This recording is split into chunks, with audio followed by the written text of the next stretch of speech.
4 polls. That's not too bad. It survived. It survived and made it. One of the polls, the second poll it was in, only had 1 vote. It was probably from John. Let me see. Oh, no. It wasn't even from John. It was from Shotaro. John did not even vote in this poll. Oh, John, you owe Shotaro a big thank you. Because I know you were wanting to see this game. I guess you just forgot to vote, and the second time this was up, Shotaro kept it alive. And here we are.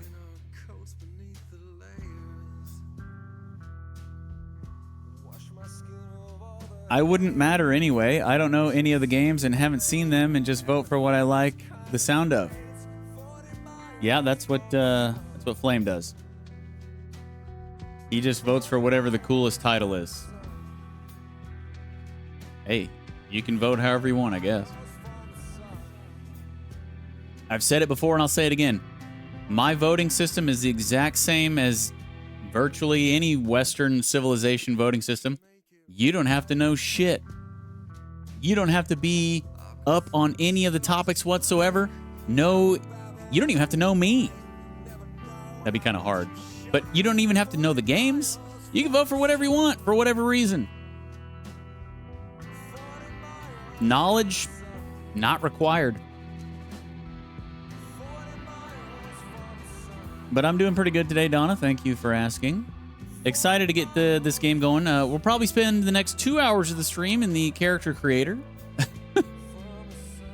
Picking all of my background and stats. And I did set a character up while I was setting the game up. So I kind of have an idea of basically what I want to go for. But I will definitely be going over everything, fine-tuning everything, reading everything out for you guys. So we understand, you know, just what things mean, or at least read it and try to understand. Probably not going to understand a lot of what it's saying until we actually get in the game and get playing and get rolling. Maybe by the time we get about 50 hours in the game, we'll understand what's going on, hopefully. Hopefully. Well, without further ado, let's get in here.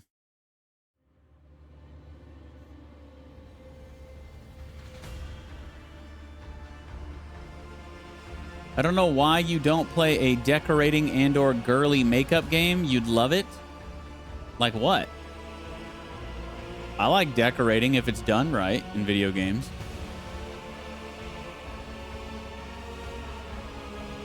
But, I don't know. I wouldn't say I'm a huge fan of decorating in games. For the most part, if it's not... if it's just fluff and it doesn't really have anything to do with like if decorating makes my character better or something like that, if it has some sort of benefit to decorating, I'm all about it. But if you're just decorating just to decorate, I'm not really that interested. That's why I didn't spend a lot of time on it in Wayfinder.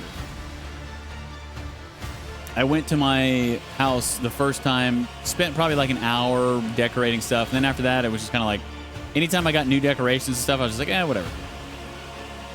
You know, takes you a while to get your character just the way you like it. Oh, I don't take that long. I don't take that long. There's players out there who they go through like each and every little detail of like the cheekbones and like, oh, I want them to be this value and oh, I need to have my, like, I don't go into that crazy depth. A lot of the times when the character creator is that in depth to where you can tweak anything and, you know, like make your dude's face like just look like a Picasso painting. Most of the time I'm just like, yeah, sure. Yep. Default. Yep. Click through. Oh, eye color. Okay. I'll change the eye color. Oh, hairstyle. Yeah. Hairstyle, hair color. Sure. But like eye depth and chin protrusion level, it's just like, I don't give a shit. I'm not that hardcore about it.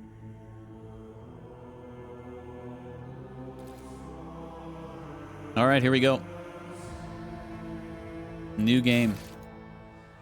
I'm just taking the piss, Deej. Well, you might want to do that in the bathroom, Donna. Okay. Maybe not in chat in front of everybody. So this is the DLC that came out recently. I was talking about Void Shadows. It's supposed to be pretty good, from what I've heard. It is kind of crazy though that I got this game. It's on sale right now, actually, on Steam. But even with it being on sale for €27.49, I still got it on G2A for like 18 or 19 bucks. And the DLC, Void Shadows, is on sale right now for €13.99. But even if you go off of base price, so this game's 50 bucks. The DLC, $17.50. That DLC price just does not make any sense. If the base game costs $50 and you can very easily get over 100 hours in this, they actually claim on Steam that it's 130 hours worth of content. I don't know if it's that much for the average player, but definitely a little bit over 100 for the average player, I would say. So $50 for, let's say, a 105-hour game. And then the DLC is $17.50 for 15 hours of gameplay? Just doesn't really make a lot of sense content length-wise. But, you know, that's just how it is with DLC. They're usually pretty overpriced. But I actually think it's on... I think you can get it on G2A for cheaper anyway. Maybe not much cheaper, but... maybe by the time I finish this in... I don't know, like 20 streams... maybe it'll be even cheaper on G2A when we go to play the DLC. You did that in-depth character creation for Mass Effect, Liz? Good for you. The whole chin protrusion and earlobe size and everything. So yeah, we're going to be doing main story, obviously. And we're going to play on normal. At least starting out. And here we go. So you can pick between 3 of their preset characters. There's Hecata, Darius, and Bahardor. Our dude is actually going to end up kind of looking like Bahardor. We're going to be using this portrait. We're going to be using... we're going to be a Commissar, I think. But no, we don't want their presets. We want custom. Create your very own rogue trader from scratch. The possibilities are endless when it comes to customizing your character, choosing their home world, gender, background, and more. You can also choose from a wide variety of combat, social, and technical skills and abilities, which determine how your character interacts with the world and what kind of challenges they are capable of overcoming. Finally, you can choose your character's archetype. Each archetype path offers its own unique set of opportunities and challenges, so choose wisely. With all of these customization options at your fingertips, you can create a truly one-of-a-kind rogue trader and embark on an adventure unlike any other in the world of Warhammer 40,000.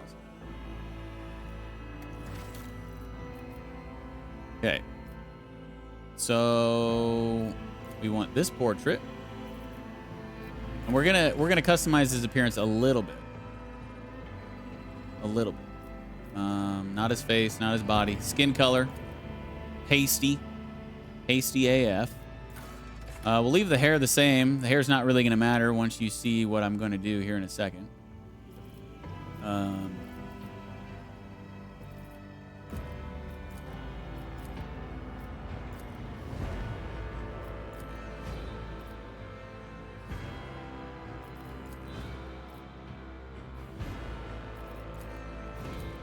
I think we'll go ahead and lighten the hair up a little bit.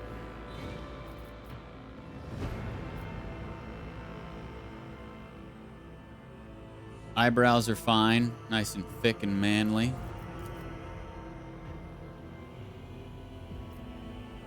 Okay, we'll keep the stash. We'll keep the stash and the stubble.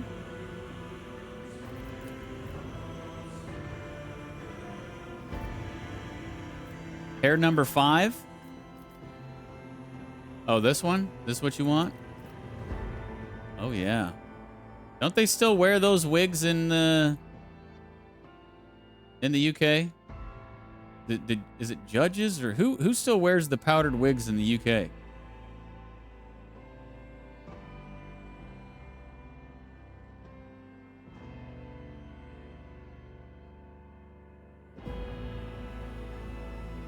That is pretty pimp. But no, we're bald. We're bald. Chrome dome. Actually, hold that thought on the chrome dome. Tattoos.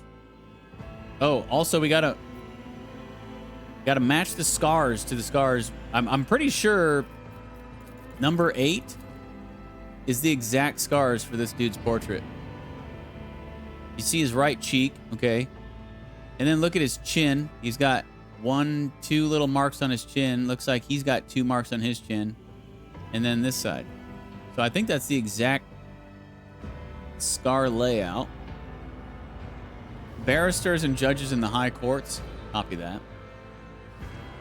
All right, tattoos. I don't really understand why it gives you 5 tattoo slots when there's only back, head, left arm, right arm.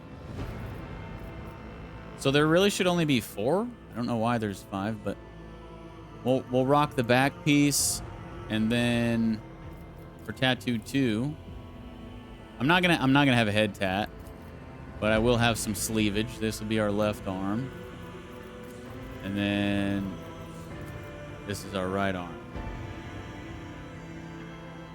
Okay. Tattoo color black. Augmentations. Okay, here we go. This is why I was saying doesn't really matter for bald.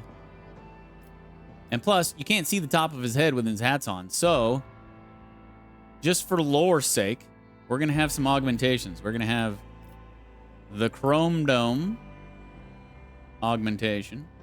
That's why I said hold that thought on the Chrome Dome. And then also, for the second augmentation, we're going to add a little flavor to the Chrome Dome. And we're going to go with this one. Give it a little more texture. Chrome Dome with some style. Okay. Now for voice. Another clean strike. I gotta say, I'm not a big fan of the voices. Really, at all. Macro cannons, volley! The only one that isn't speaking in an English accent doesn't really fit my character. I'll see you terminated! Deliver their demise. I am but a vessel for the higher purpose. To arms! I don't need luck. I have strategy. Your existence is naught but ashes. Unleash the storm of macro cannons. The destination is known. Death's hand reaches for me. So this is the only one that I think that doesn't have an English accent. Fire at will!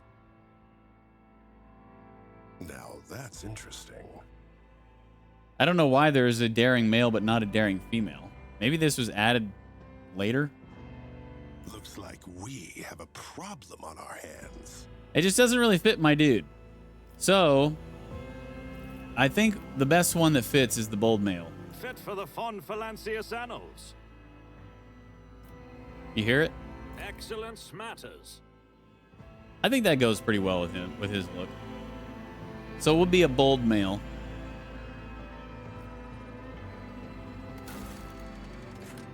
Do mad again? New challenge for me. Time for a round of space regicide. I think mad is kind of supposed to be for like your psychers and your weirdos. Curiosity sings in my veins.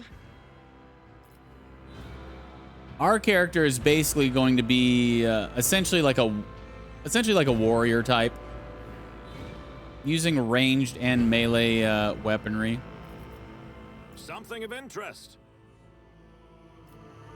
You didn't stand a chance. I think that goes pretty good with him. All right, on to Homeworld. So you've got 6 different homeworlds you can choose from. You got Death World, Voidborn, Hive World, Forge World, Imperial World, and Fortress World. And each one gives you different bonuses and stuff like that. So Death World, on Death Worlds, the plants, beasts, and sometimes even the environment itself take aggressive and destructive forms inimical to human life. Whilst exceptionally difficult to colonize, many Death Worlds possess valuable resources that require an outpost or other human presence upon the planet's surface to harvest. These harsh environments result in some of the hardiest and most resilient populations in the galaxy. Those tested and found wanting to die young. So this one is kind of a it's like a DPS kind of build. Features survival instinct. Once per combat, when the wounds of a Death World character drop below 30%, they gain plus 20% of their maximum wounds as temporary wounds. Death World characters also gain a plus 20% bonus to dodge and armor while they have at least one temporary wound from any source.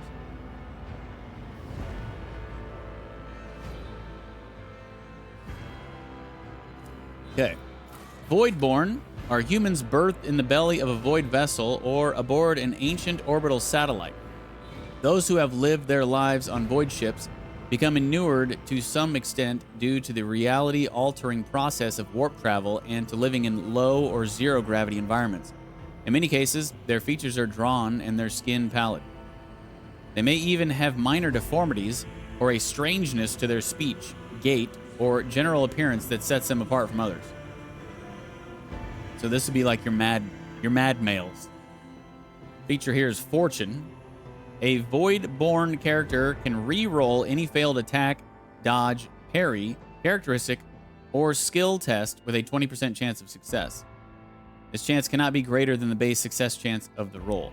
Additionally, any enemy dodge or parry against a Void-born character has a 20% chance to fail after a successful roll.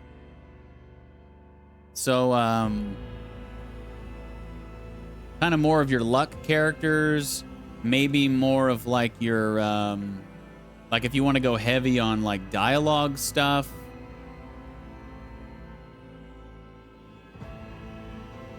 I'm assuming. Also like your casters and stuff like that.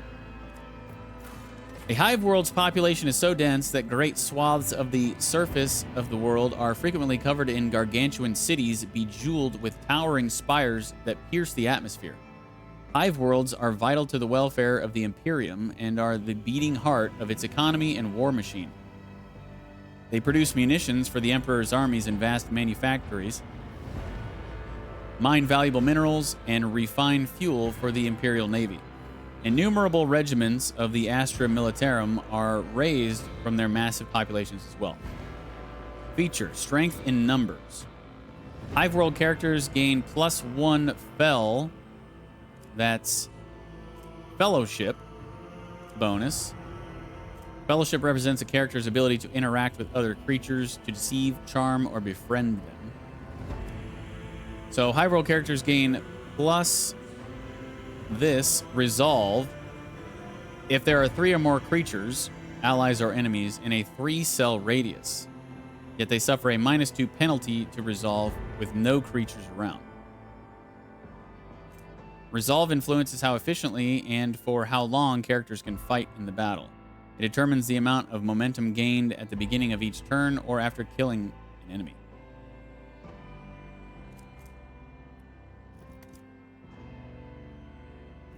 All right. Forge worlds are the domain of the Adeptus Mechanicus. Entire planets ceded to the demands of vast macro industries. Each is a manufacturing supercomplex of unimaginable capacity and power.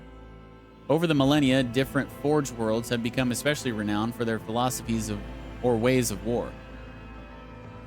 These are often colored by the technologies they specialize in manufacturing. The bulk of a Forge world's population is utilized as a labor force, whilst the fortunate few may be inducted into the ranks of the Adeptus Mechanicus itself. Feature: Forged for a purpose. Forge world characters choose one augmentation system from the following list. Subskin armor, so grants plus percentage of armor. Locomotion system grants plus MP, which is movement points. Movement points determine how far a character can move on their turn. And dodge. Analytics system grants plus percentage bonus of critical hit chance. Okay, so you can do a lot of different stuff with this.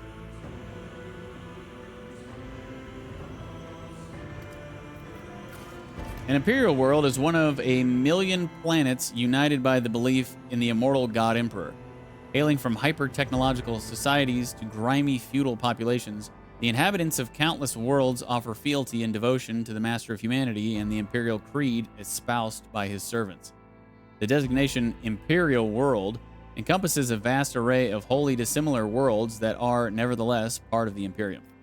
Feature: humanity's finest. Imperial World characters can select any characteristic, except for weapon skill or ballistic skill, and add a plus 10 bonus. So, like if you want to go ham on one specific characteristic, I guess this would be what you want to pick, and it would also get a bonus. Fortress worlds are planets where the entire populace is immersed in warfare. They constantly train for the day that they may be called upon to defend the Imperium, a charge they solemnly uphold. Fortress worlds are established as bulwarks against the enemy. Every citizen is a soldier, trained to fight from the moment they can handle a weapon. What up, Go to Foe, dude? How are you doing tonight? Oh, baby. Yeah, we're about to start this, dude. After another couple hours in character creation. Feature of Fortress World: never stop shooting. Each time a Fortress World character kills an enemy, they gain plus 10 stacks of never stop shooting. At the start of their turn, there is a stacks of never stop shooting percentage chance that the first attack this round will cost 0 AP and will not count toward the attack limit per turn. If this effect triggers, all the stacks are lost. So this is kind of like your, I don't know, like your Berserker characters? Also, maybe your, like, Hunters and stuff. Archers, if there is anything. But we are going to go with Death World. So, we get a plus 5 strength, plus 5 toughness, plus 5 agility, minus 5 intelligence, minus 5 fellowship.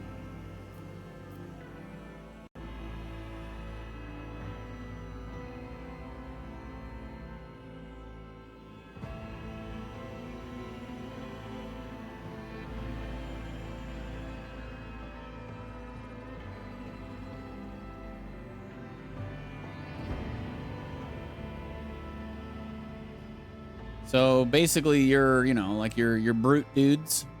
Strength, toughness, agility. The following features will be available after Origin advancement. So here's some of the talents that we'll be able to unlock later on. Brutal Hunter.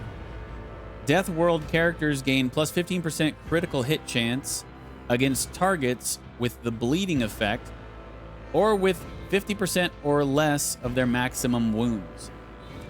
Trusty Weapons. Death World characters gain plus 10% to critical hit chance for axes, hammers, and las weapons. Las? Doing all right. Finna be my first day back to work. Okay. Well, good luck with that. Don't hurt yourself. Wounded Beast. Every injury increases the Death World character's agility and willpower by 5. Every trauma counts as 3 injuries. Lifetime of Scars. Deathworld characters suffer minus toughness bonus less damage from fire, toxic damage, and bleeding effects. So basically, they take less damage from fire, toxic, and bleeding. Tenacity. Once per combat, when a Deathworld character suffers the stunned, blinded, or immobilized effect, this effect is ignored, and they instead gain plus 20% of their maximum wounds as temporary wounds.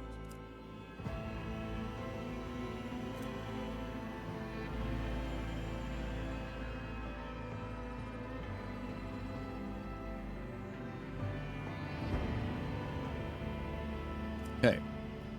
So yeah, I think we're going to go Deathworld.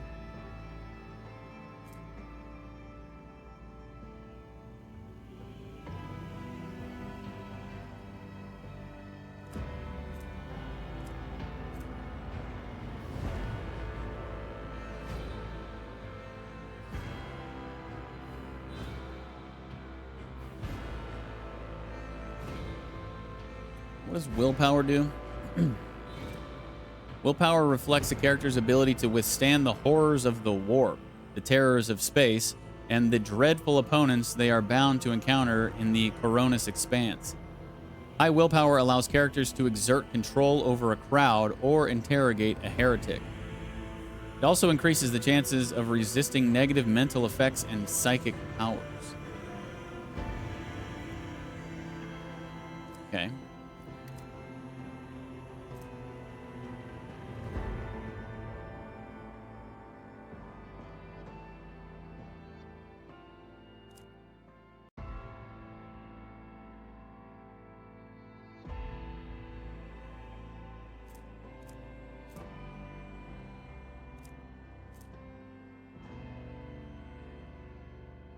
Okay. Deathworld. All right, now Origin. Astra Militarum Commander. The Astra Militarum, commonly known as the Imperial Guard, is the primary fighting force of the Imperium and the first line of defense from the myriad threats that endanger the existence of humanity in the 41st millennium.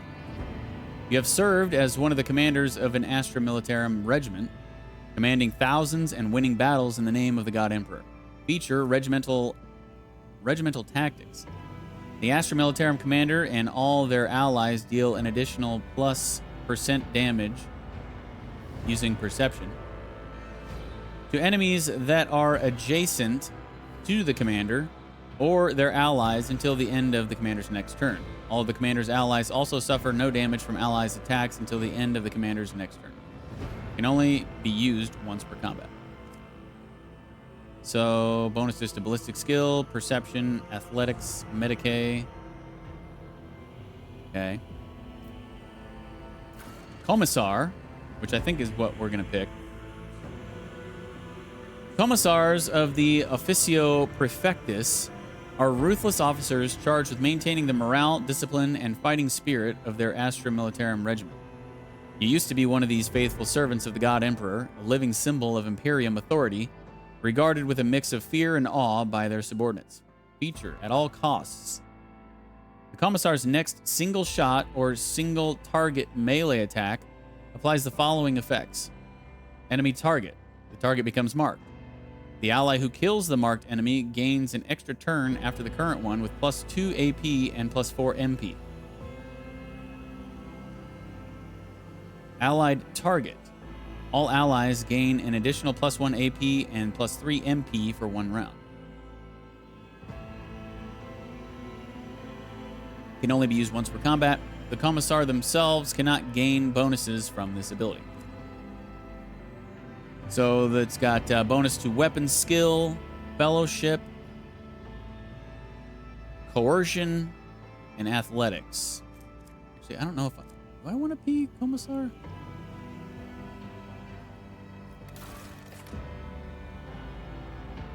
Maybe I don't. Crime Lord. The Imperium survives and prospers in no small part due to the narrowness of its vision. But a rebellious mind and will such as yours could not be so easily constrained. The dark paths of smugglers and renegades that wind behind the facade of the Imperium society offer a dangerous refuge for those unwilling to bow to the law. You used to be one of these dangerous yet resourceful individuals. Feature: Surefire Plan. At the start of combat, Crime Lord gains plus int bonus. Okay, so this is int. We definitely don't want to pick this one. Weapon skill, perception, and int. Yeah, definitely not what we want when we are from Deathworld. This is your casters and your dudes like that. Ministorum Priest.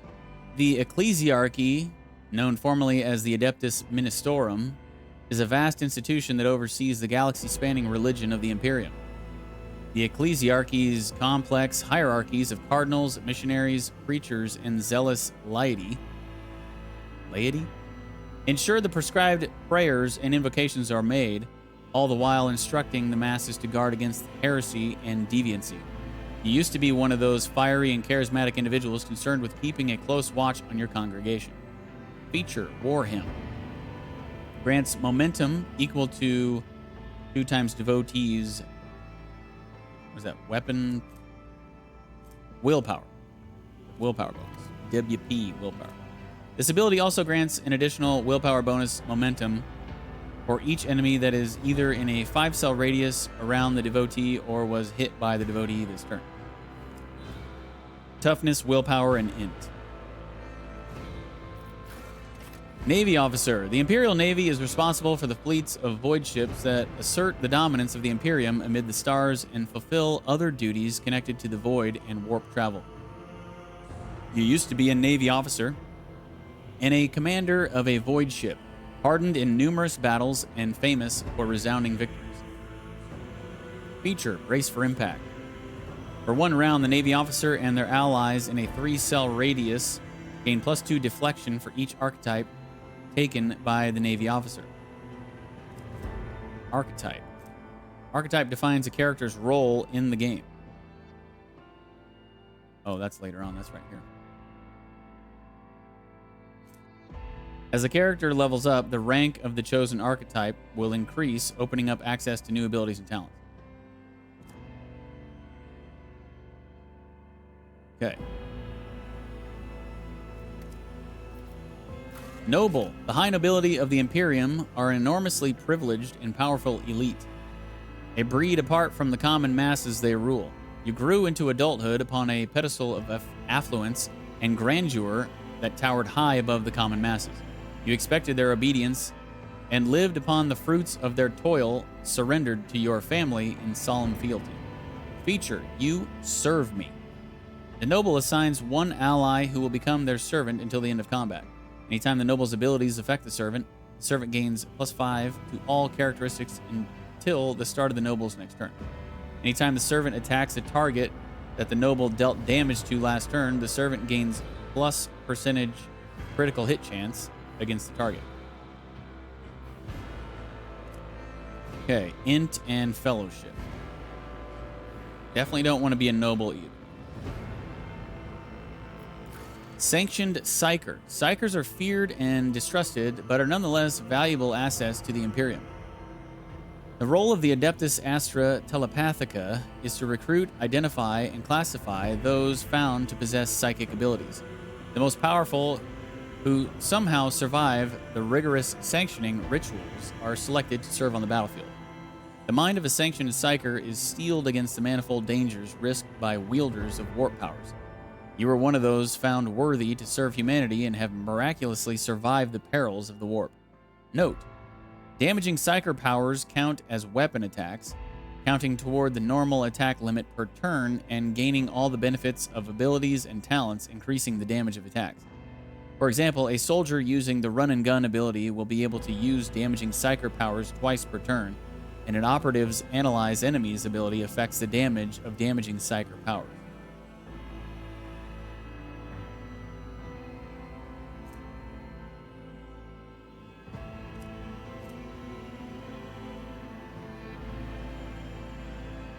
Okay.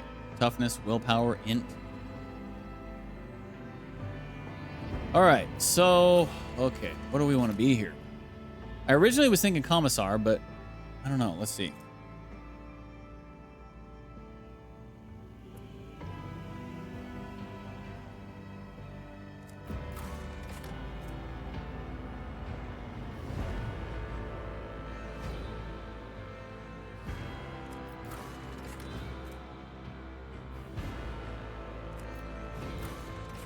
I think Commissar was actually might be the best choice.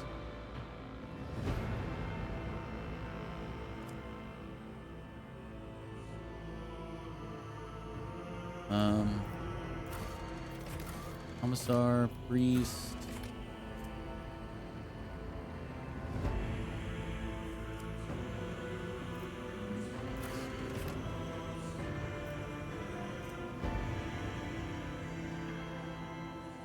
No.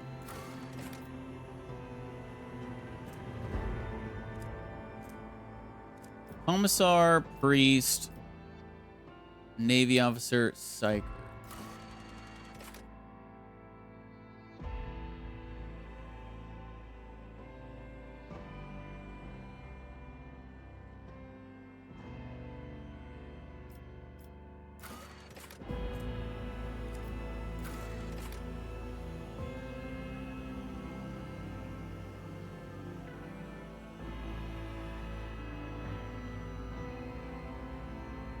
Wait.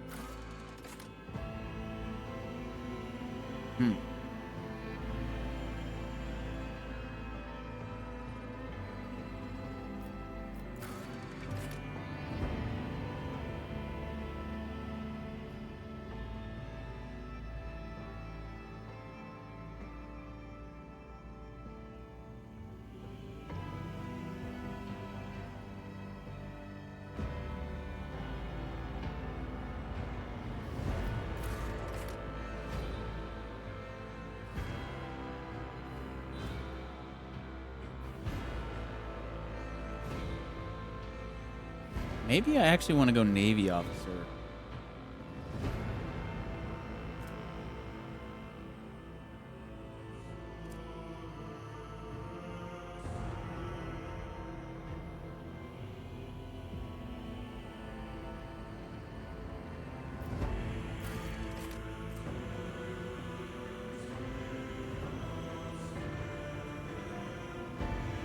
You heard me, Liz.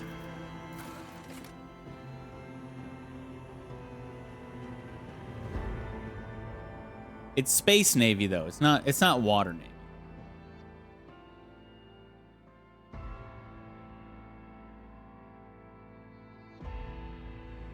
Could go Psyker too.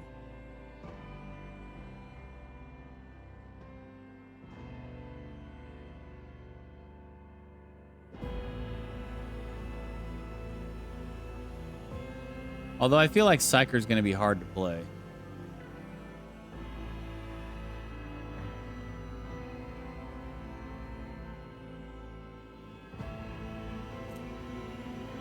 And as somebody who doesn't play a lot of Warhammer games, and I haven't even played like a turn-based tactics kind of game like this in a long time, I think this is probably the hardest class to play, so I probably shouldn't play it. I mean, I'm sure I could figure it out, but I don't know. It might be a lot of work. I don't know. There's so many choices.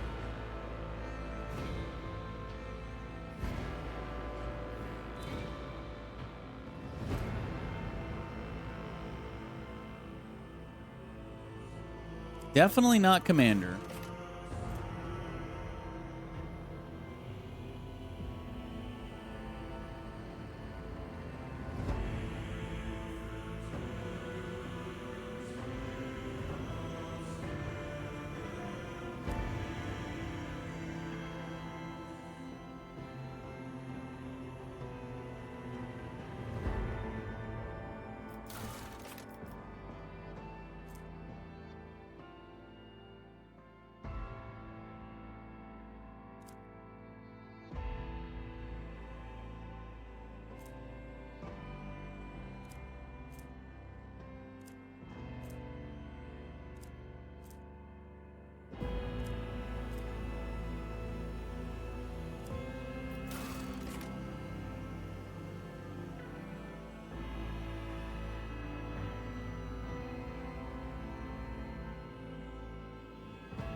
Definitely not Crime Lord.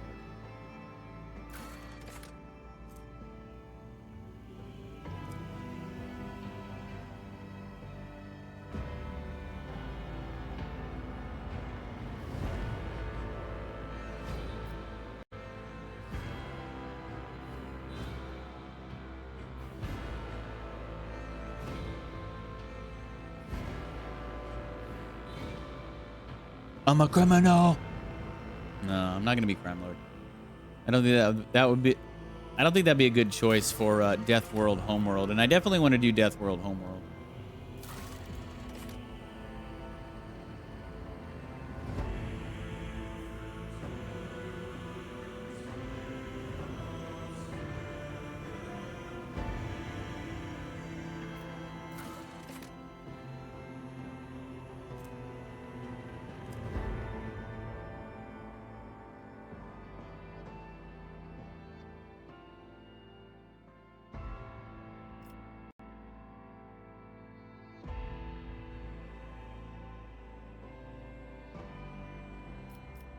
I think I am gonna go Navy officer.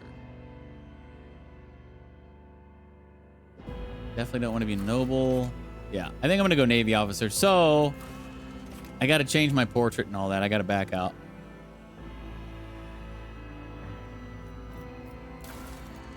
Just hang on. It won't take me long to get back to where we were at.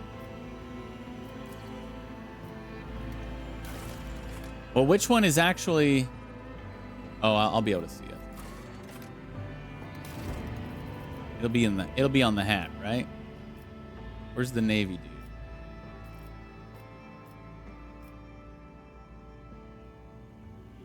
Is that a female?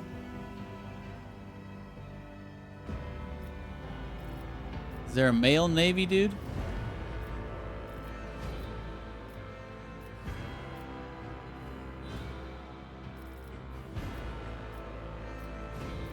Man.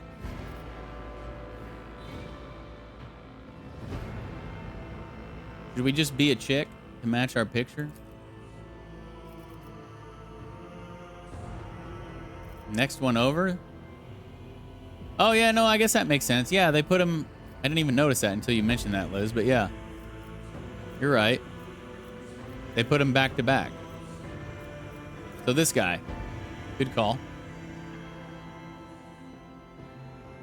He just doesn't have a hat, yeah. I was just looking for the hat because this guy had the hat. I'm like, oh, yeah, it's that guy. All right. So we're going to be this dude. Clean-cut Navy dude.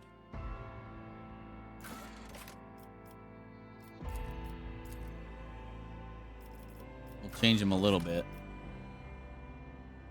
Just a little bit.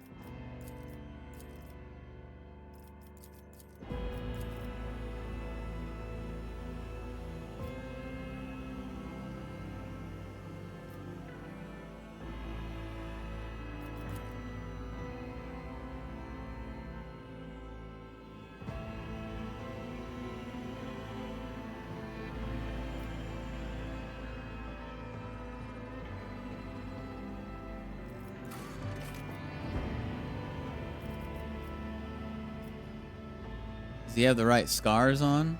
I don't think he does. That doesn't match his picture.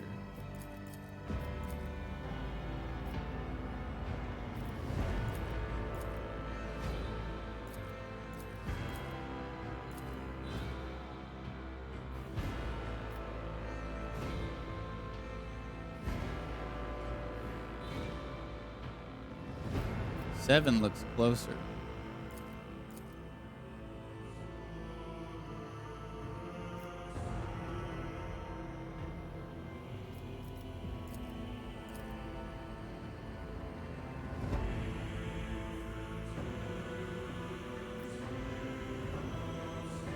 Or that. Although it doesn't have this, whatever this is on the side of his head, it doesn't have that, but I think that's the right scar going off of his lip.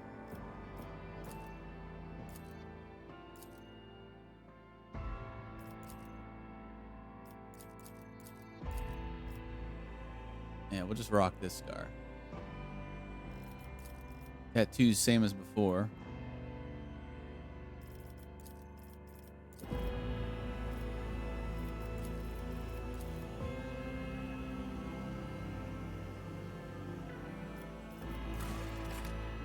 But now we can't do the head augmentations. I guess we just won't have augmentations. It doesn't look like he has any in his picture. And there's pretty much none that would be, I mean, unless he has like one on the back of his head or something that we can't see in the picture.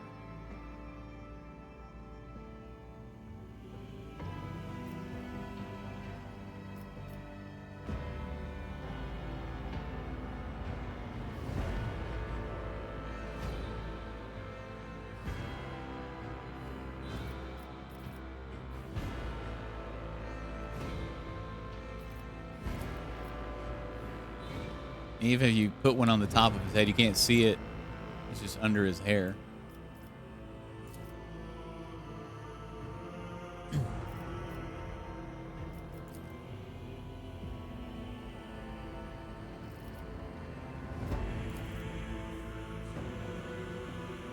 That just looks weird with his haircut.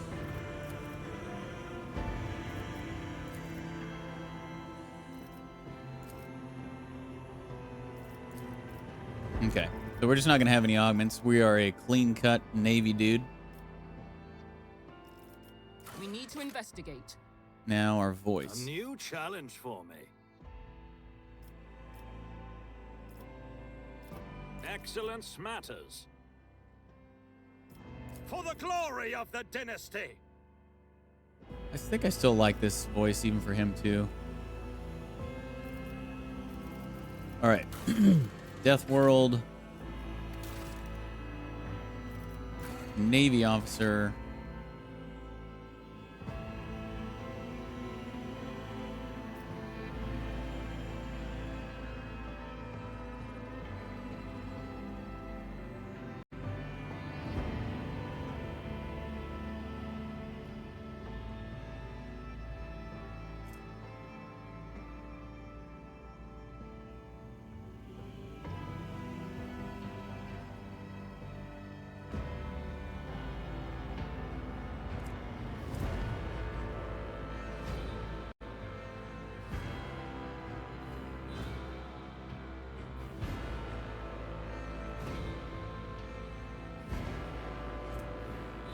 Okay, so we got the brace for impact. We got bonuses to agility and fellowship. A lot of agility. Talents. Do not falter. All allies affected by brace for impact do not suffer the negative effects of melee superiority for the entire combat. Melee superiority says, in melee combat, any target surrounded by more allies than enemies. Any target surrounded by more allies than enemies receives a plus 10 weapon skill bonus for each additional ally. Larger creatures need to be surrounded by more than 2 enemies to provide this advantage to the attacker.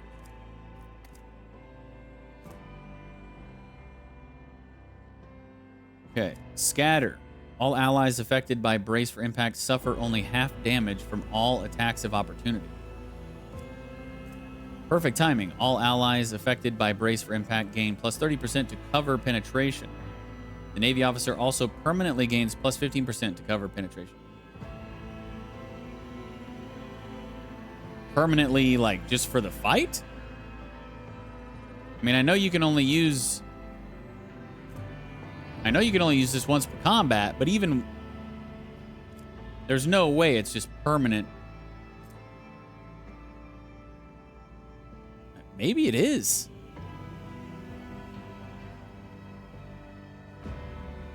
No way. It's just got to be for the fight. If it's straight up permanent, that would be really OP. Get off me. Brace for impact also allows the Navy officer to use any ranged weapon in threatened areas, knocks enemies prone, and pushes them 1 cell away during the effect.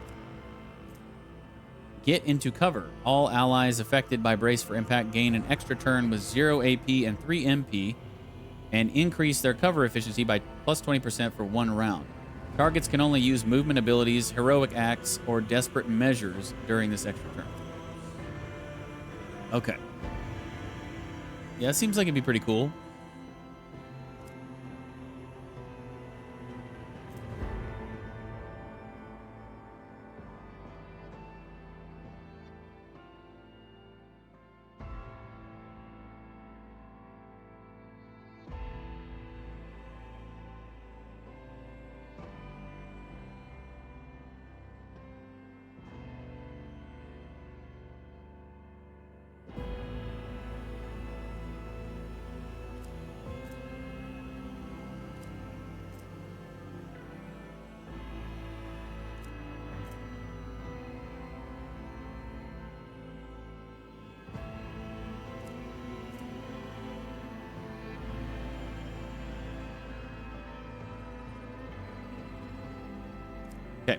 We're going Navy officer.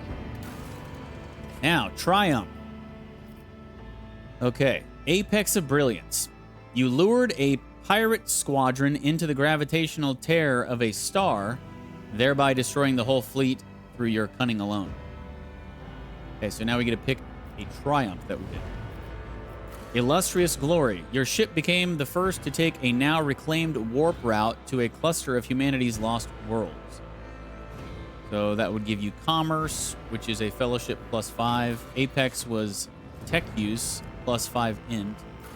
Feat of Greatness. Under your command, a void ship braved a terrible warp storm without a single casualty among the crew. Which gives you Awareness, and that is a Perception skill.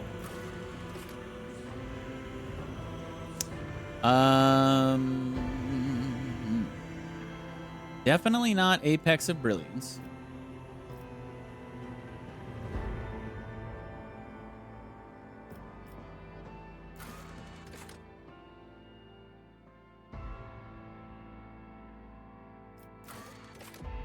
I think we gotta go Illustrious Glory.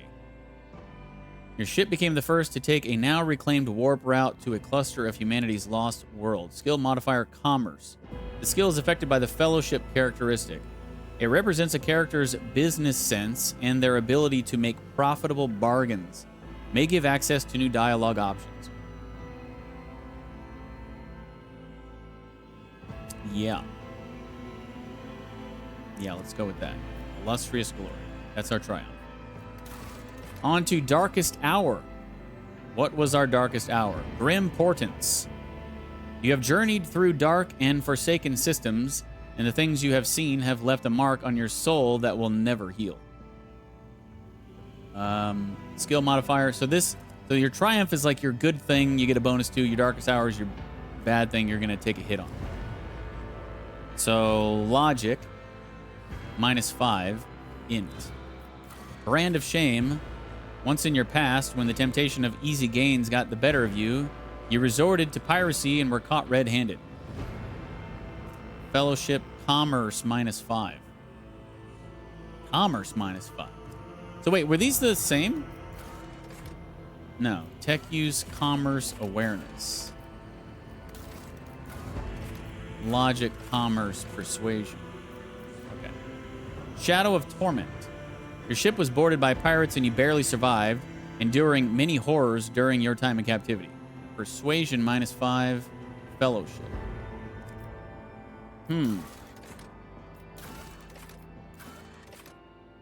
Don't want Brand of Shame. I guess Grim Portents.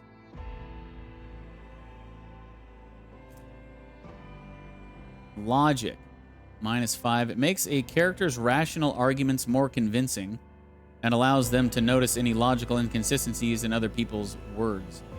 Also, it helps to operate cogitators more efficiently. May give access to new dialogue options. Okay. We're not really running int, so I guess we'll take that. We'll take the hit to that. I'm just going to be the opposite of me in real life. No int, no logic. Big dumb Navy dude.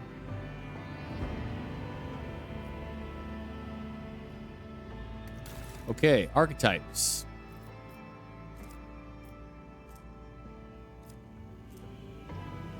So we've got warrior, officer, operative, soldier.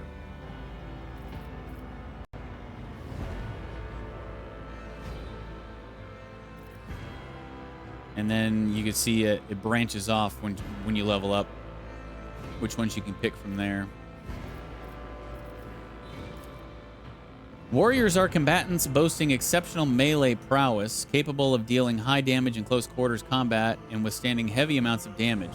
They also excel at drawing enemies' attention from less defended allies. Core focus melee, movement and dodge, armor, and parry, taunts, soaking damage.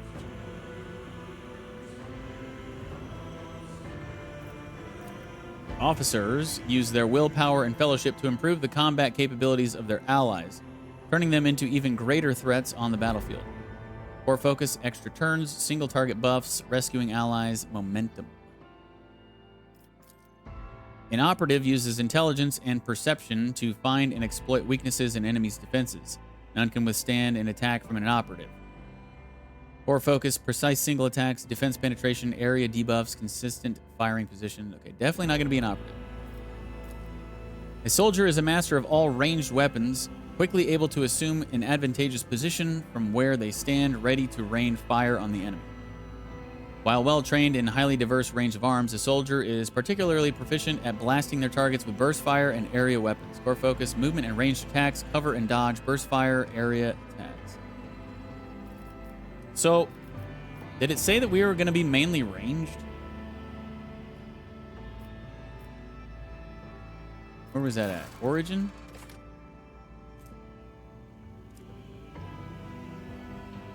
It was one of these, wasn't it?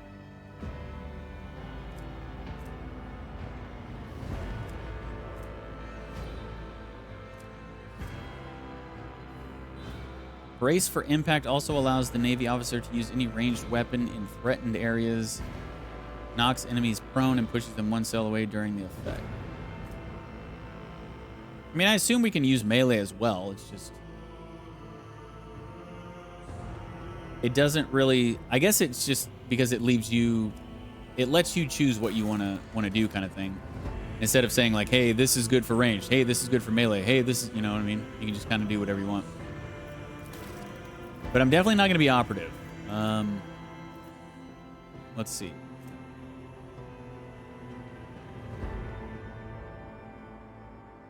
Keystone features. Charge. The warrior moves in a straight line and launches a melee attack against any target in the warrior's path. This attack does not count toward the limit of the warrior's attacks per turn. There must be at least 2 free cells between the warrior and the target to use charge. Endure. Until the warrior's next turn, all incoming damage is reduced by... minus warrior's tough bonus. Okay.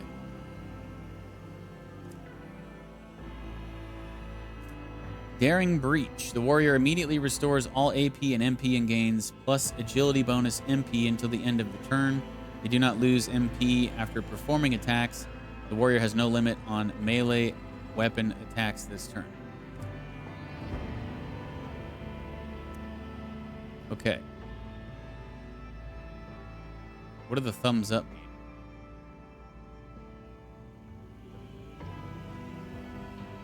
Are the thumbs up stuff I've already acquired? I mean, I know I have toughness. What is this carouse? Do I already have that? I'll bring glory to my bloodline.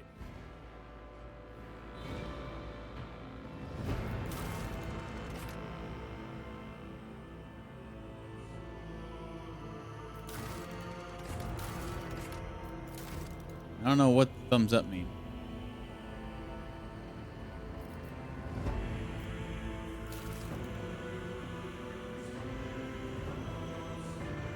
Athletics? I don't see athletics anywhere.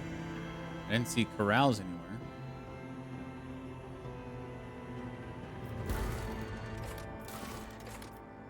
anywhere. Are those just like suggestions or something?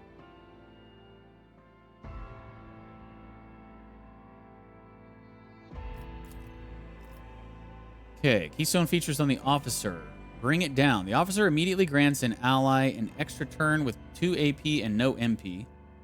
If this ally is under the effect of Voice of Command and kills an enemy before the end of the officer's turn, the ally gains a one-time additional spell bonus momentum. Okay. This ability cannot be used on the same ally more than once per round. Voice of Command. The officer forces an ally to fully push themselves, increasing their characteristics by +10 plus officer's fellowship bonus for 1 round.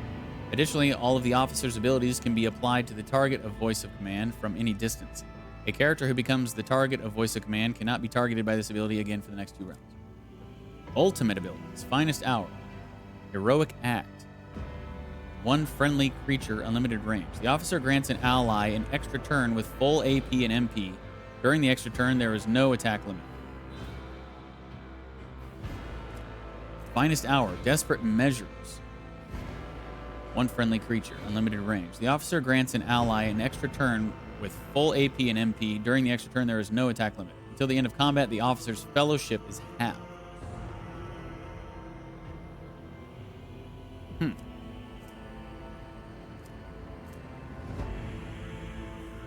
So, like, one's finest hour is the ult, and then this finest hour. So this one is heroic act. This one is desperate measures. It's the same thing, except the desperate measures one halves your fellowship until the end of the combat. Interesting. Not really sure how all that works, but soldier keystone features run and gun. The soldier gains +2 agility bonus divided by 2 MP. Their next attack costs -1 AP less and does not count toward the attack limit per turn. Until the end of the next turn, the soldier becomes winded.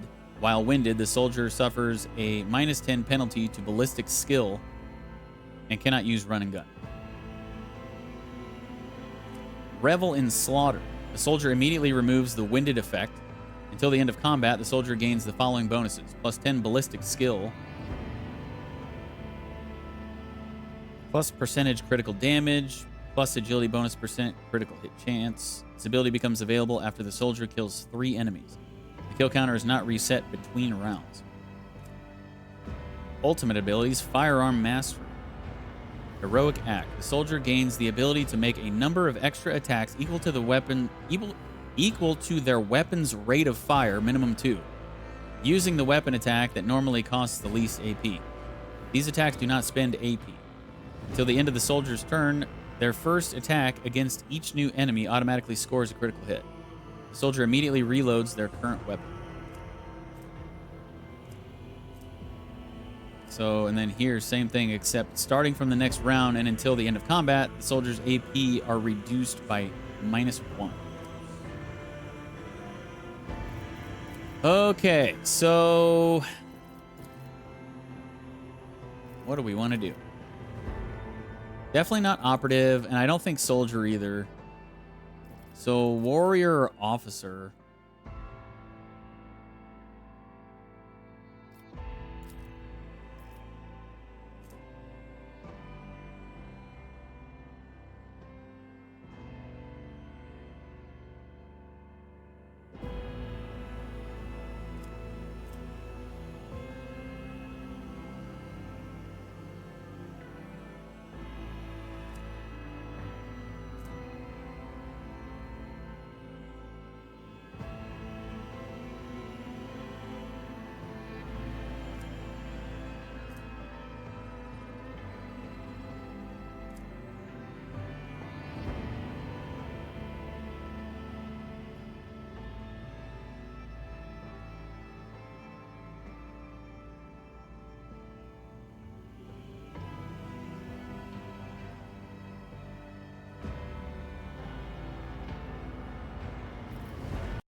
I can't decide.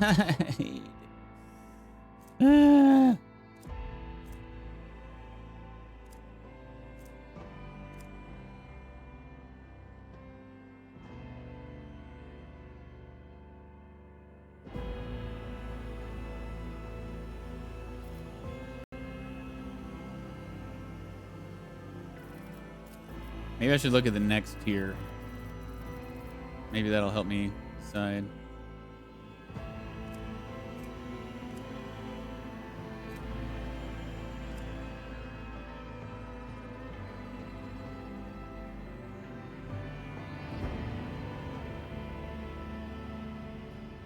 All right, let's look at the next tier here. Assassin, Vanguard, Arc Militant. Will it not let me see it?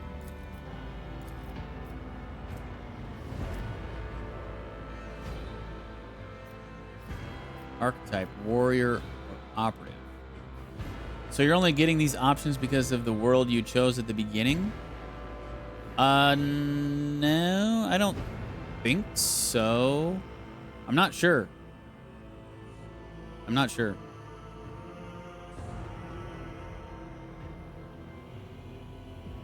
I assume that this is not, this is all the same. Like, you can pick whatever homeworld you want. You can pick whatever origin you want. Any triumph, any darkest hour, any archetype. Like, I don't think by choosing a certain homeworld it limits your options about anything else. I don't think that's the thing. But I could be wrong. Assassins are masters at identifying the slightest vulnerabilities of key targets and dispatching them by any means necessary. Core focus, high damage, dodge, and dodge reduction. Threat elimination, hit and run. Seek the opening. The assassin sees a single opening for each enemy on one of the enemy's sides. Opening. Whenever the assassin hits an opening, excluding overpenetration, they deal an additional plus 10% of target's max wounds damage. After an attack, the opening is moved to the opposite side of the enemy. Each enemy's openings that were not hit by the assassin during the assassin's turn are moved to a random side of that enemy at the start of the assassin's next turn. Dispatch, heroic act. The assassin makes an attack with the current weapon against an enemy. This attack cannot miss and deals plus 50% more damage. It also deals additional damage equal to 25% of the target's missing wounds. The assassin's dodge, dodge reduction, armor penetration, and parry reduction are doubled for this attack.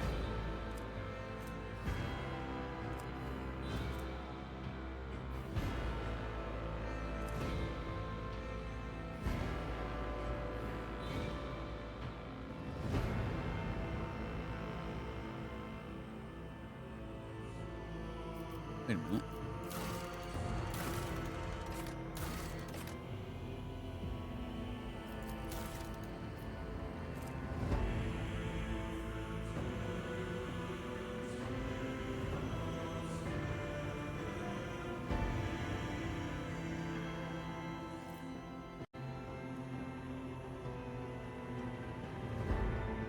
Okay. Vanguard. An unstoppable force on the front line and a beacon for their allies. Even when facing extremely heavy fire, a Vanguard only grows stronger in the crucible of battle. Core focus, frontline leader, defensive support, temporary wounds, absorbing attacks, attack redirection.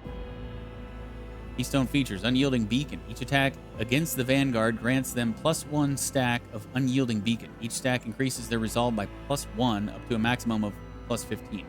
All allies in a 2-cell radius around the Vanguard gain 1/5 of that bonus. Temporary wounds applied to the Vanguard now stack, but only remain stacked until the start of the Vanguard's turn.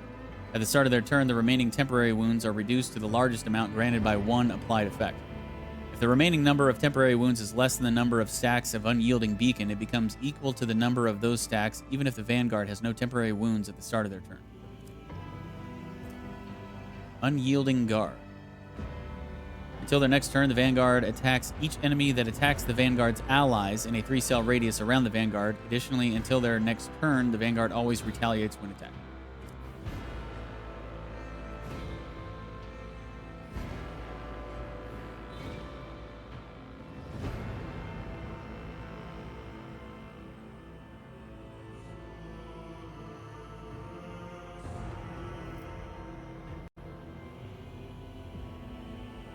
So Vanguard seems like it would be really good.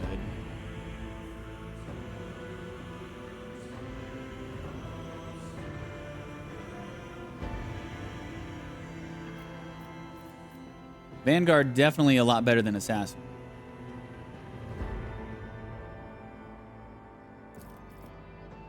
Okay. Arch Militant.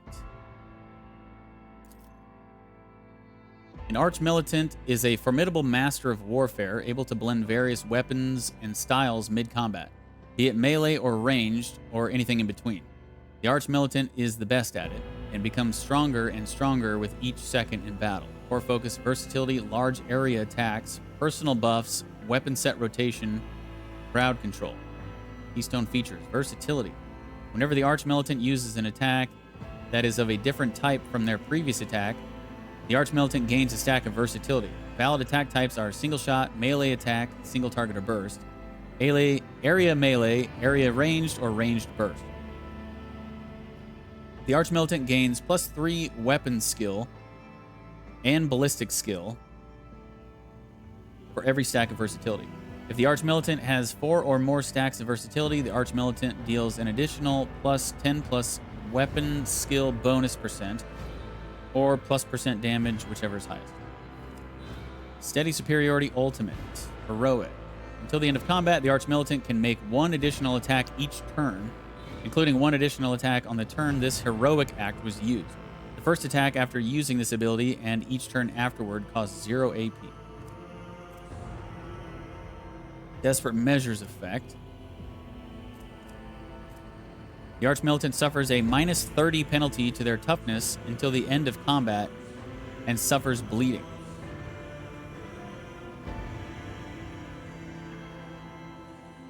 Okay.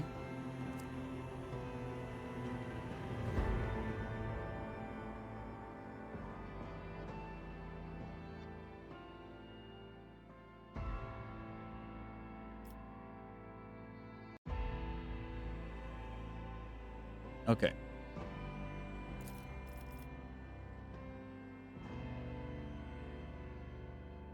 So Vanguard, I'm leading towards Vanguard right now, which is kind of hilarious because we can be a warrior or an officer and be a Vanguard. But let's see here. Master Tactician. Always in the thick of battle, using their leadership and combat prowess, Master Tacticians are able to harness the momentum of their party to enhance the combat effectiveness of their allies and themselves. Core focus, scaling with party success, long-term single target buffs, momentum, versatility. Keystone features, Press the Advantage. The Master Tactician empowers their next attack to deal +4% additional damage for every stack of tactical advantage the Master Tactician has, and loses half of their stacks of tactical advantage, rounded up. Tactical Advantage. The Master Tactician gains +1 stack of tactical advantage per every 5 momentum gained by the Master Tactician or their allies. The Master Tactician begins combat with a number of tactical advantage stacks equal to their fellowship bonus. Last Volley Ultimate. Desperate Measures. All creatures within the area of effect within a 12-cell radius. 12-cell radius? The Master Tactician selects a 3x3 zone on the battlefield. All allies, including the Master Tactician, that have a line of sight to any enemies inside the selected zone, make an immediate single attack against a random enemy within this zone. They can target with their weapons. Until the beginning of the Master Tactician's next turn, all allies that attacked as part of Last Volley suffer a -20 penalty to their ballistic skill and weapon skill, while the Master Tactician's fellowship is reduced by -40 until the end of combat. Orchestrated Firestorm, same thing, just the heroic act. Okay.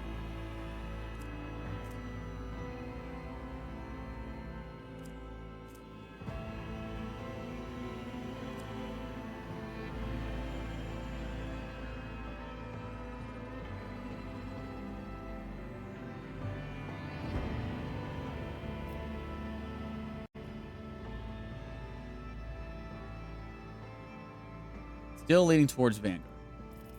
Last one, Grand Strategist.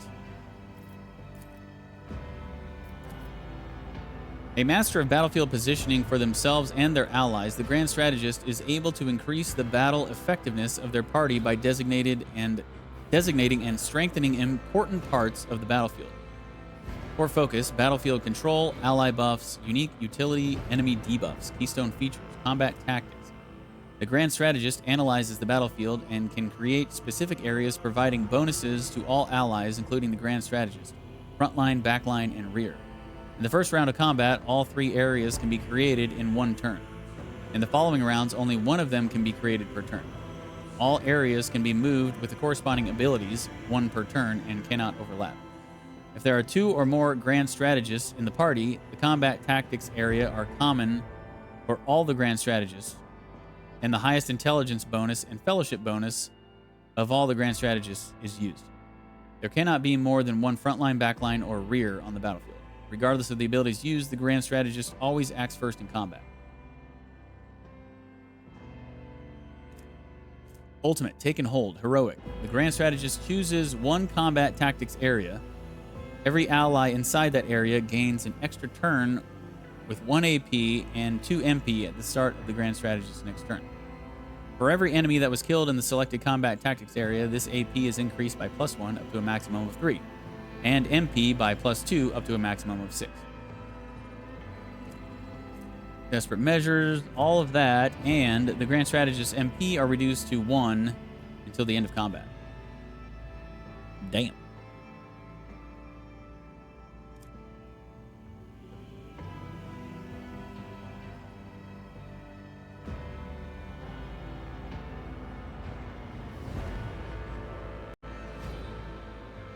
Okay. So I think we'll go Vanguard, but we can be a Vanguard as a warrior or officer. Should I just flip a coin? Ugh.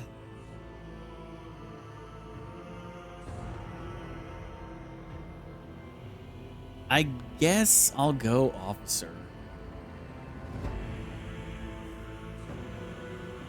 Officer, Vanguard, Exemplar.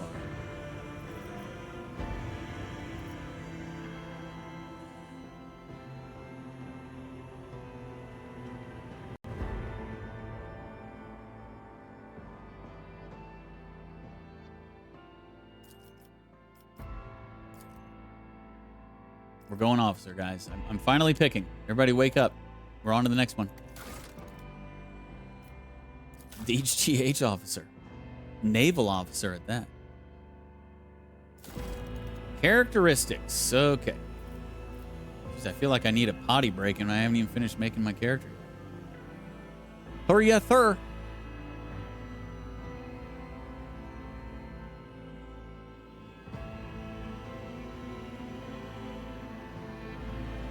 Okay. So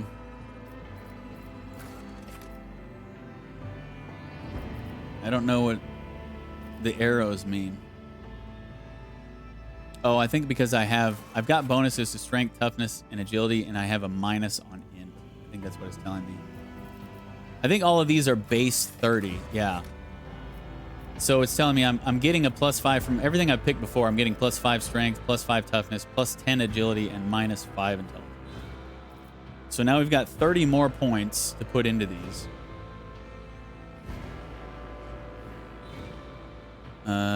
Question is, what do we want?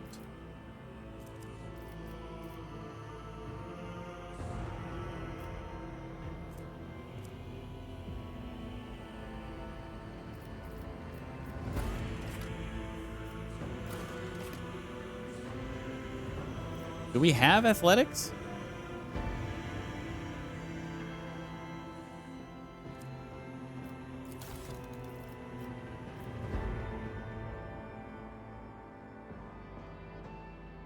Where is this bonus?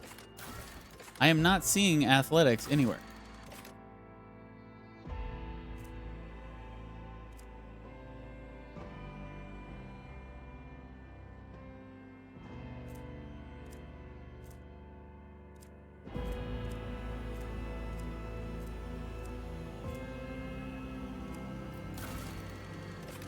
What the hell?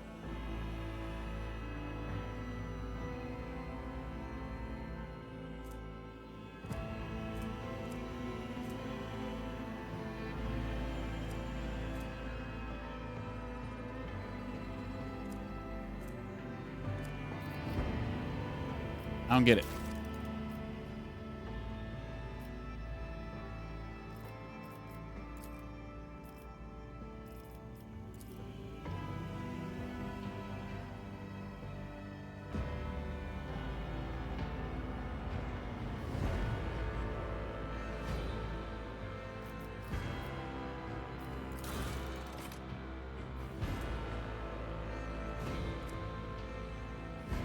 Maybe the middle are skills you can gain with the amount of stats shown? I don't know. I mean, it's... I think it's telling me what my bonuses that I have are, but I don't know where these came from.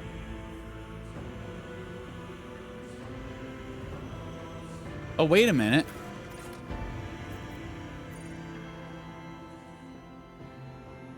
Wait. No.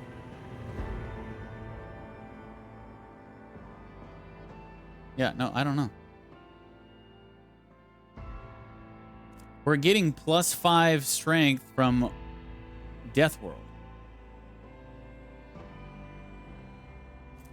So I get where we're getting the strength from, but where... I don't understand where the athletics is coming from. Is that just because it's the only strength thing on here?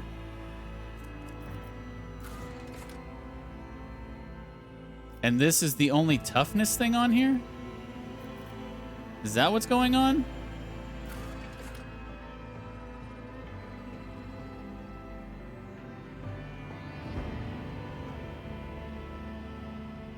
But if the base is 30, why is demolition +15?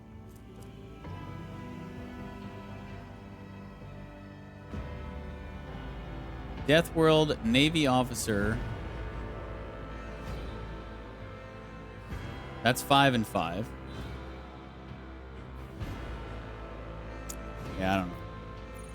Maybe once you add strength, it will change something. It's increasing my athletics.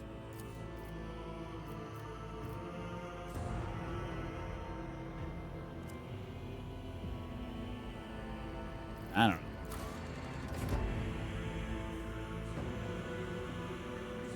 know. Maybe it's just...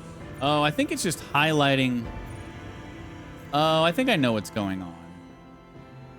So we don't have a bonus to athletics. I think it's just... I think these are the only characteristics maybe that we have with our character. And so since I'm highlighting strength, it's just highlighting athletics. Just to show like, hey, this is your strength, this is your strength. And we're getting the +5 from Death World, not from actual athletics. I think that's what's going on here.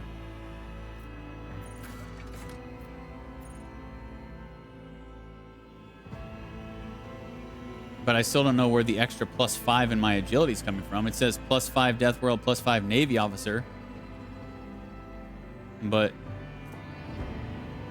that's only 10. Where'd the other 5 come from?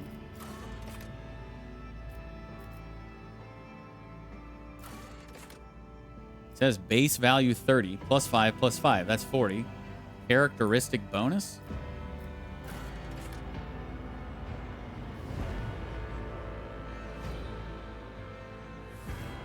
I don't know. I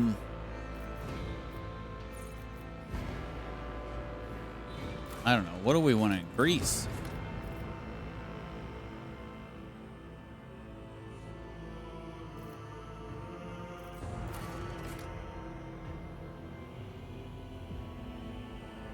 Did we just ride or die? Strength, toughness, and agility? We also have a lot of fellowship stuff too.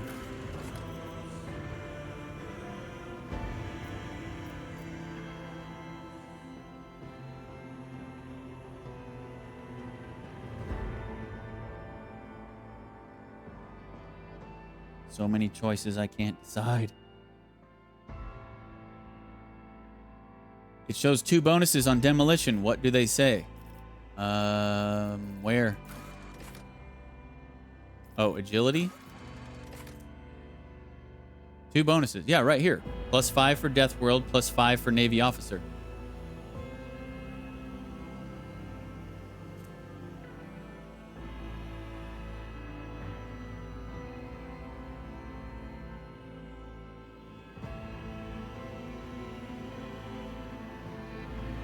I don't know.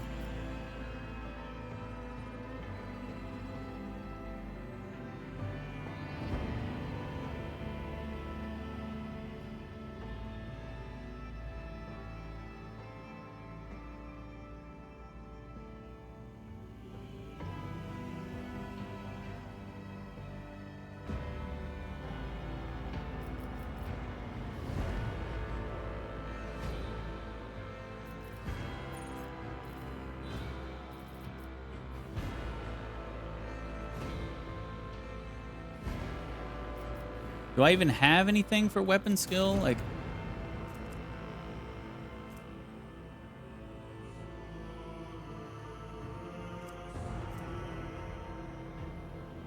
those are bonuses on agility. You get another bonus on top for your Navy officer for demolition skill, specifically, is what I read.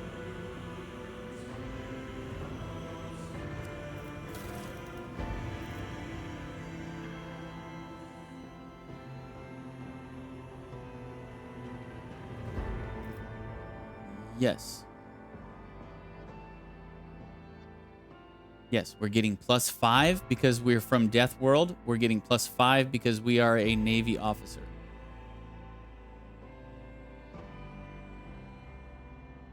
Yes. I'm saying I don't know where the extra 5 is coming from, because that's only 10.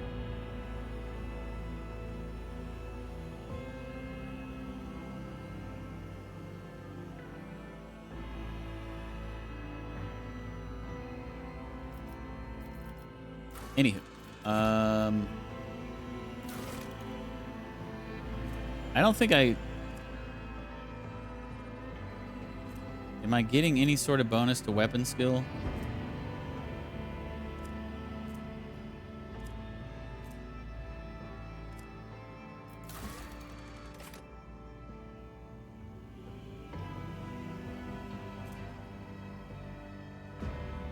My allies get weapon skill bonus whenever I use brace for impact.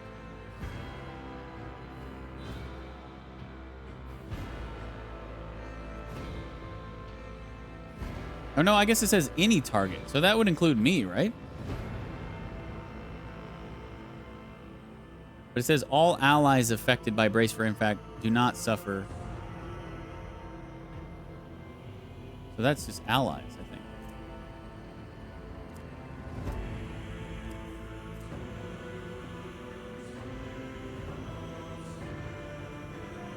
Right there on Navy Officer, it adds a bonus to demolition, not just agility.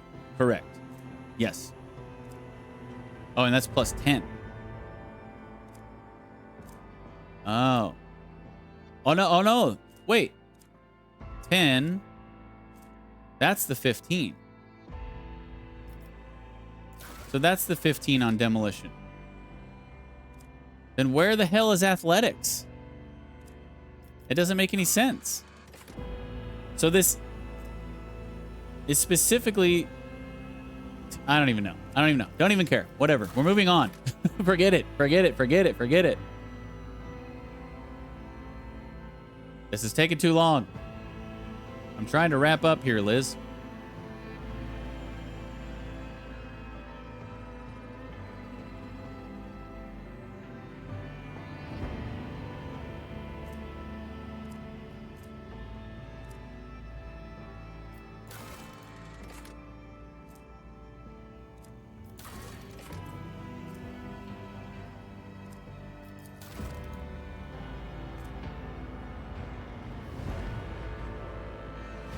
I know you're just trying to help me, but it still doesn't make any sense. Even if you break that down into the 15 in demolition, where's athletics? Where's the other stuff? Where's corrals? Like, just forget it.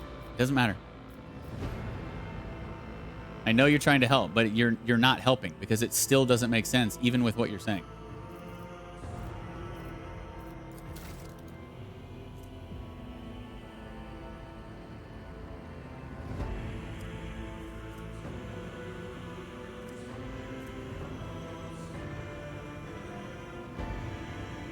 Five hours later. All right, guys, that'll do it for the stream. Finish making our character. We'll go ahead and jump into the game tomorrow.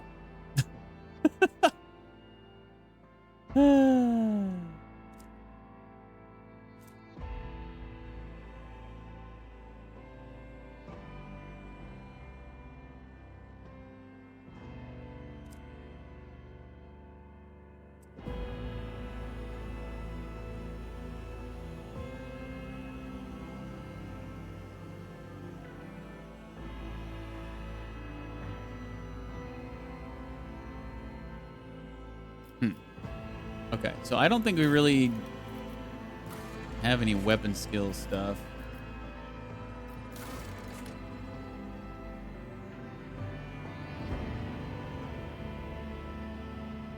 This is a complex character development. Reminds me of D&D. Yeah, well, this game is based on, like, a Warhammer 40k rogue trader campaign. Like, pen and paper.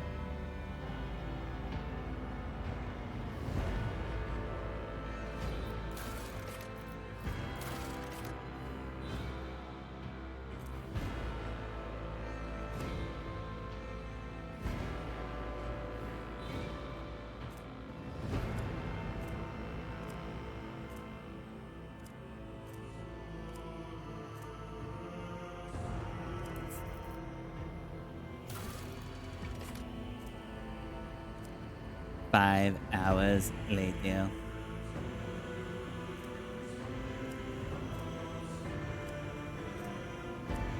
I told you we were going to spend 2 hours in the character creation. We are fastly approaching that.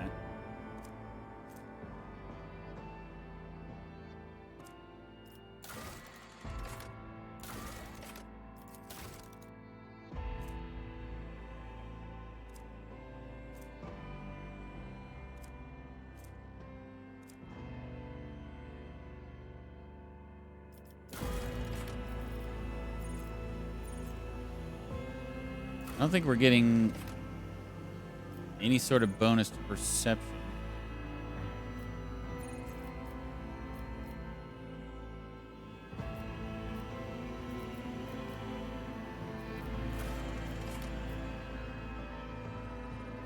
Oh, I see. The fellowship is evened out because we get -5 on Death World, +5 for Navy officer. I see. I see.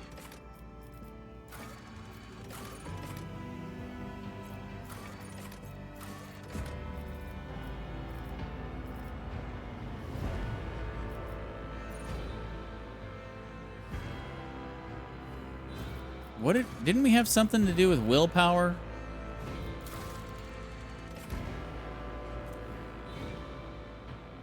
I know I saw it somewhere.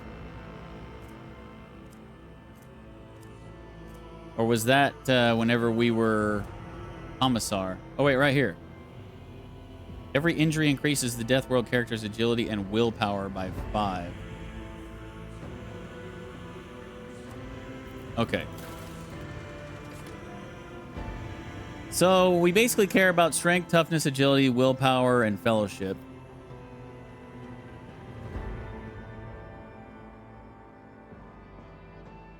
I think.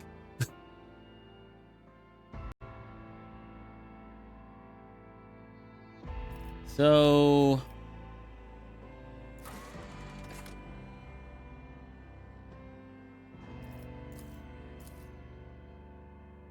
what is 50 max?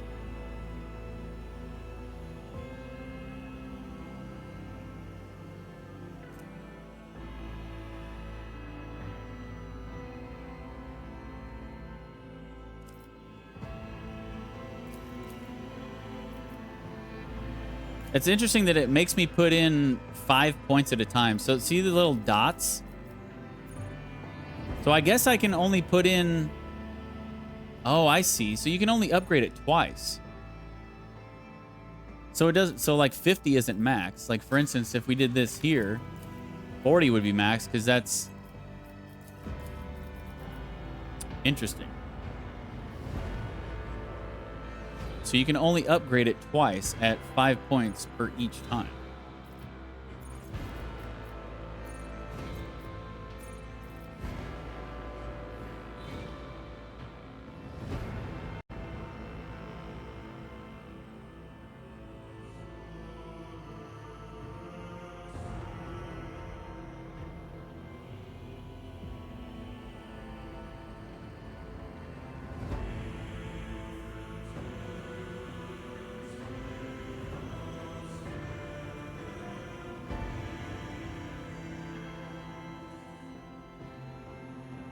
All right, well, let's go agility,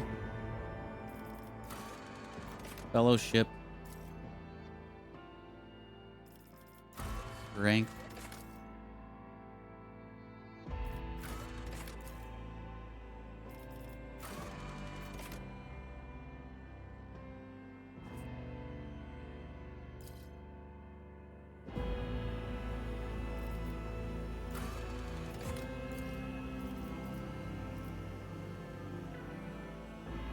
I guess let's go with this.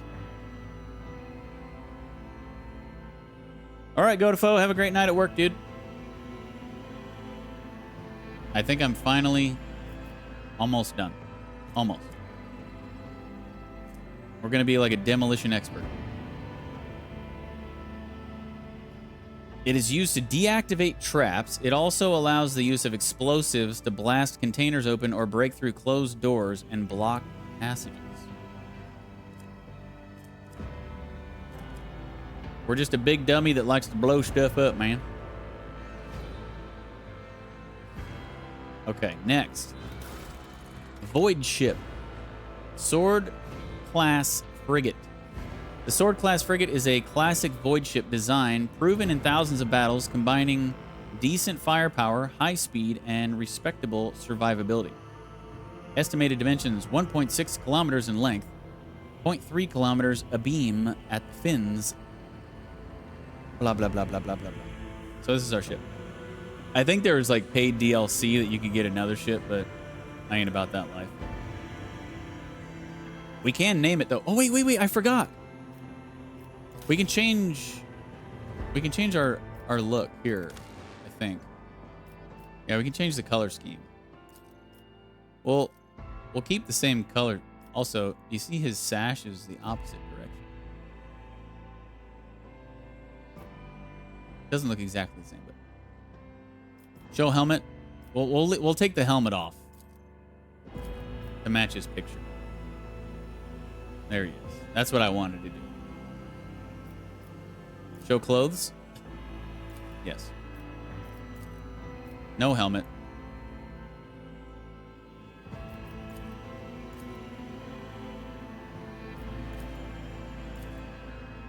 Okay.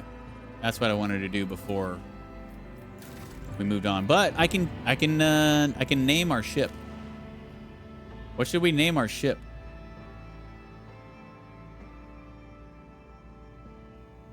Got any bright ideas, Liz?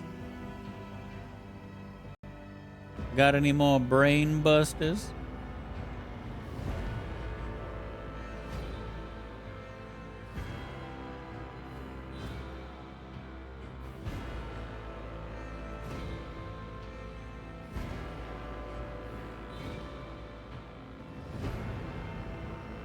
I'm definitely not creative enough for that. Just, you know, something relating to the stream. Like, this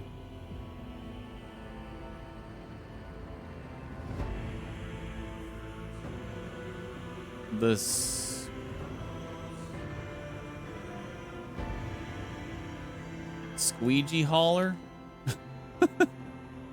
That just sounds silly. Something that references the stream. Some hidden stream lore bits or something, you know?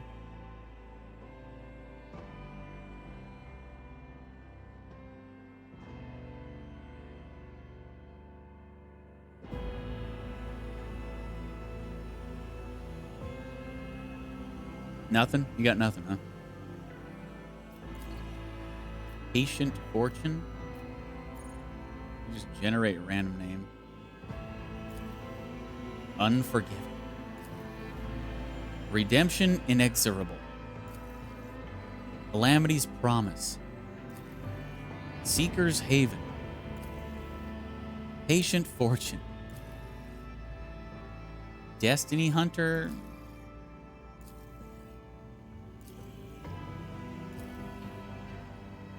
I was trying to think of something but couldn't. Nothing to go with squeegees.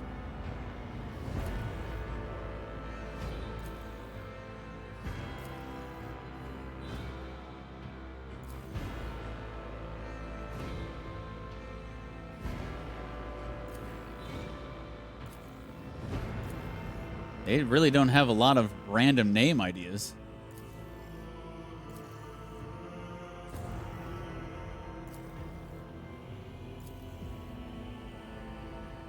Daring Destiny. I like daring. I don't want destiny. Give me something else with daring. Guardian of the Squeegees. That's a good one.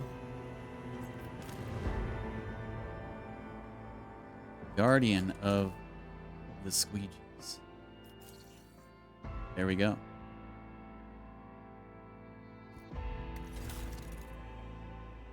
Now my name is going to be...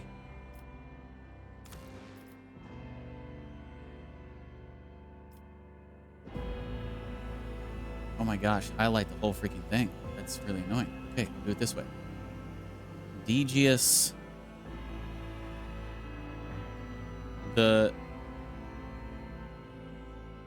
Squeegemus. Deejius the Squeegemus. Or what about just Deejius Squeegemus? What about just Deejius?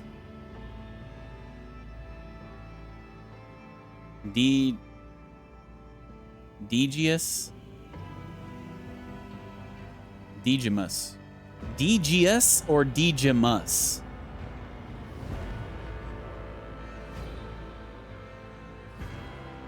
Wait.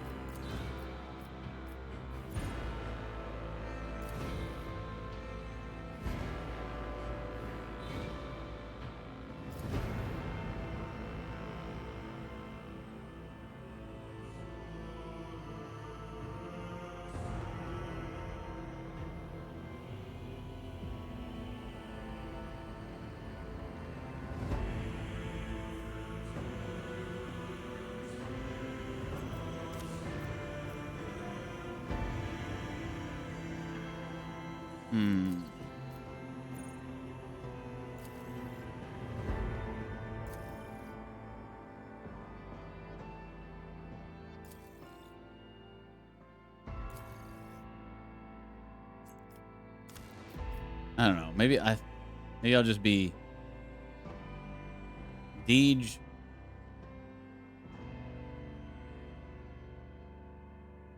Squeegerton? Deej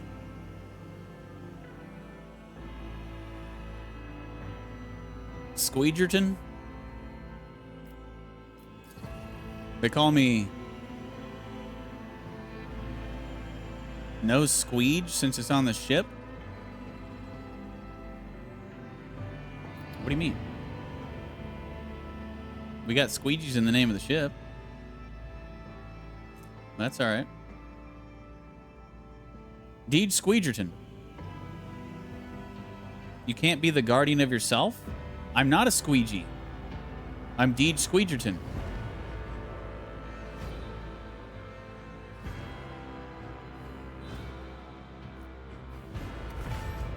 That's it. That's it. I'm Deej Squeegerton. And I'm going to go to the bathroom now.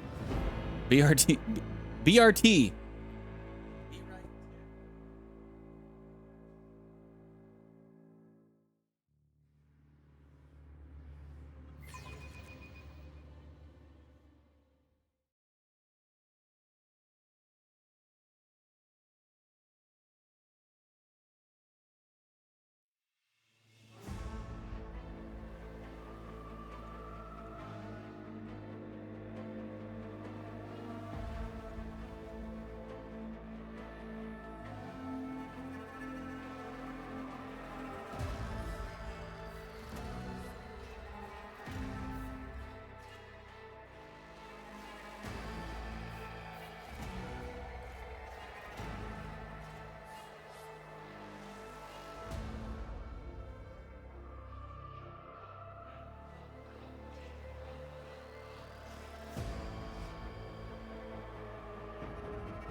I think we're finally... Hey, it's not even 2 hours yet. I said 2 hours. So, if anything, I did that character creation fast.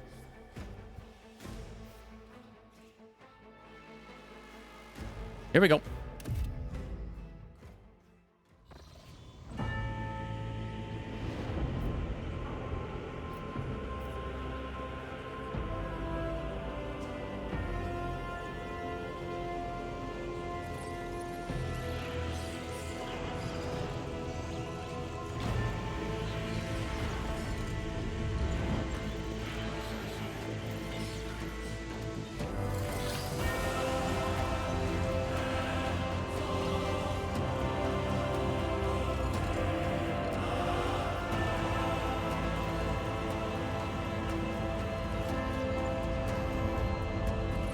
Hey, I took my hat off. An excellent place for contemplation. One has the best view of the cathedral from here. Mesmerizing, wouldn't you say? An impeccable manifestation of the God Emperor's sublimity. Why does he have his hat on? I took it off.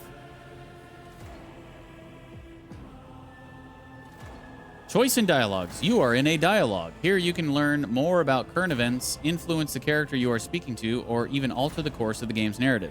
Your character's personal story depends on the dialogue choices you make. Available dialogue options are displayed on the right. Select a reply by clicking left mouse button on it or pressing the corresponding digit on your keyboard. Got it.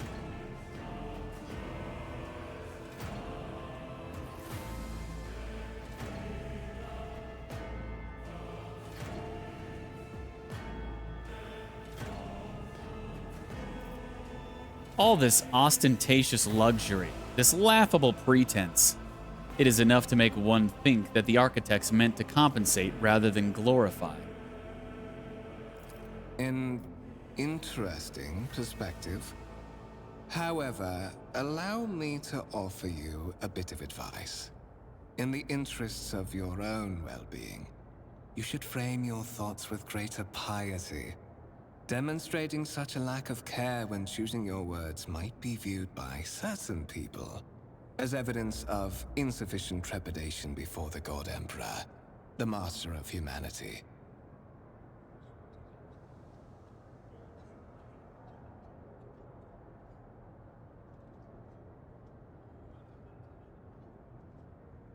I do not show deference for things I do not believe in myself. Your position won't protect you for long if you continue making such pronouncements. Know that a fate far more compelling and eventful awaits you than being executed as a heretic. Allow me to introduce myself. Conrad Voigtveer, Master of Whispers, in the employ of Her Ladyship Rogue Trader Theodora von Valencias, at your service. I haven't had the pleasure of speaking with you in person before. Hyperlinks. You can hover your cursor over highlighted words to learn more about them. The tooltips that appear can help you better understand the world of the game or its mechanics. Words are highlighted when they first appear in a text. Scroll up the dialog box to see the desired highlighted term again. Rogue Trader, a subject of the Imperium with a unique hereditary title. A rogue trader is tasked with exploring and exploiting the still uncharted regions of the galaxy for the benefit of mankind.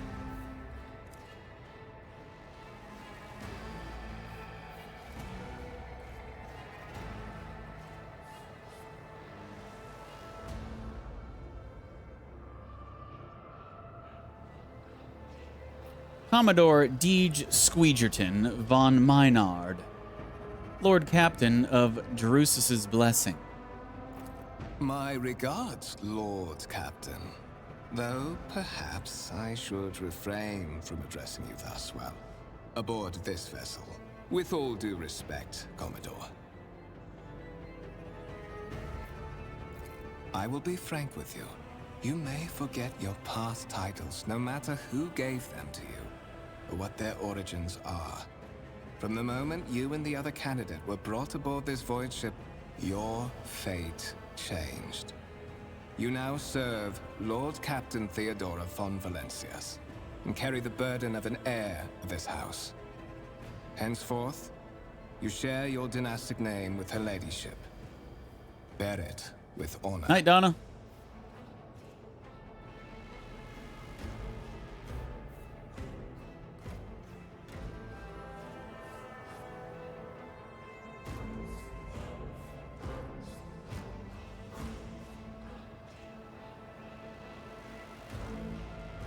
Tell me about the one on whose ship I have found myself.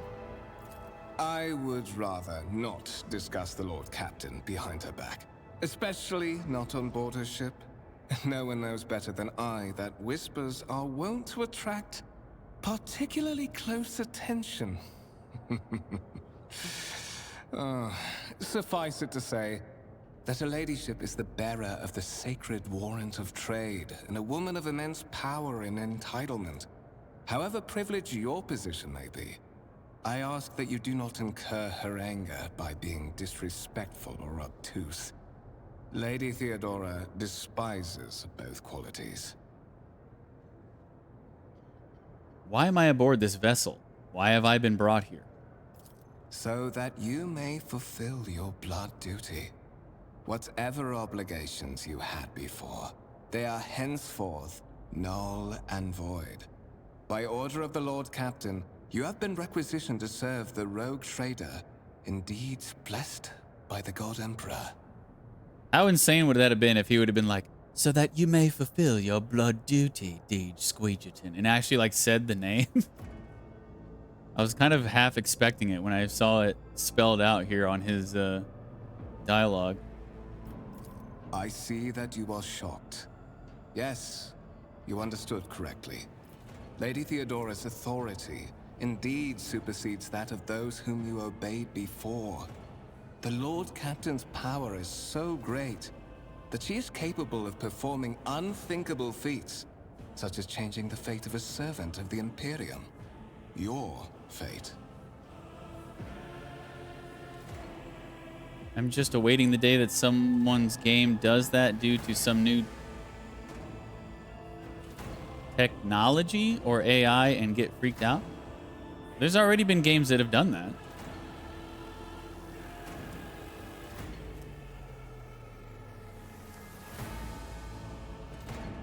But yeah, as AI, becomes more prevalent and more technologically advanced, you'll probably see more stuff like that.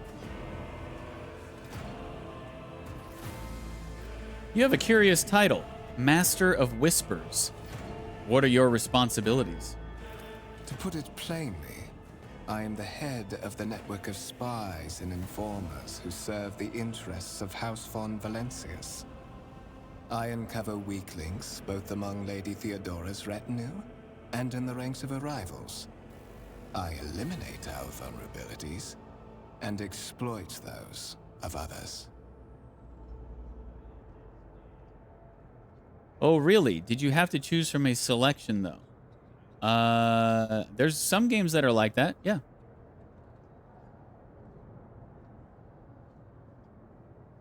You say I am one of the rogue trader's heirs, so there is another candidate? There is, and you will meet him soon enough. I assume you had some goal in mind when you decided to seek me out. Let us address it. But of course, I have come to invite you to a meeting with Lady Theodora. I imagine you have many questions for your patroness, and I'm sure she has just as many questions for you. It is regrettable that you haven't yet had an opportunity to speak. It has been an arduous voyage thus far. The Lord Captain and Master Ethelthrat von Valancius are conversing on the observation platform. Let us join them there.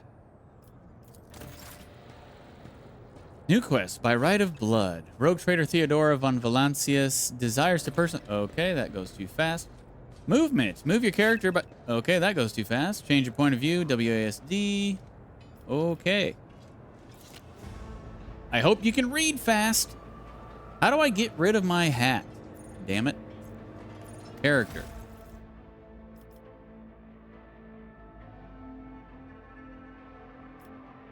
I don't want my hat on. I turned it off. DeejTheSqueejerton does not want his hat on.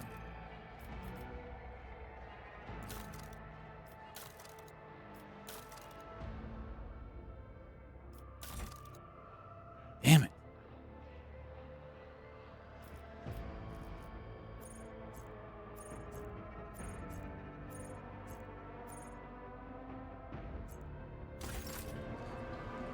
I tire of idleness. Let's move.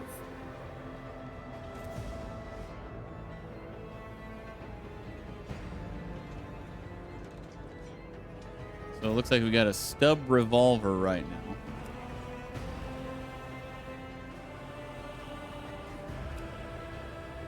Okay.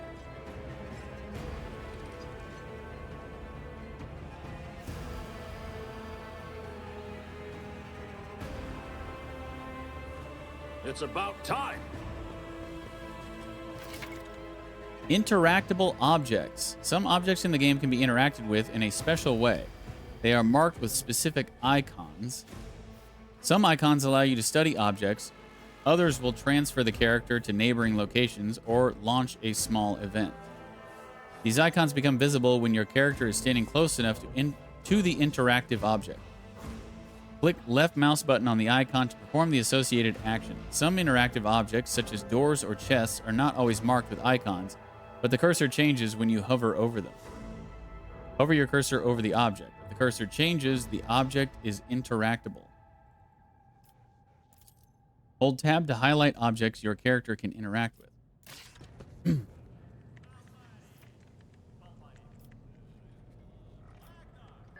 Let's see. A massive conference table, obviously crafted from real wood, a resource of incredible value aboard a void ship.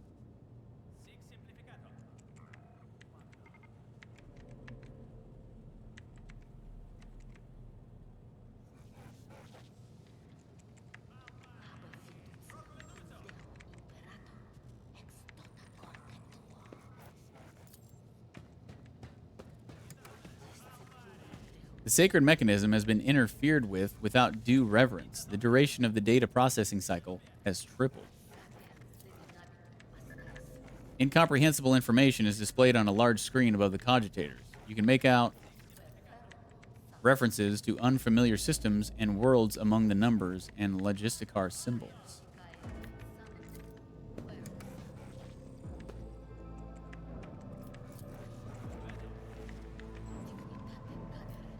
I'll lay claim to the stars.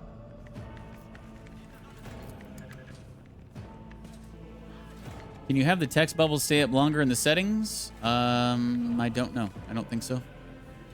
I don't remember seeing it.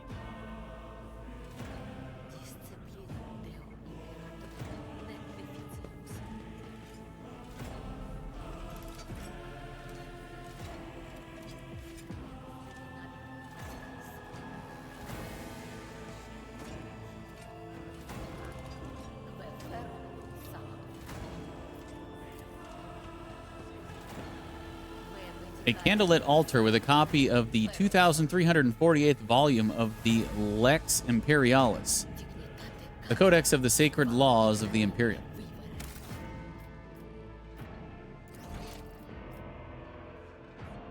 Here, I'll take a look for you, Liz.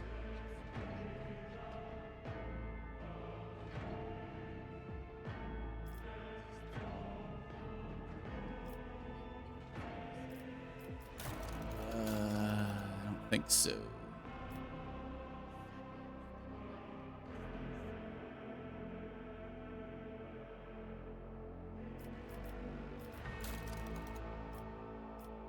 Nah.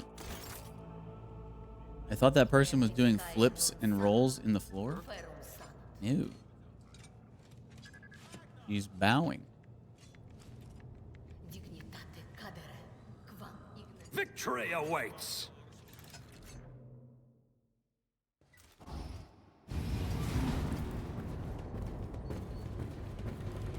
One of the Fon Valencia's trophy rooms. Perhaps you would like to take a look around after your audience with the Lord Captain.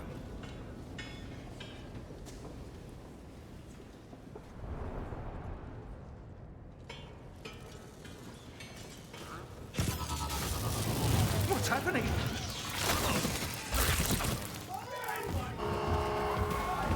Run! The servitors have gone berserk! Battle tutorial incoming.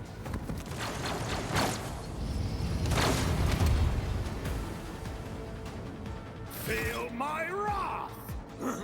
Start of combat. You have been ambushed. The battle begins. To survive in the grim darkness of the far future, you will have to face enemies of all kinds and fight for your life. These hints and tutorials will familiarize you with the combat system of Warhammer 40,000 Rogue Trader. Click the button at the top of the screen to start the battle.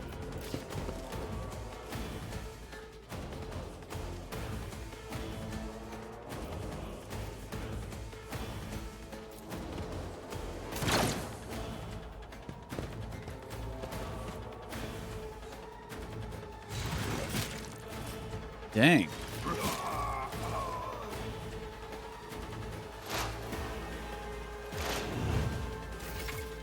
Movement and combat. All battles in the game are turn-based and take place on a grid. On their turn, a character can move, attack, and use their abilities. Select a cell within the highlighted area and double-click left mouse button on it to move the character there. Movement points, MP, determine how far a character can move on their turn. 1 MP corresponds to 1 cell on the battlefield. Moving diagonally is more costly. Every second diagonal cell uses 2 MP. At the beginning of each turn, movement points are restored to their maximum value. Note that once a character starts moving, this action can no longer be canceled.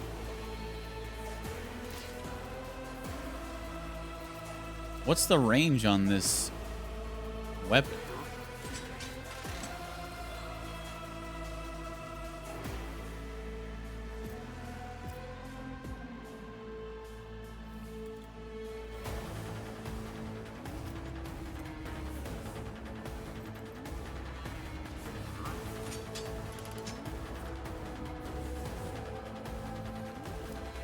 So this is 0 AP, can only be used once per combat. This is 1 AP.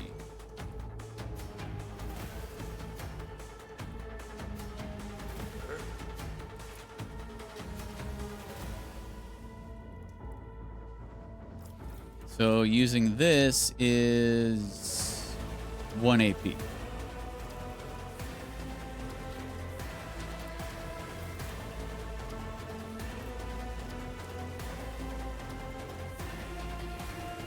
What's the range? Does it say? Oh, 6. Maximum 12.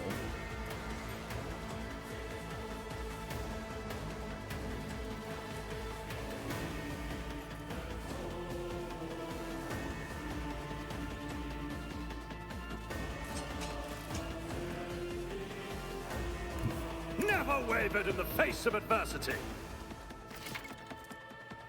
Action points. To make attacks and use abilities in combat, a character must spend action points, or AP. Their total is displayed on the panel at the bottom of the screen. Every attack or ability has a certain AP cost associated with it. The number of squares next to the icons of attack, actions, and other abilities indicates their AP cost. At the start of each character's turn, their AP are restored to their maximum value. To attack, first, click left mouse button on the single shot icon on the weapons panel at the bottom of the screen. Hover the cursor over an enemy. A tooltip will appear showing your chances of hitting that enemy and the possible damage you can deal on a successful hit. Click left mouse button on the enemy to fire. The amount of damage your characters deal depends on the parameters of the weapon they are using. The effectiveness of the shot depends on the distance between the character and their enemy. When you target an enemy with a single shot, you will see 2 areas denoting the weapon's effective and maximum firing ranges. Certain abilities in the game are considered attack actions and can only be used once per turn unless affected by specific talents or other abilities a character might have. If a character performs an attack action, they will not be able to attack again and will lose their remaining movement points until the start of their next turn.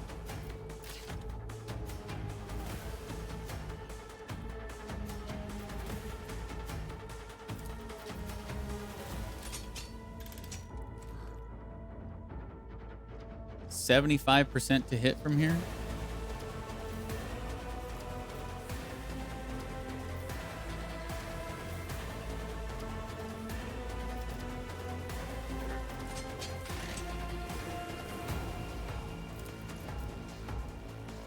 Not my specialty. Why can't I use that?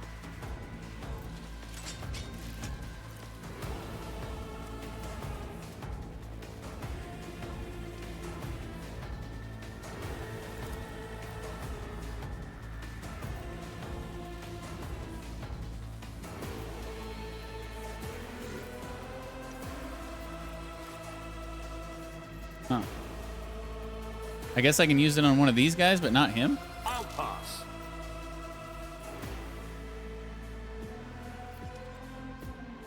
Already done.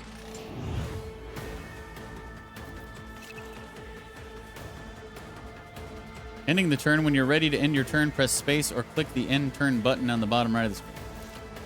I haven't even fired yet.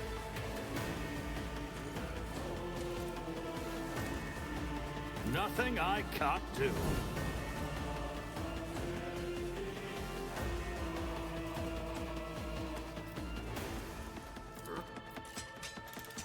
All too easy. Miss. Nice. Nothing like missing your first 75% shot. Your character has just missed. To increase hit chance, equip your character with a decent weapon and place them on a vantage point. Abilities and talents that improve the weapon skill characteristic will help you hit more often in close combat. For improved marksmanship, learn talents that increase the perception and ballistic skill characteristics. Yeah. Shit that we're not proficient in.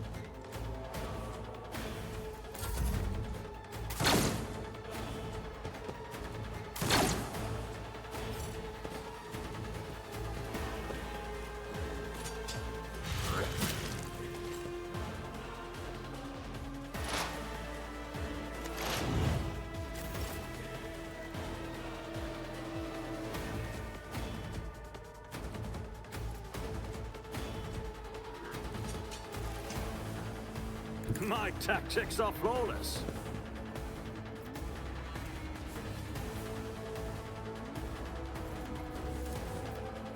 Nothing I can't do.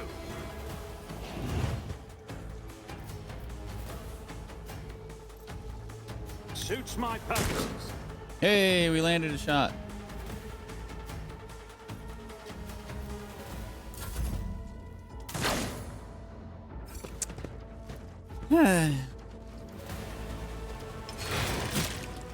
So glad I gave him bonuses, you know, by buffing that dude.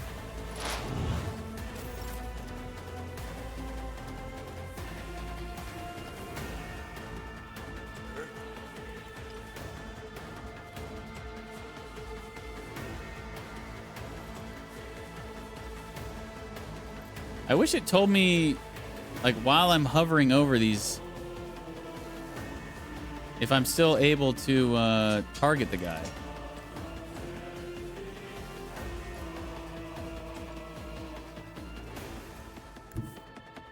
Oh, I guess it does. Wait.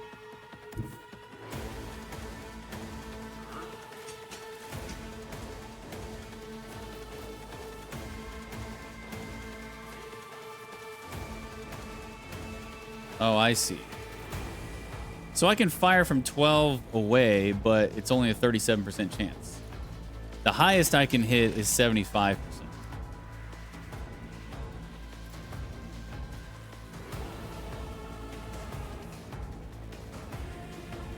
What did it say about diagonal?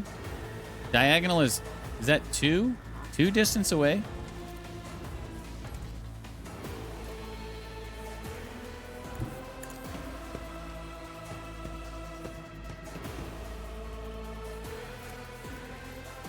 Not a problem for me.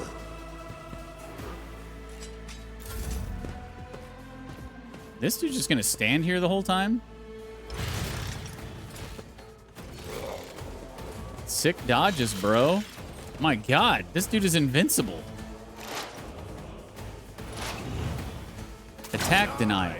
Characters with melee weapons block adjacent enemies' ability to perform attacks with ranged weapons. Pistols and shotguns are an exception to this rule. Those can be fired at point-blank range. Okay. So characters with melee weapons prevent you from...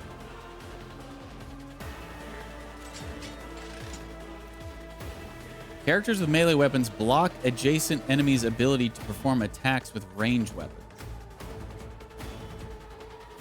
Okay.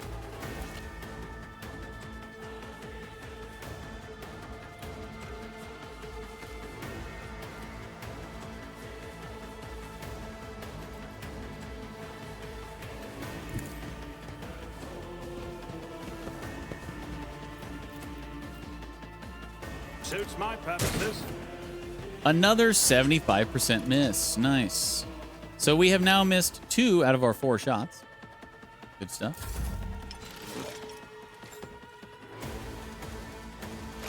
But he's just dodging everything.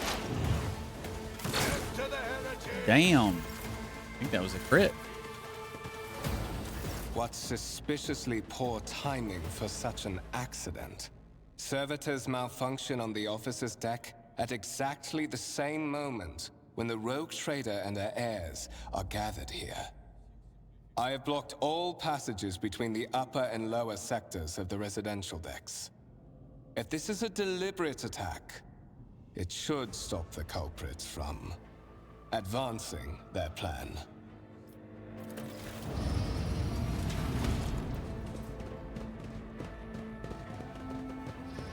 Just in time, boys. I'm afraid I must remain here.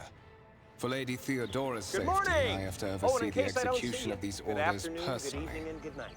I Hey, hope Liz. you will have no difficulty reaching the observation platform on your own. It is just at the end of this corridor.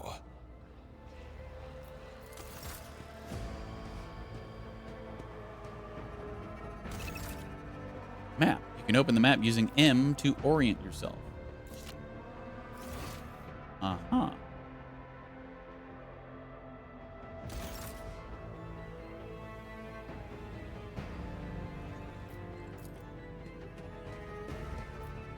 These windows look into the next room, not outside the void ship. You cannot make out anything through the cloudy glass, only the weak light filtering through from that side.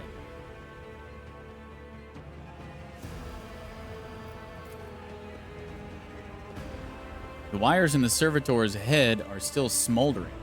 It would seem the cause of this malfunction was the short-circuiting of the motive force. Tarantula sentry gun, constructed with the blessing of the Adeptus Mechanicus using a standard template construct in the manufactorums of Kiavagama. Kiavagama? Leman Russ battle tank, reclaimed and restored by the grace of the God Emperor, the first to breach the capital walls during the pacification of Vortez Ch'tun. Ch'tun? Ch'tun. This exhibit is unfinished. Another symbol of House von Valancius's valor will be displayed here at some point in the future.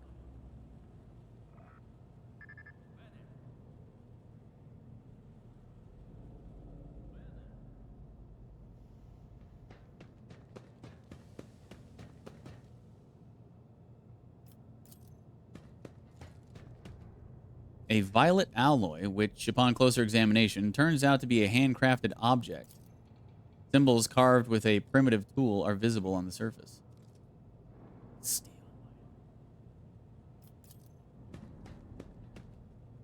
A black shard resembling obsidian. If you look closely, you can discern a strange, barely perceptible glow inside the artifact.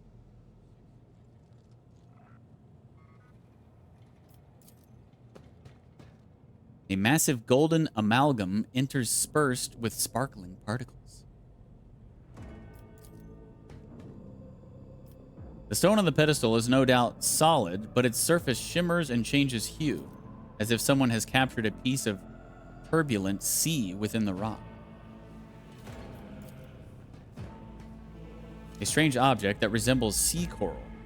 The porous surface is pitted, a sign that it has been underwater. A gray-green crystal with white veins. A low hum can be heard coming from the artifact.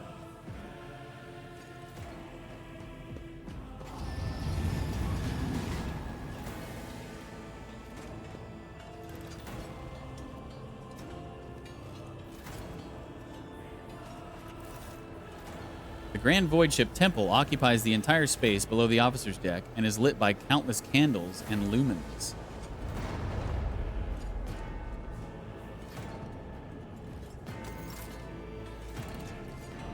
Cool little cinematic camera there.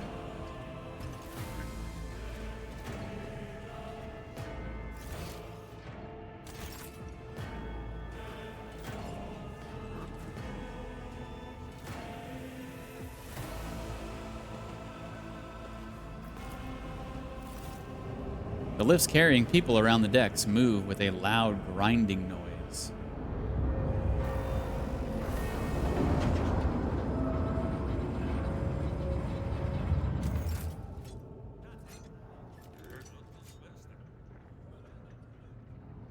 Follow my lead!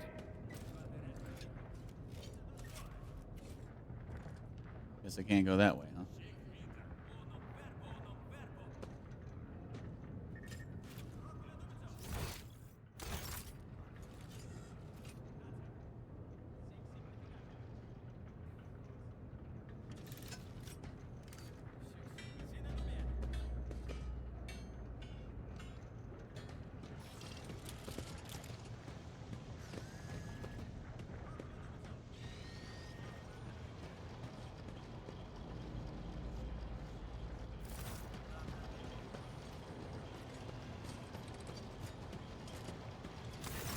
That is not where I wanted to go, but okay. simply irrational, Lady Theodora.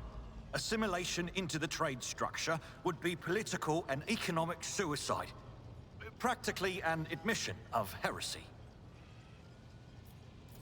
Then suggest an alternative that will satisfy me.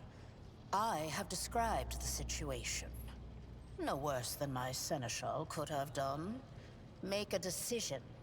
What will you do with Ion 6, Edelthrad? I'm here to speak with the Lord Captain. What is this? Is this someone from your retinue, Theodora? Do you permit your people to interrupt your conversations in such a fashion? I give that permission to those with something of substance to say.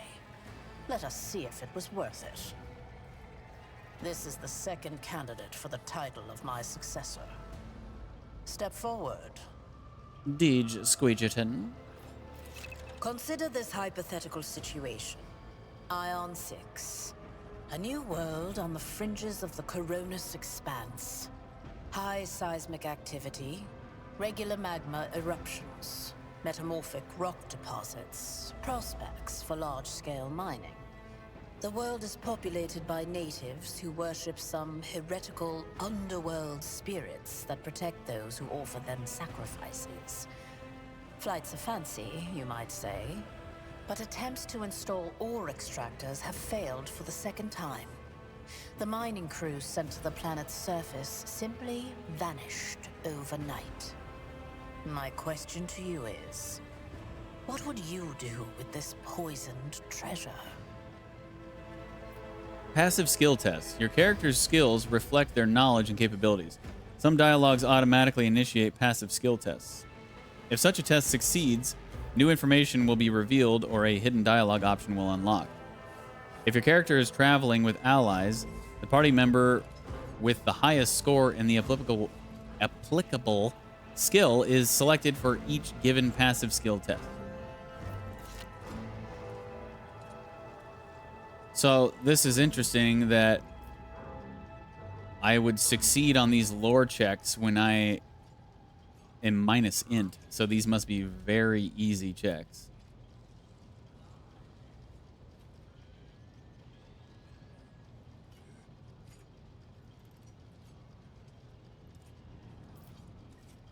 There are ways to confirm whether what is happening on Eon 6 is witchcraft or not. It might cost several psychers to do so, but it will give us the answer. Thorough, but presumptuous. It took me a great deal to find one psyker who could serve me well for many years. Yet you speak of several. Sanctioned psychers are rare and valuable instruments of the Golden Throne. Or do you suggest that we use heretics, who are an offense to the God Emperor's light? It would be rather careless of you to utter such profanity in the presence of his faithful servants.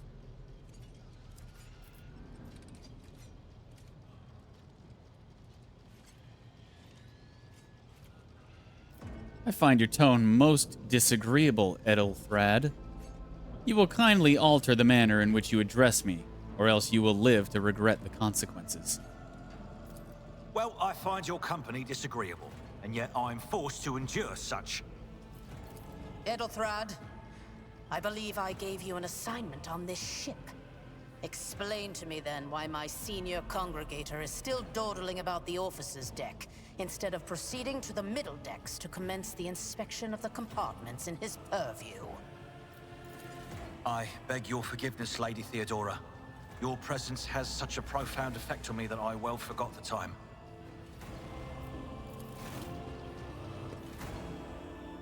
So, why are you here?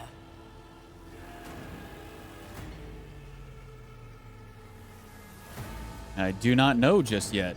I hope you will clarify that. Clarity. A luxury that few of us can afford. There is a reason why I did not explain all the details of the question I posed to you earlier. Beyond the borders of the Imperium, seldom is one granted an opportunity to enjoy information in abundance. This, however, is one such opportunity. My name is Theodora von Valancius Massimo of Scaris. I am a rogue trader in the service of the God Emperor of humanity. And my rights and freedoms are vindicated by a most sacred relic. The warrant of trade, kept aboard this very vessel.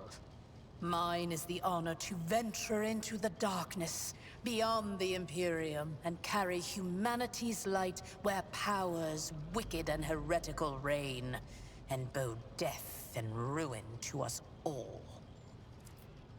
It is my decision alone to determine the fate of whatever I find past the bounds of the explored void. Every world I discover, along with all there is to find thereon, resources, people, riches, and mysteries, is mine by right. I command millions of lives, rule over numerous planets, and possess fortunes that no planetary governor or commander could dream of amassing. And you are one of those with von Valancius blood in their veins and a rightful claim to this inheritance when the hour comes.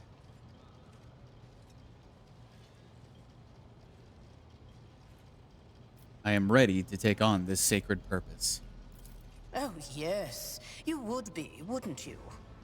The question is, am I ready to choose you over the rest? You came aboard hours before the warp jump, and have not yet distinguished yourself in any way. As things currently stand, I have doubts that you are suitable for the role of rogue trader. Blood right alone is not enough to earn the high honor of becoming the bearer of a warrant of trade. Nonetheless, your abilities and talents may yet prove useful. If not for the role of Lord Captain, then for that of their closest ally. Alas, even those responsibilities can at times be too challenging for those who share your blood. Kunrad Voitvir served me for many years before he made his mistake.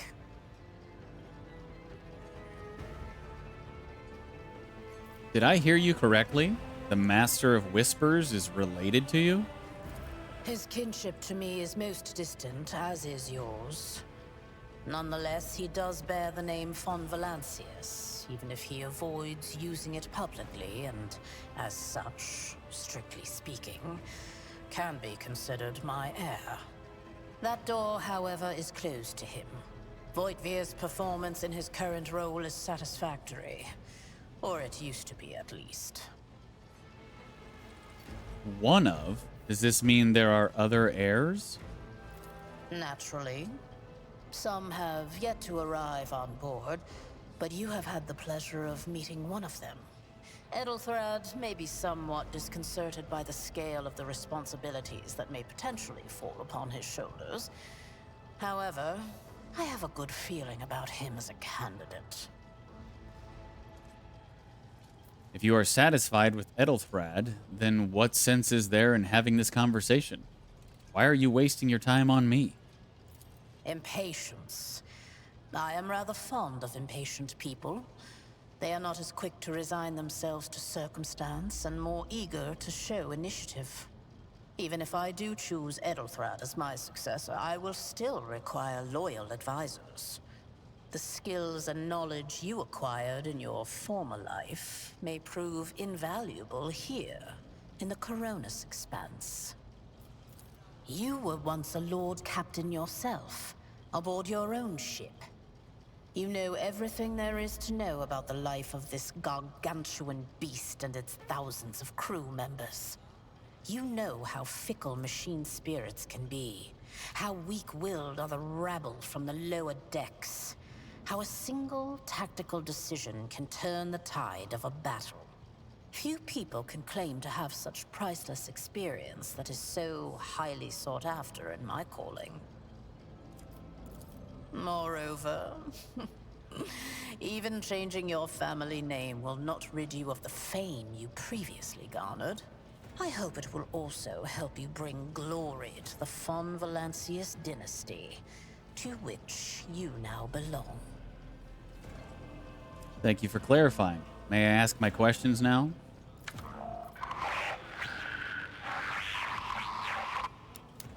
I have some time before the navigator gives the signal to initiate the void ship's translation out of the warp, and my presence is required on the bridge.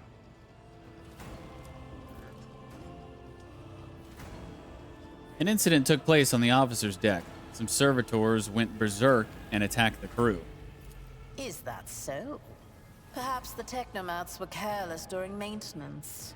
Or it could be the warp playing tricks on us in spite of the Gellerfield. Or perhaps there is something to all the stories about the ship being possessed after all. Lady Theodora, for the God Emperor's sake, surely you do not intend to start repeating idle rumors spread about by uneducated riffraff. Enough, Abelard. Such hearsay amuses me. Idira eagerly retells me everything she learns from the whispers of her unseen advisors. This ship is thousands of years old. It has enough hidden nooks, malfunctioning cogitators, and unused compartments to make ignorant folks speak of specters dwelling inside the bulkheads and plotting against those who yet live. Gracious Lord Captain, surely there are ways I can prove myself a worthy heir.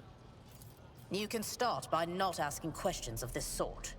I have no need for sycophants. I will draw my conclusions when an opportunity to prove yourself arises. As for when you will be granted that opportunity, only the God Emperor knows. Navigator? Translation? What are these things that you speak of? Surely I should not have to explain such things to a former Commodore? Did you never set foot outside your stateroom? Vessels such as this one are capable of leaving real space and traversing into the warp, an otherworldly dimension of cruel and unthinkable forces. By entering it under the protection of the Gellerfield, we shorten the route to our destination, crossing distances that would require hundreds of years in a matter of weeks instead, sometimes in days or even hours.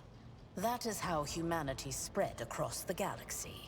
That is how we were able to build the Imperium, which spans millions of stars.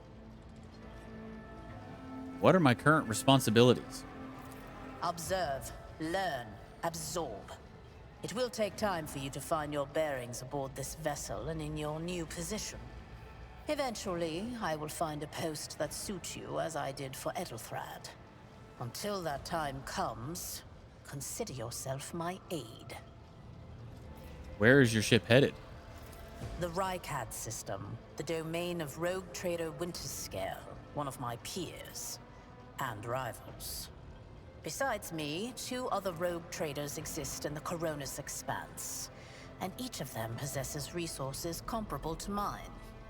Perhaps you will one day assist House Von Valancius in surpassing both of them in affluence and splendor. I set the course for Rykad on the demand for a very specific reason. Perhaps I shall yet apprise you of the purpose for this voyage, but now is not the time. I have no more questions. In that case, I shall head to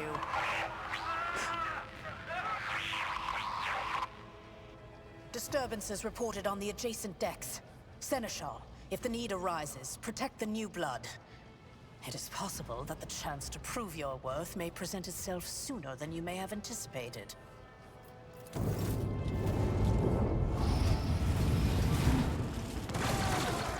Oh, snap.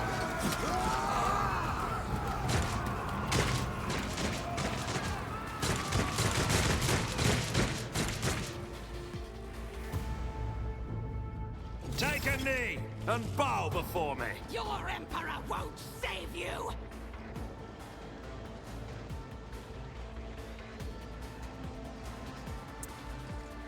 Initiative. All combatants act in turns, and their order is determined by an initiative roll. The order of turns is displayed on the left side of the screen from bottom to top. The character at the very bottom goes first, then the one above them, and so on. Hey, John, how's it going? I was wondering when you were going to stop by. How are you doing today?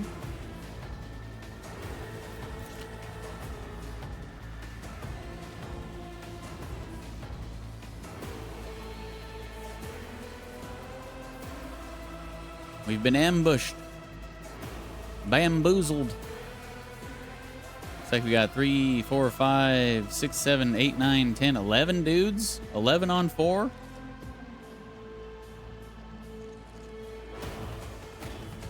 Here we go. Look out! I've seen worse battles than this in my time. Damn, Abelard is going. Oh, snap. Why did it get all choppy there?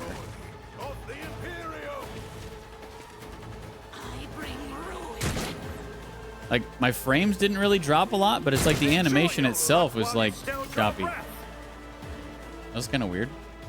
I'm good. Freaking work. I completely missed the beginning of your stream. Well, don't worry, because I spent almost the first 2 hours of the stream in the character creation. So you really, this is only the second battle.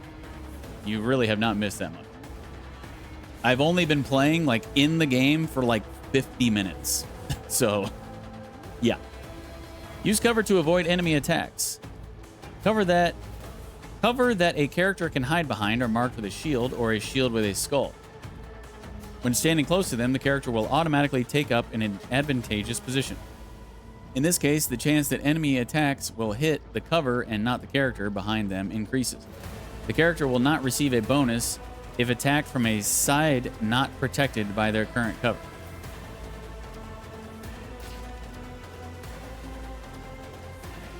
Okay.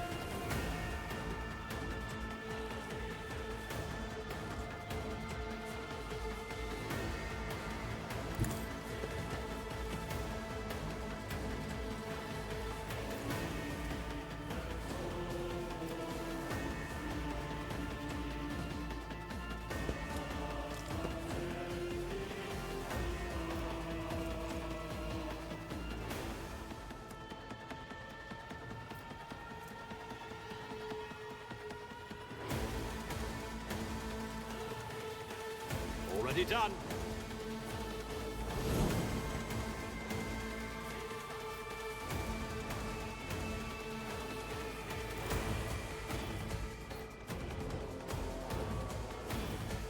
I don't know why I can't use this on these named NPCs.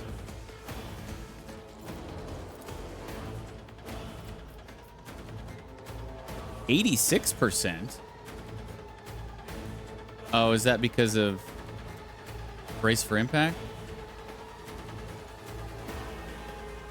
No. 1, 2, 3, 4. Oh, is it because I'm behind like full cover? My accuracy increased.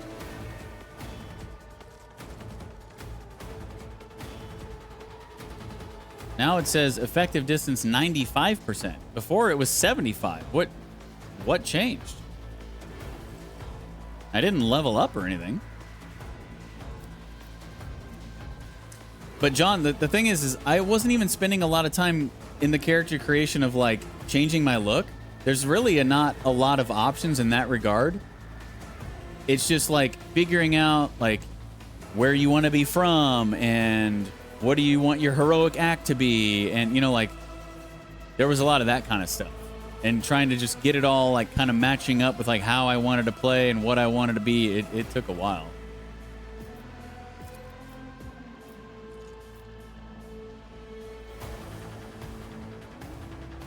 Nothing I can't do. Dodge? Really? 86% dodge. Nice. I am your doom.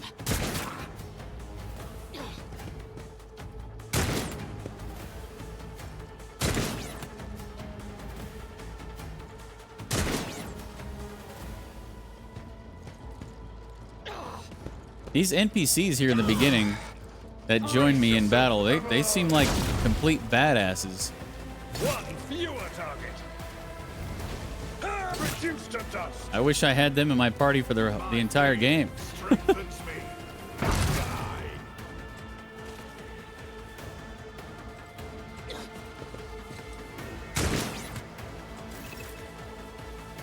Positive effect. Your character has received a temporary positive effect from an ally.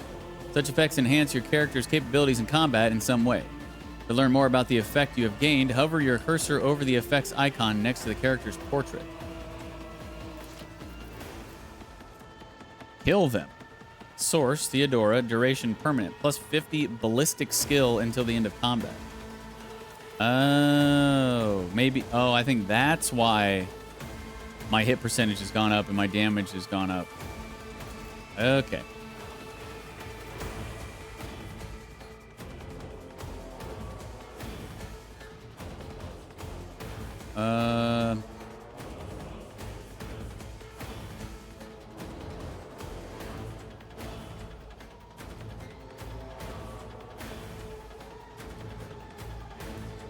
Where do I want to go?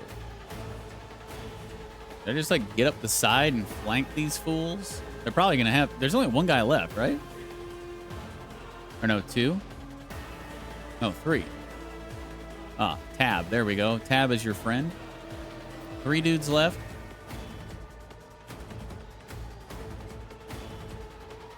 I'd probably just waste time if I come back up here and go around this way.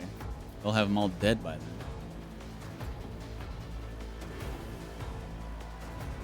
I shall not fear.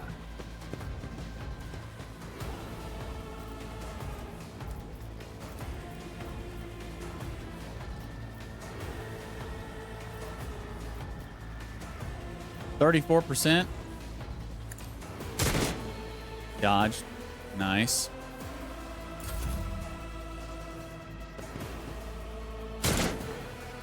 Chaos guides me. Damn. My place is at the fore. I took care of this one. Reduced to See, I don't need to do anything. Just let them do it. Easy. And of course, the troops show up after the battle, like the first battle. Mort, take a team with you and clear a path to the transport line. Do not let a single whoreson survive.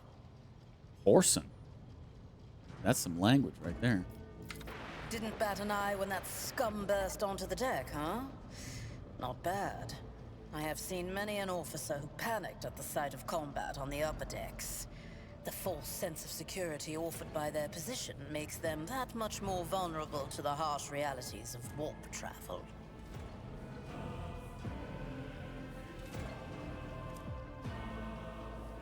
What are your orders? Mort has gone on ahead to clear a path for us. If you want to make yourself useful, go after him and see if the Arch-Militant requires aid. And be quick about it.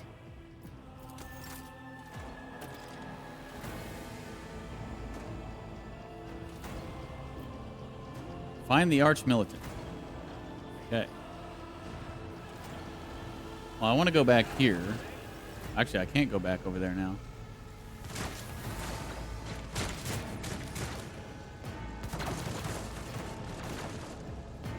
Enemies all over there now. Cool.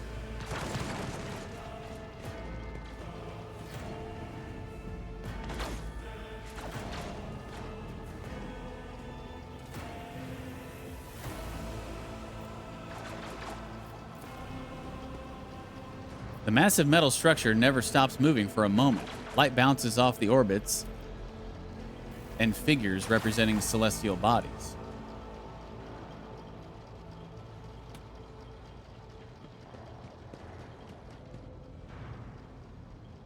Okay, I presume we are going to be going up here.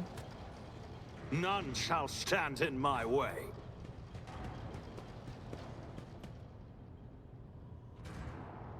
No?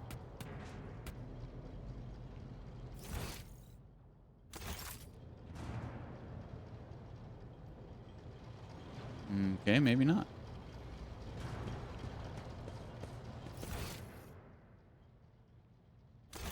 How do I... Where's my journal? Journal is J, of course.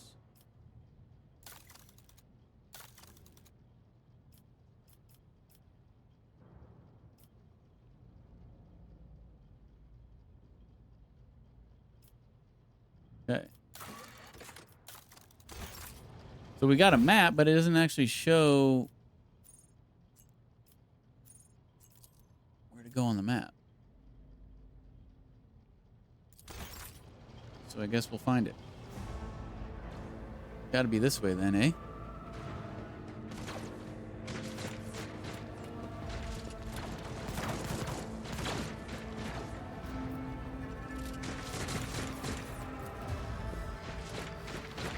The heretic's body is riddled with holes. An improvised single-shot gun lies smoking in his hand.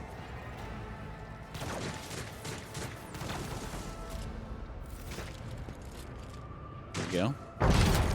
Damn.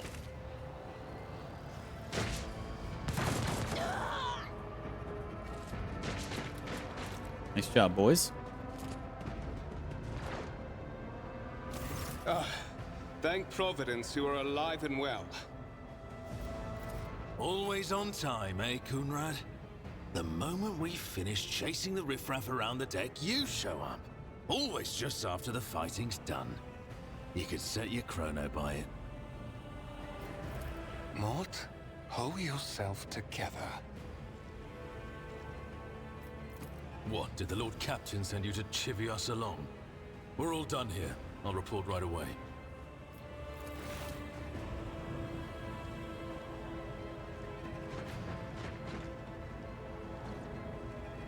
Master of Whispers, what is happening on my ship? The Voxnet is silent. The Voxmaster is not responding. Armed assailants have stormed the officer's deck, and my arch-militant just destroyed several more heretics on the way here. Is this a severe case of warp madness? Have some of my crew lost their minds and forgotten who they are and whom they serve? Report! I have not yet received word from the Engineerium regarding any Gellerfield failures, but communications were already unstable half an hour ago, and now they have ceased altogether. Whatever the cause may be, the consequences are spreading fast.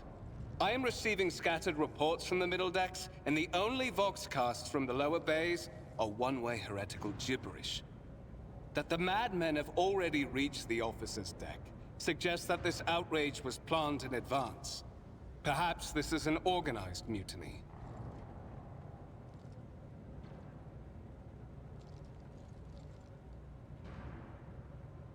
A mutiny against the Emperor's anointed. Execute the traitors, every last one of them. First, we have to confirm that the bridge and the navigator's sanctum are secure. And I have the means to do both things at once. Edelthrad, where is he? I must know if he is unharmed. A psyker aboard a ship that is potentially being assailed by the warp could pose a greater threat to himself and others than a whole army of madmen with improvised weapons. I tried to locate him, but the last thing known about his movements is that he arrived on Transitional Deck 18. Blast it! Master of Whispers, find Edelthrad immediately. Seneschal, locate Tlas and the Sister of Battle. Both are to remain at my side. Arch-militant, with me. I must go to my study. And it appears we might encounter heretics along the way. If I may, Lord Captain. Transitional Deck 18 is at the heart of the disturbance, and if our goal is to bring Ethelthrad back, I could use some support. After all, I'm not as adept at directly confronting enemies of the House as the esteemed Arch-Militant, and taking into consideration Ethelthrad's psychic powers.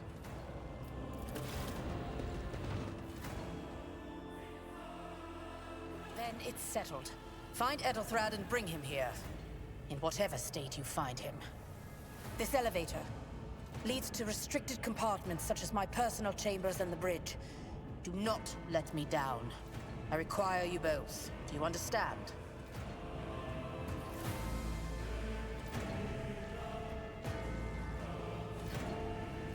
I cannot promise that I won't lose our dearest heir somewhere along the way. Kunrad, keep an eye on our spirited guest. You are personally responsible. Mort!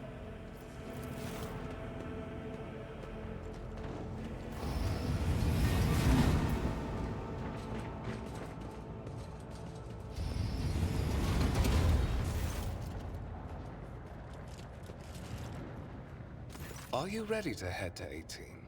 It is a long walk, and you do not even have proper gear.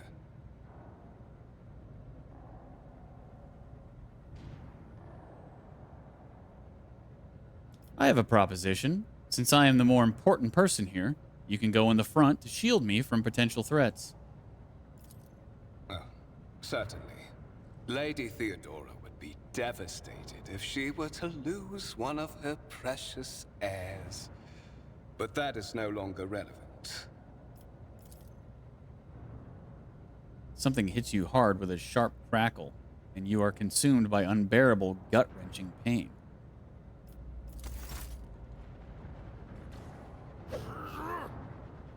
What the?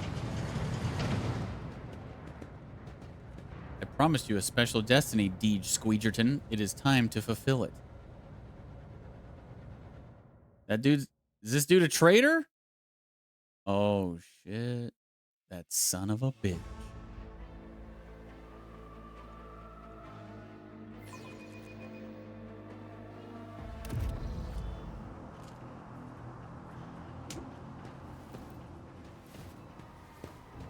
Careful, careful. Be gentle with our guest. He has an important mission to complete during our visit to the Warren Chamber. And for that, I need him breathing. Ah, you are back with us, I see. Delightful.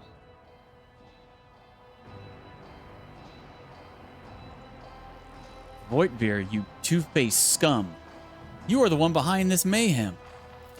How perceptive of you. I'll help you with the next insight. I need you here for your blood. You have the option to share it voluntarily, or I will squeeze it out of you myself. We are in the anteroom of the Warren Chamber, this void ship's most hallowed vault. There, beyond those gates, lies the relic that gives Theodora all of her power. The sacred Warrant of Trade. Only one obstacle remains on my path to obtaining it. The gates of the chamber are guarded by the Sentinel. An ancient device that will only open the door to a true heir of the dynasty.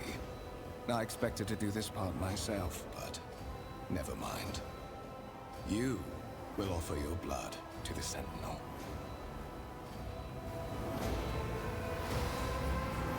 I have no intention of helping you. I am afraid that you have no choice in the matter. Try to resist, and I will demonstrate the power that the warp holds over mortals.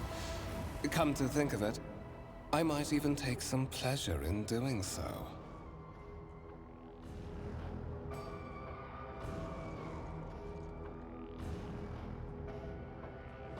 Enough threats. I will comply with your demands. There's a good boy. Then go to the Sentinel at the gates of the Warren Chamber and fulfill your destiny. I had hoped to feed Ethelthrad to the machine. He is the one who caught Theodora's eye, after all. But since procuring him has proved difficult, you will have to do.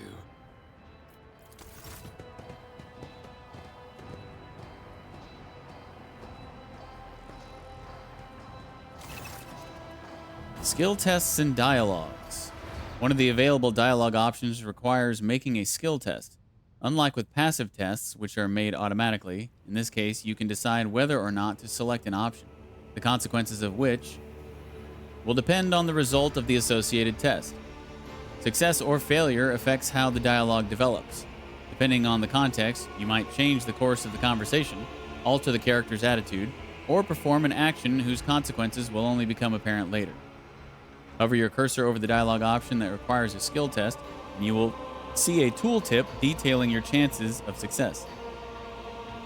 The number after the skill's name indicates the difficulty of the test. Once your character starts traveling with allies, the party member with the highest score in the applicable, that is the second time I've messed that word up, applicable skill will be selected for each test. I can't say that word tonight, apparently.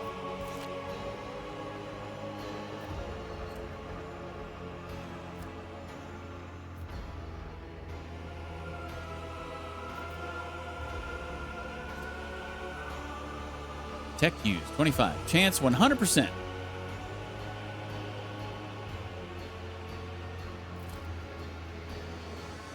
You carefully inspect the design of the gate cogitator.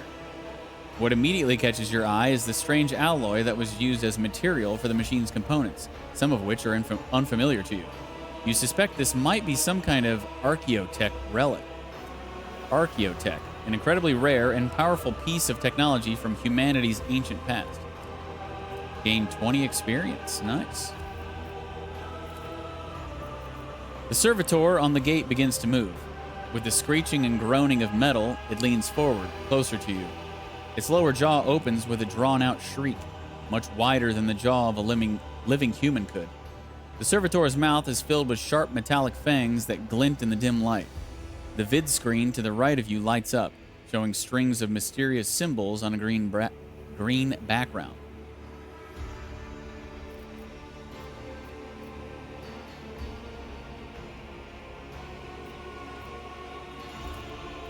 The servitor looks noticeably different from the ones you are used to.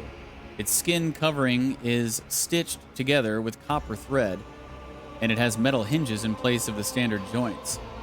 It seems that the creators of the Sentinel did everything to ensure that the service life of this unit would be much longer than that of ordinary automatons.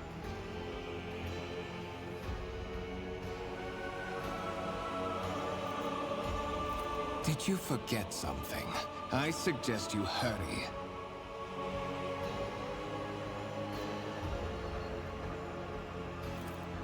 You look around in hopes of finding at least something that could work as a weapon. Your search is in vain. The chamber anteroom is completely empty and in perfect working condition.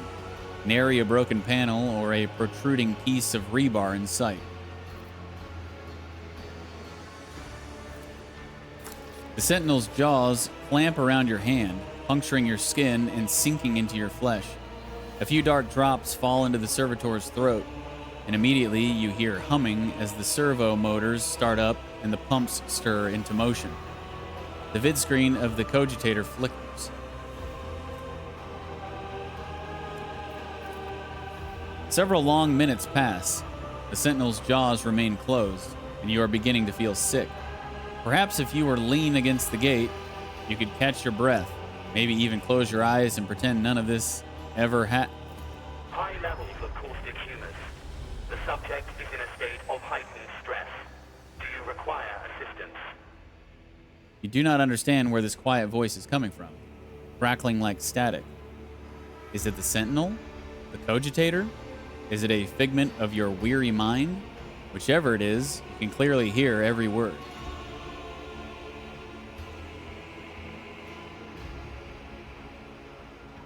I must have lost my mind. Request accepted. Initiating defense protocol.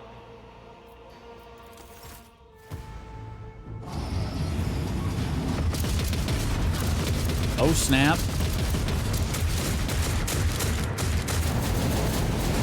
Damn. There is still another way.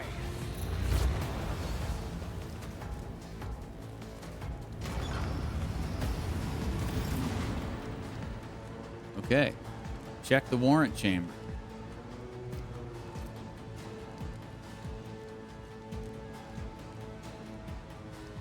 Old injury. Stack 1 of 20. An injury that wasn't healed in time. It can be healed with a medikit, but it requires passing a Medicae skill test to succeed. Too many injuries reduce the character's resolve and cause traumas.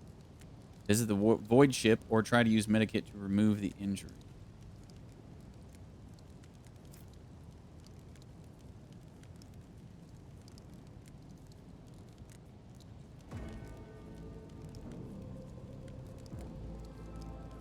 Those dudes got messed up.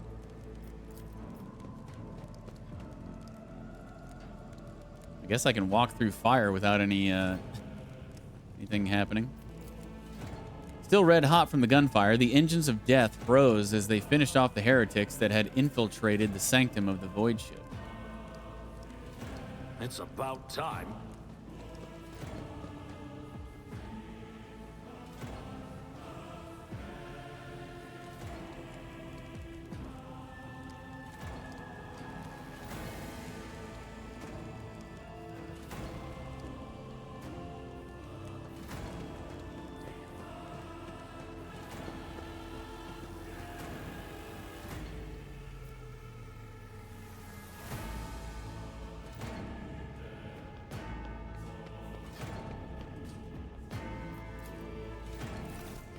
Let it be known that by my will and by the true words of this document, I appoint this person to be the bearer of the warrant of trade and bestow upon... to be the paragon of humanity, unbroken by adversity, to walk bravely first in darkness, to unite and reclaim what was lost, to triumph over nightmares untold, to hold boldly the reins of fate, to walk steadily the road of thorns, through pain... Man, you gotta read fast. Holy shit. Escort the child of the house to safety. Escort the child of the house to safety.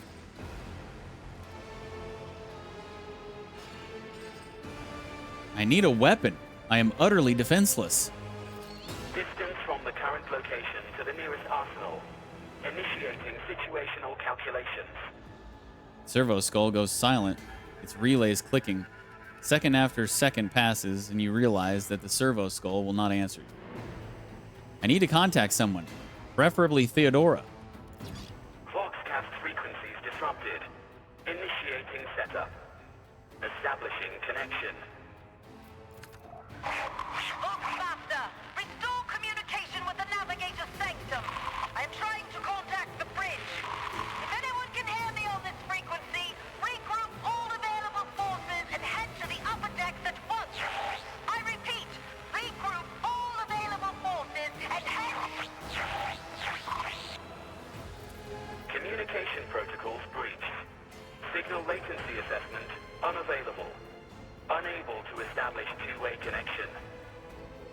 What madness is happening here? Who are you? Who addresses me? Temporary obnubilation following acute stress. Mobile unit of the Warrant Sentinel standing by. Are you the Warrant Sentinel? Mobile unit of the Warrant Sentinel, designed as a personal escort of the child of the house and a means of communicating with the rogue trader's subjects. Mobile unit standing by. Lead me away from here. Middle and upper decks. Assuming the probability of safe placement in areas of concentration of armed units. Calculating. To prevent unauthorized units from breaching the warrant chamber, preemptive sealing must be initiated. The mobile unit will start executing the received order immediately after the safety of the warrant is secured. Journal. As the game's story unfolds, you will see notifications at the top of the screen indicating that the status of your current objective has been updated and that new information has been added to your journal. You can open the journal by pressing J or clicking LMB on the notification at the top of the screen. Journal entries help you keep track of current events and guide your character on their journey. The Quest tab tracks the progress of the main story. Here you can find information about any quests you have accepted and their current status. Use the journal to help yourself understand where to go on the next steps of your adventure. The rumors and contracts sections also contain important information. You will learn more about them later.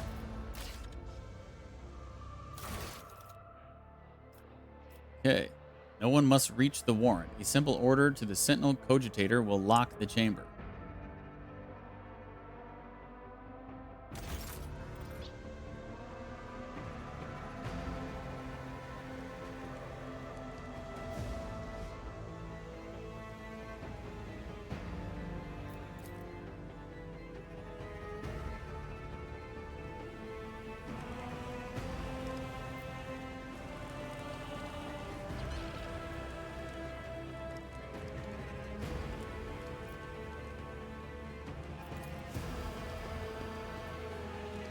The enormous gates match the importance of the thing they protect.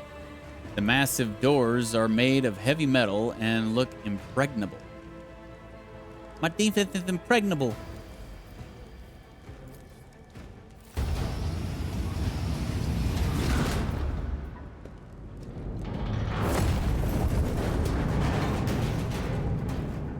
Get out of there, DeejTheSqueejerton.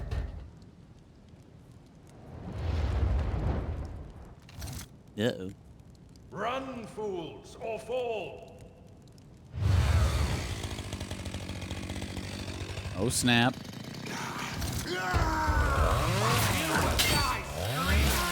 Damn.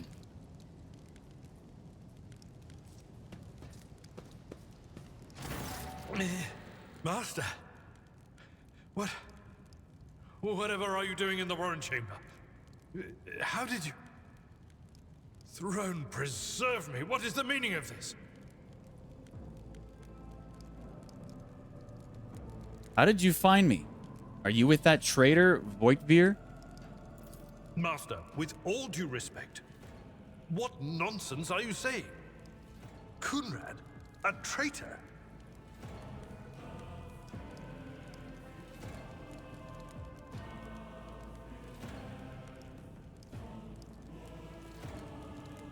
For a mere seneschal, you are asking too many questions. I would be glad to follow formal protocol, Master. But I am obliged by the circumstances to view this situation as an extraordinary one. And therefore, one that permits deviations from our accustomed procedures. You're in a bad way. I can treat your wounds. I have a Medicaid kit with me. And for the love of the throne, now is not a good time to be walking around the decks without means of self-defense. Here. He hands you a weapon.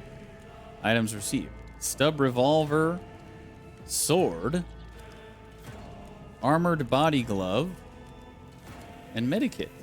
Nice. Treating injuries. While fighting, your character can lose some of their wounds. Your character has suffered an injury after being attacked by Kunrad.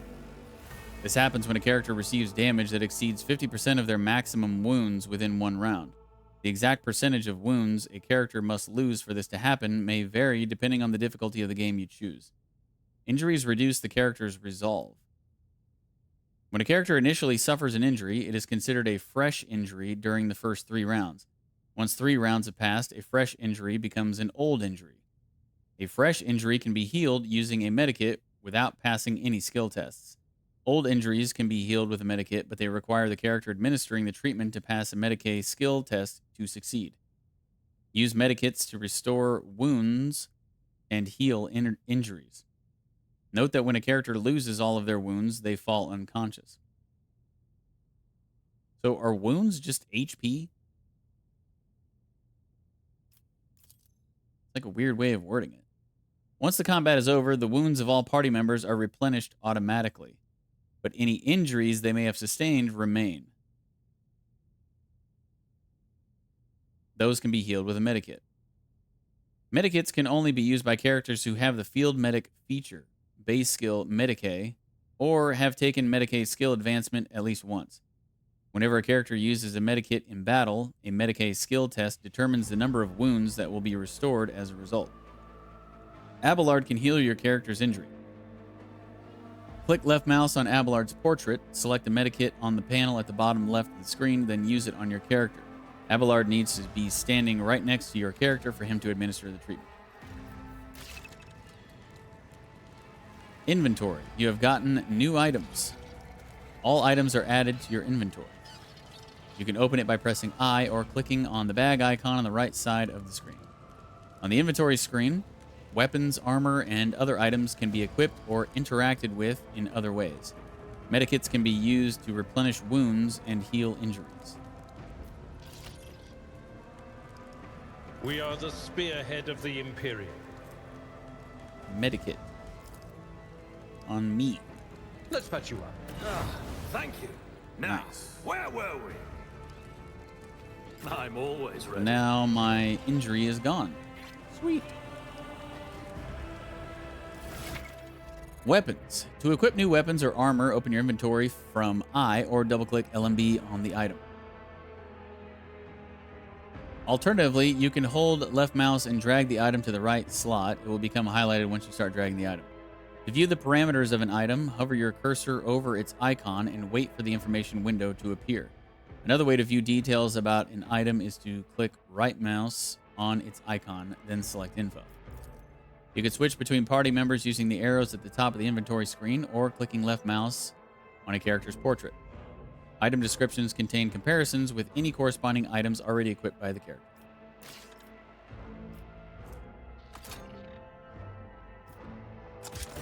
That is a noticeable improvement. Now you're prepared for the trials ahead.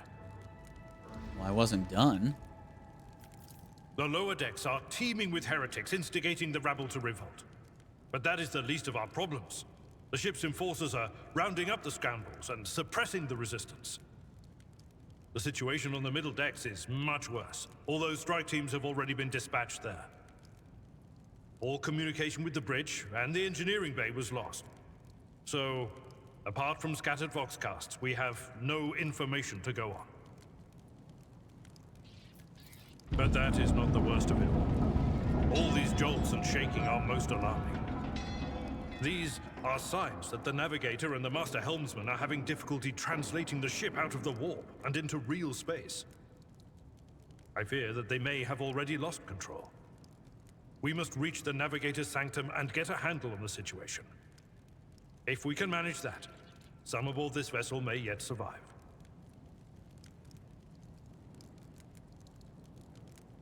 How did you find me? You sent me a Vox message. Specifically, a Voxcast on the officer's frequency, which I had the good fortune to receive. You mean to say you did no such thing?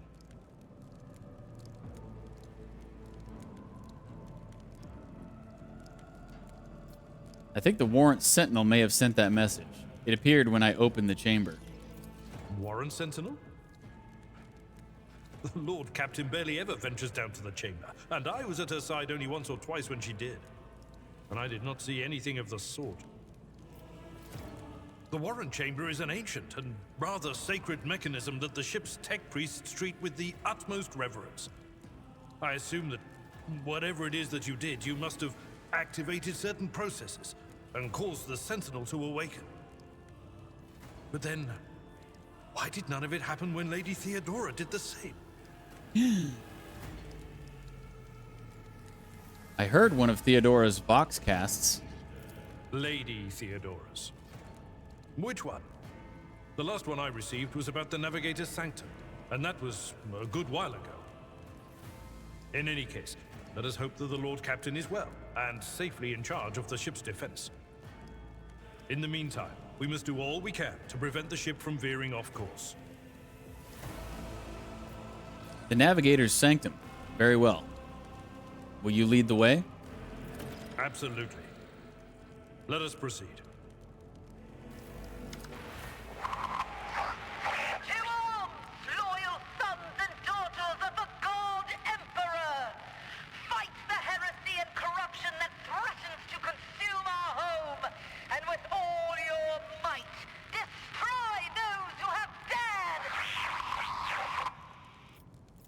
The Lord Captain is calling her crew to battle, which means the Vox networks are set up for broadcast transmission, not message exchange. Splendid. While the rogue trader inspires proper resolve to fight in her subjects, You and I shall prove that her trust in us is well deserved. Onward! You Emperor come to chaos, dark powers. I'll see you terminated. Tactical phase. Combat begins with the tactical phase, during which characters cannot attack or take other actions, but may try to take up advantageous positions. Select a character by clicking left mouse on their portrait at the top of the screen, then click left mouse on the cell you want the character to move to.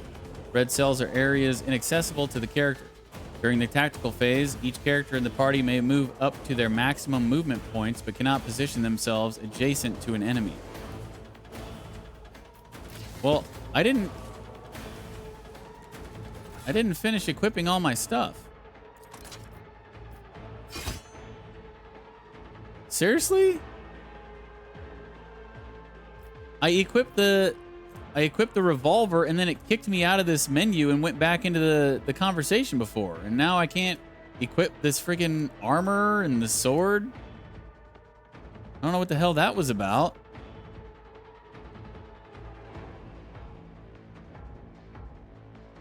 But, okay.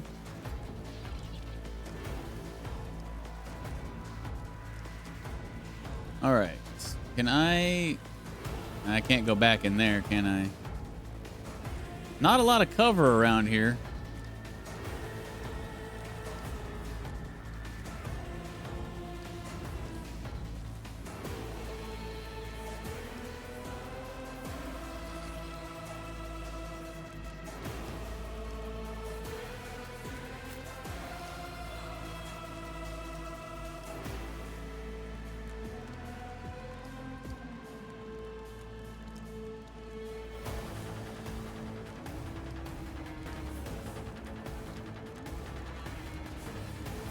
Actually, I should probably go around this side.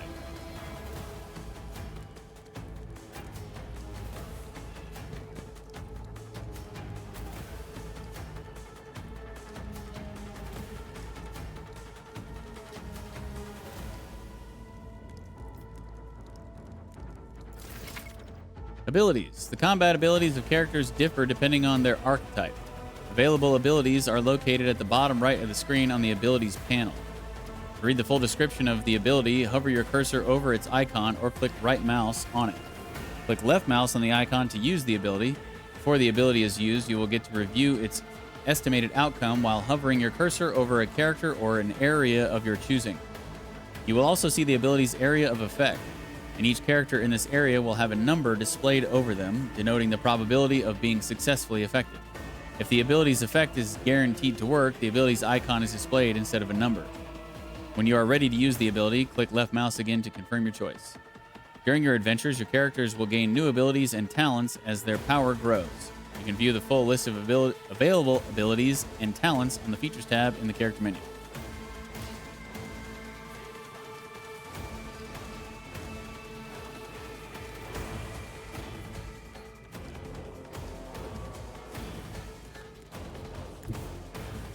Let's see how they respond to this.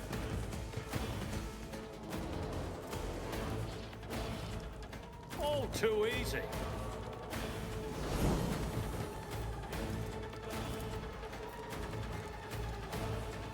Nothing I can't do. I got a pistol burst now.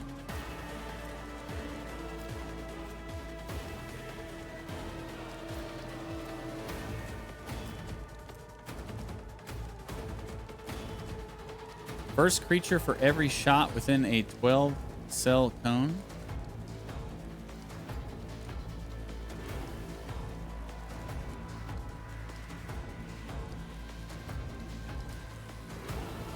So can I do both of these?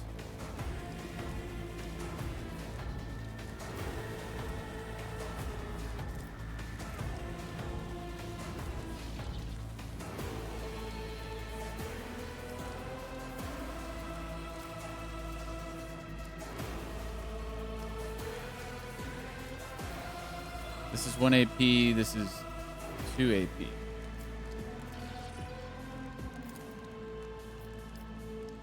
$30%er.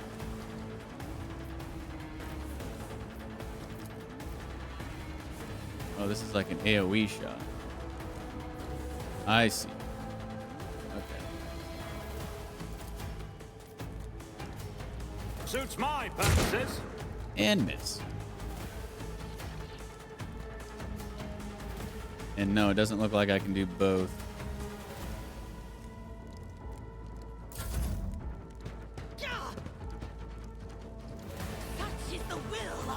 There you go. Stack them up so I can do this AoE shot. Abelard's abilities. Your new companion is a warrior. Abelard specializes in melee combat and drawing the enemy's attacks. Charge is a unique warrior ability that works only when they are using a melee weapon and is not considered an attack action. Use charge to close the distance between you and the enemy and deal damage. Click left mouse on the ability's icon and choose a direction to charge in. If an enemy is in the direct path of charge, Abelard will attack them and will still be able to use an attack action afterward if he has not used one this turn. Note that charge can only be used if the character is 2 or more cells away from their target. This character is using a melee weapon. Melee attacks require the character to be adjacent to the enemy. To make a melee attack, click left mouse on the strike ability, then on the enemy you wish to attack. Unlike single shots, melee attacks hit automatically with no need for a roll. The enemy will try to dodge and parry the attack if they are using a melee weapon of their own. Melee weapons can be used to make area attacks. All creatures in the area will suffer damage unless they succeed on a dodge test, or a parry test if they are armed with a melee weapon. Damage dealt by melee weapons depends on the weapon's parameters and the attacker's strength score. Well, I'm glad I didn't go warrior then if our first companion here is a warrior.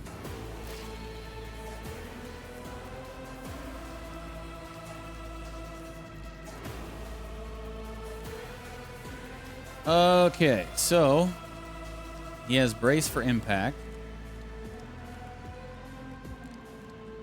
Oh, so he's also a Navy officer, huh? Okay.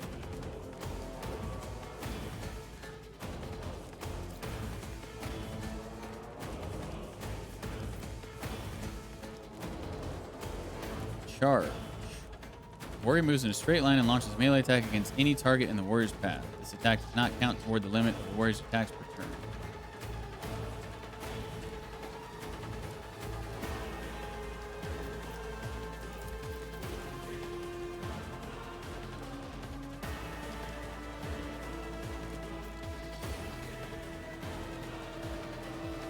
Why is this dude blinking? And this dude.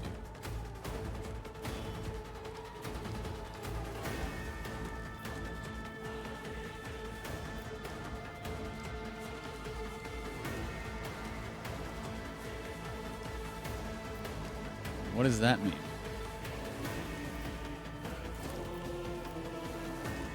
That I can hit either of those in range? I can hit this guy too, can I?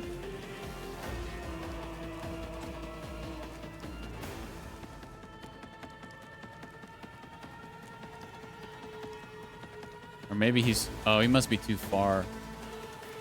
I see. Okay, so what are these? He's got a chain sword. Strike. Single attack with equipped melee weapon. Cleave. Wide slashing strike that affects multiple enemies at once. All creatures within the area of effect within a 1-cell radius.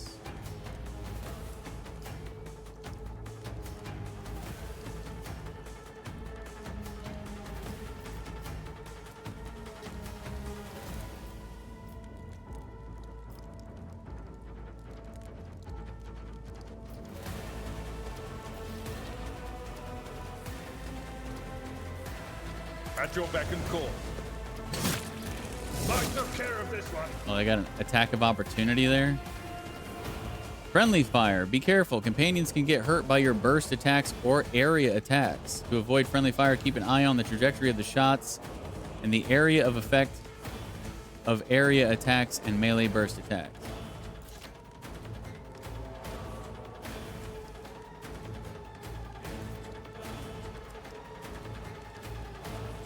Well, he can't attack again. Right?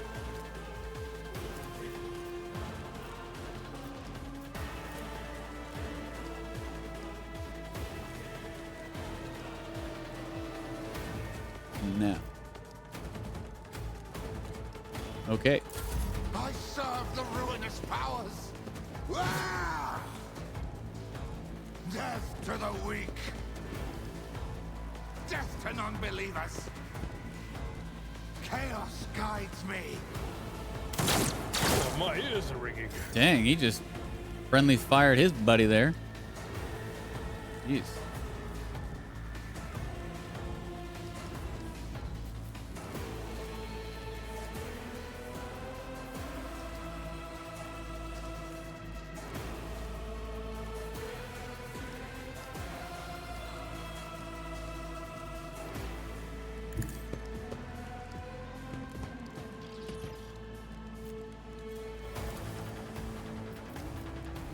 Time to light them up.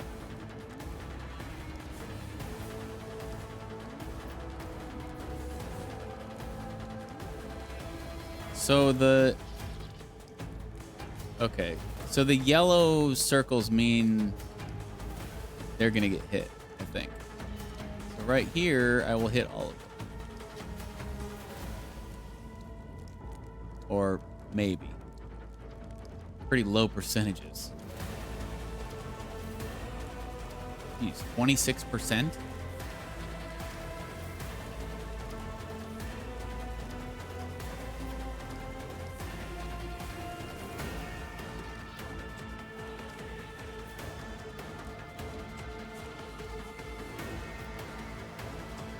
Interesting that depending on where you aim it,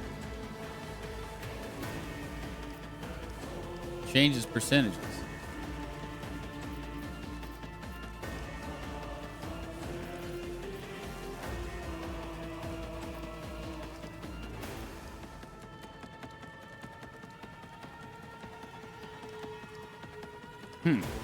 Maybe I don't want to use this.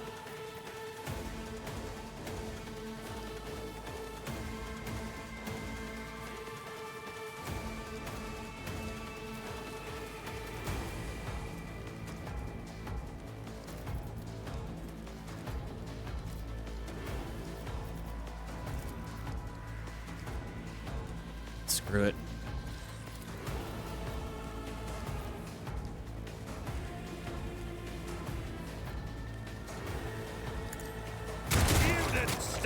Chance. Wow. I actually landed. I thought this dude had a 0% chance.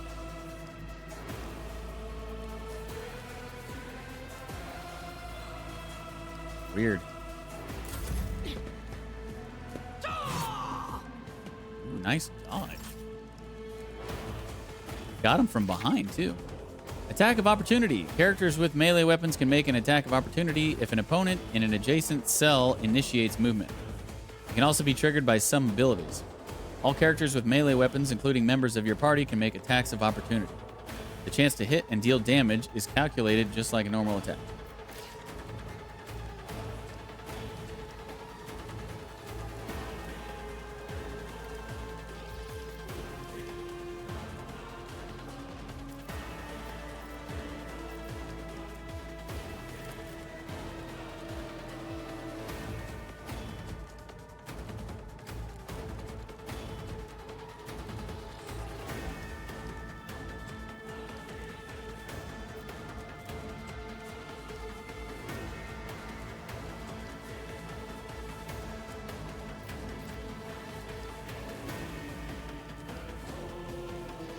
Well, if I move, they're going to have attack of opportunity on me, right? Overexerted. This character cannot be targeted by the voice of command ability. Okay.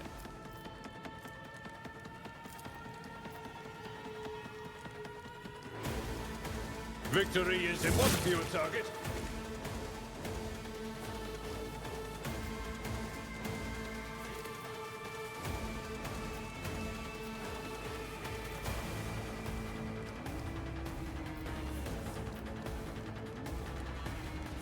Indeed. Just a minor setback. Chaos guides me. Out of my way. Jeez. He's a badass. Dodging, Carrying everything.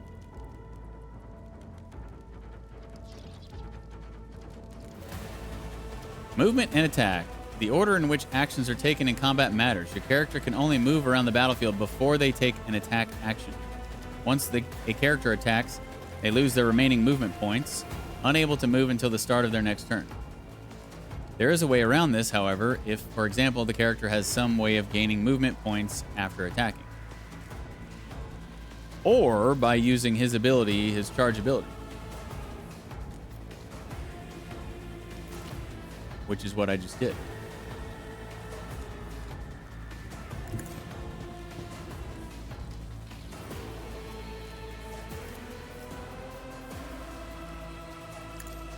Nothing of value has been lost. Experience points. You can advance the level of your character and companions. Prevailing in battles, exploring the Coronis Expanse, and completing quests earns you experience points. Once you have accumulated enough experience, your character gains a new level. Click on the arrows symbol on a character's portrait to open the level up screen. Each level gained offers your characters new progression options, which include new abilities, talents, skill improvements, and other enhancements. Your companions gain new levels at the same time as your character. Even if they are not included in the active party during your journeys, you can always increase their level later.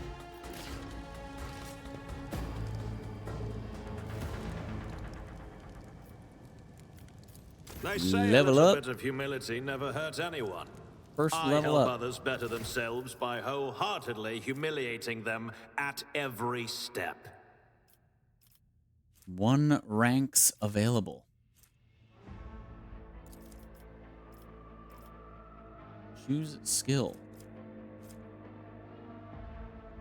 This archetype rank, it is possible to increase characters' skills. The higher the skill score, the easier it will be to pass corresponding skill tests.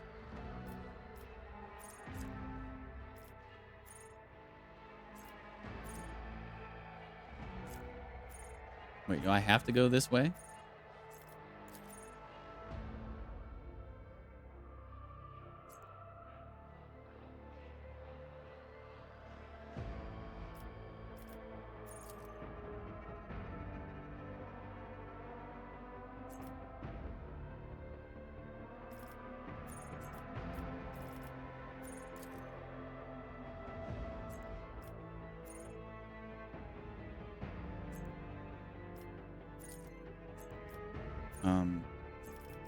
Eh?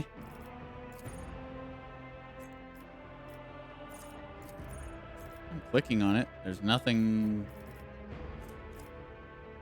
Choose skill. Did I choose one of these?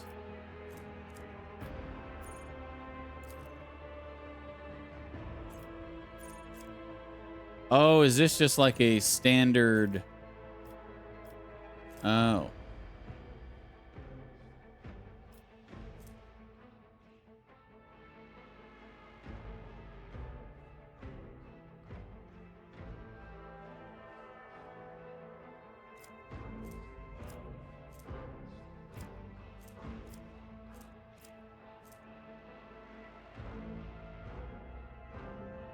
Is this like it's suggesting one of these two?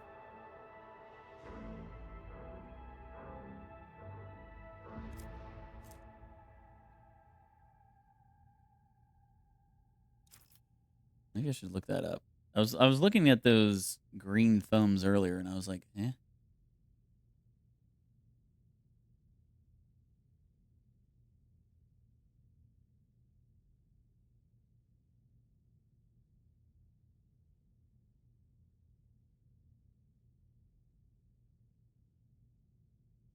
In previous Owlcat games, the thumbs up icon indicates a good/solid choice for the character in question. Kind of a default if you have no idea what to pick, look at these sort of deal. They are recommended picks for players who don't want to spend their time finding the best build.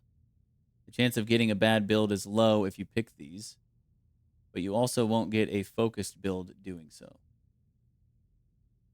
Okay, so yeah, it's like what the game recommends, I guess.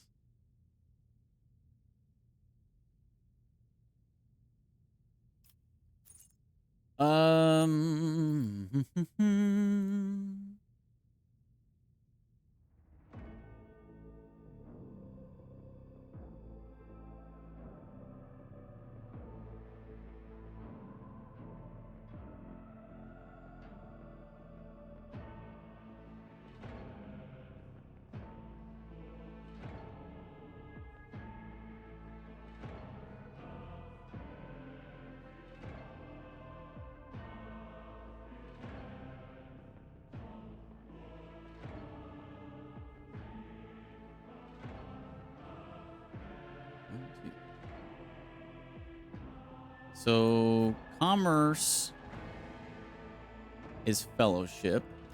Persuasion is fellowship. Carouse is toughness. Coercion is fellowship. Lore is intelligence. Demolition is agility. So we're definitely never going to upgrade lore. We don't care about that.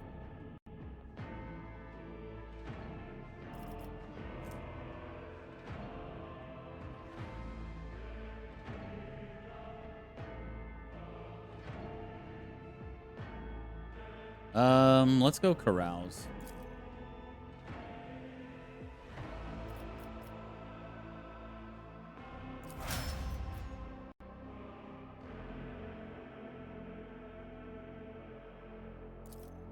Okay. On to Abelard.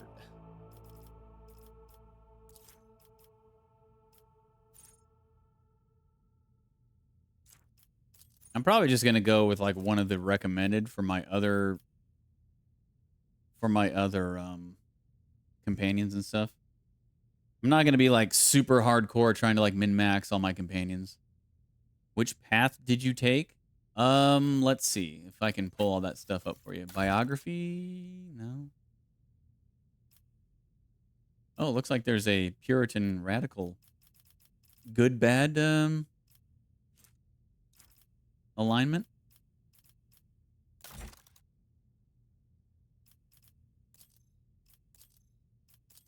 Let me see if I can find somewhere that has a list of all my choices that I made when creating. Okay, here we go. So I chose from Death World. I'm a Navy officer. I chose the Illustrious Glory, or this is... Yeah. Yeah. Basically, I'm from the Death World, and I'm a Navy officer.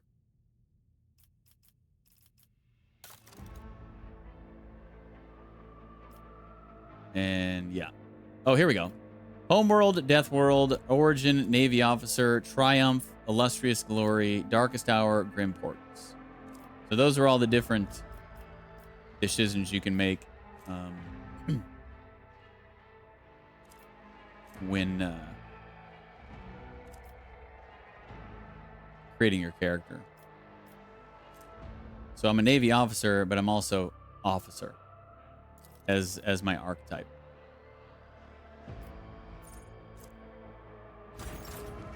Oh, hang on.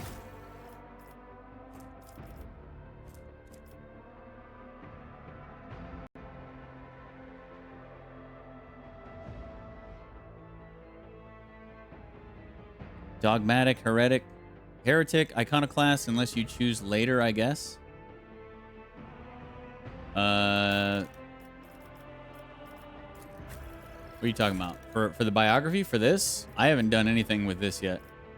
This is the first I've seen it. I assume that this is going to change depending on like decisions you make. Because it seems like a good, bad kind of alignment deal. Maybe it's later in the game, but there's a path you have to decide to take. Okay. Then yeah, maybe it's a decision.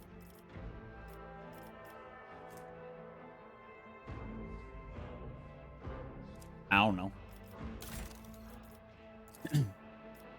All right, so for him, we'll go athletics.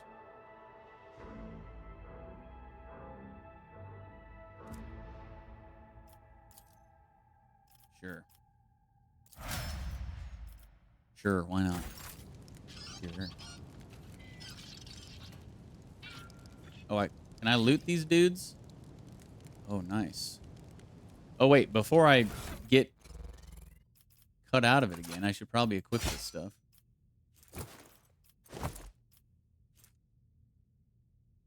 Do I need to equip this too? Absolutely not. No? Can't be equipped by this character. Oh, that's right, because I don't have Medicae or Field Medic. Okay. So, I can still use it, right? it won't be an automatic success. Can I give it to...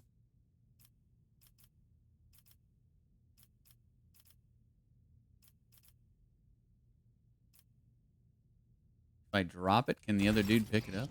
Sometimes you consult the appropriate treaties on Tactica so I can- Imperialis and weigh every Can control him. At least they have Medicaid. Lol. Alright, let me get my loot. Collecting loot. Defeated enemies have no further need for their former belongings, but you can discover valuable trophies among them. Click left mouse on a defeated enemy to inspect what is left of them. Trophies on the right side of the trophy window go to your inventory. Such items can be used or equipped by your characters. Trophies on the left are packed up as cargo and sent to your ship, which can later be used to trade with various factions. You can move trophies from one side of the window to the other by dragging them over using left mouse. Alternatively, you can use the buttons at the bottom to mass transfer all trophies to the cargo or inventory section of the trophy window and vice versa. Click collect all or press space to transfer the trophies from both sides of the trophy window to the corresponding window.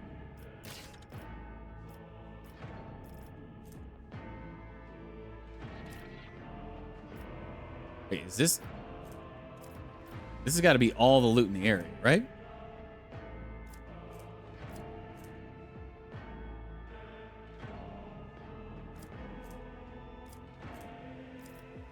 It's all just basic ass stuff that we already have pretty much. I guess to cargo. Wait, what does he even have? Can I not see in this menu?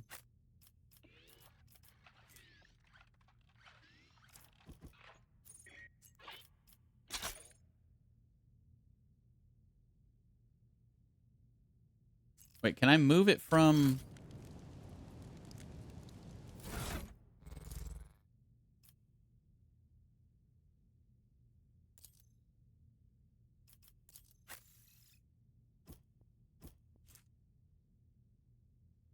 Chainsword 8 to 10?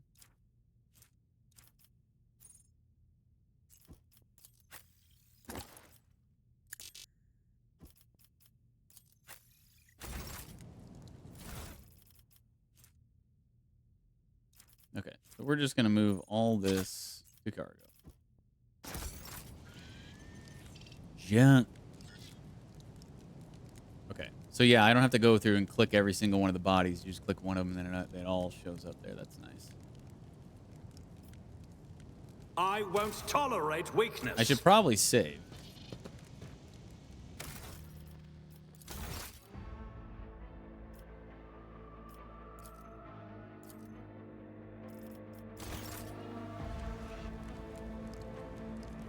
I think the reason you move to cargo is so that you can sell all at once to merchants. Yeah.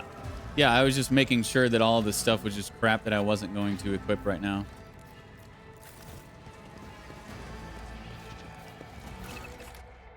Zone map. Here is a map of your void ship. It consists of several parts between which you can travel. Some parts are not yet available, but over time, your character will be able to access them. Click left mouse on the active part of the void ship to move there. So this is my ship, yet I can't even access all of it right away. Seems a bit silly, but okay.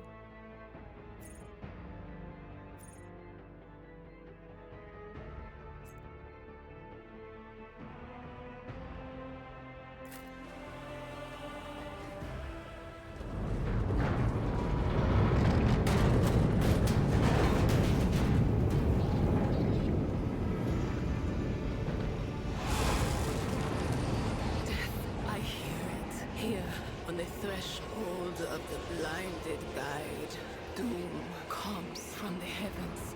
Master, watch your head. Idira, would it be too much to ask that you phrase your soothsayings plainly for once?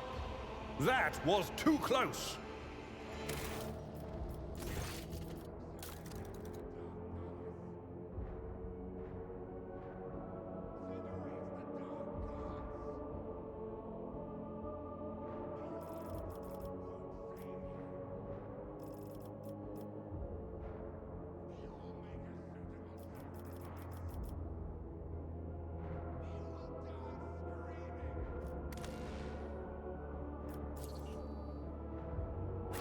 Do you like the music? Yeah. Yeah, everything's been pretty great so far. Voice acting, the music, graphics.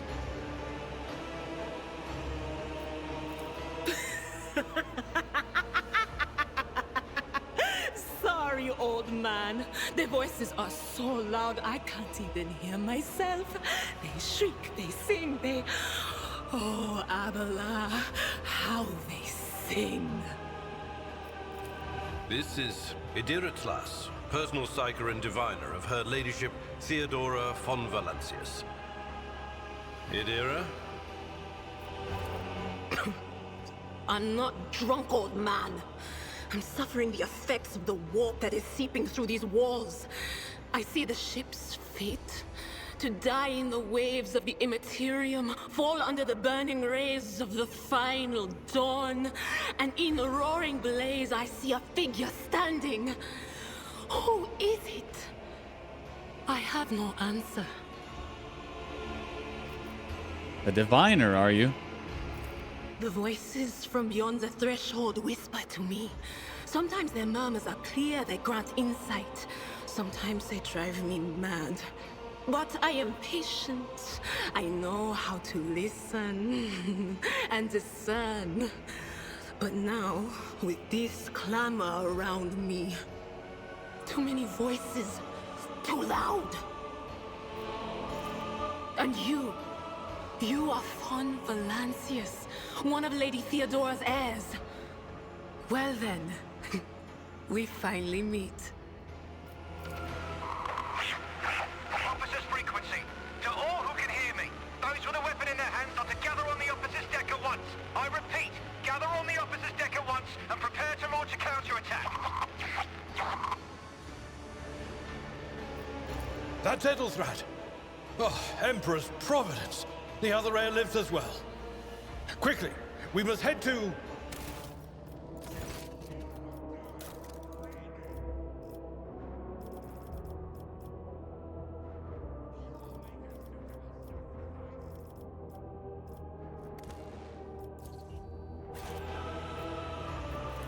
Not so fast, old man.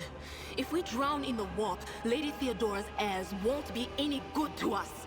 If Ethelthrad's like me and hasn't yet surrendered his mind or body to the mercy of the warp, then he can still hold on a little longer without us. Blast it. You're right. First, we need to deal with what is happening here. How do you know who I am? What? You think Lady Theodora didn't ask me to peek into the darkness behind the backs of those she sees as her prospective heirs? I have seen you. I have seen the footsteps of your past and the wounds of your heart. The seer's words dredge up something dark and frightening from the depths of your memory. Your soul has been tainted by the influence of warp sorcery, and it seems you will never be rid of it. You survived a brush with a warp phenomenon sometime in your distant past. What are you doing here? The whispers called me. The ones I could make out among all the screams and screeches. Those who are rocking this boat hit us where it hurt. They went after the navigator, our guide through the warp. Other whispers called me to the enginarium, but it was too late. I heard the cry of our master Cog, and the silence that followed. What? You don't mean the Engineer Prime is... Said, without a doubt. And the voices wail, heralding countless nightmares, cackling at each soul among the hundreds that are now joining the warp. The shriek from the navigator's sanctum was louder than the rest. And it's better that we saved the navigator than some lever puller from a cooling module or a cook from the middle decks. We must see if the navigator is well. Oh no. No. Nothing is well about him. Can't you feel the chill crawling on your skin? The eyes watching you? The warp ice has already encased the bulkheads. What follows is calamity.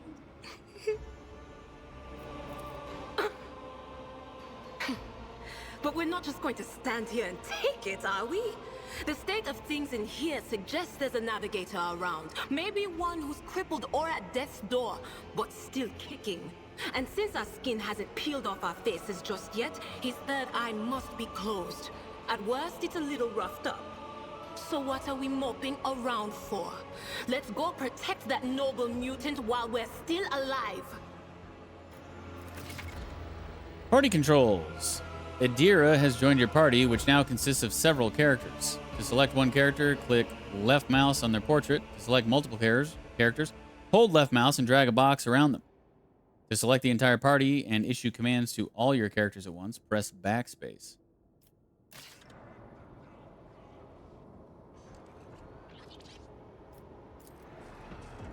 Fallen piece of debris that almost proved fatal to you. Without Adira's prediction, you would have remained in this corridor forever.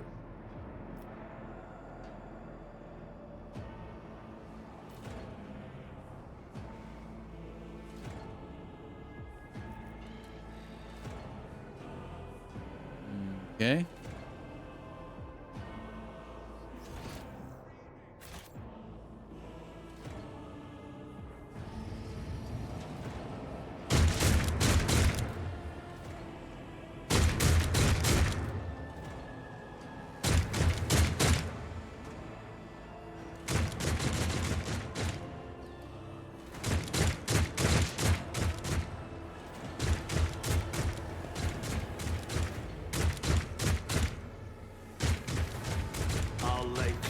To the stars. Why is...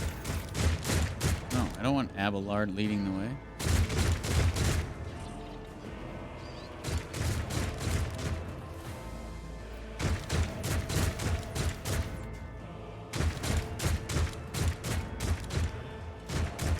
The Emperor is with us! Your Emperor won't save you!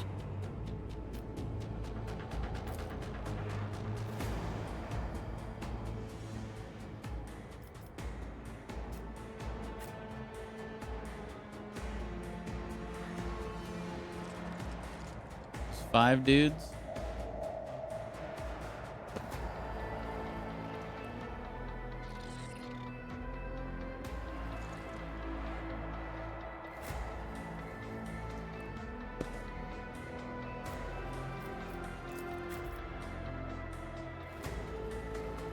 I don't know why she's so far back.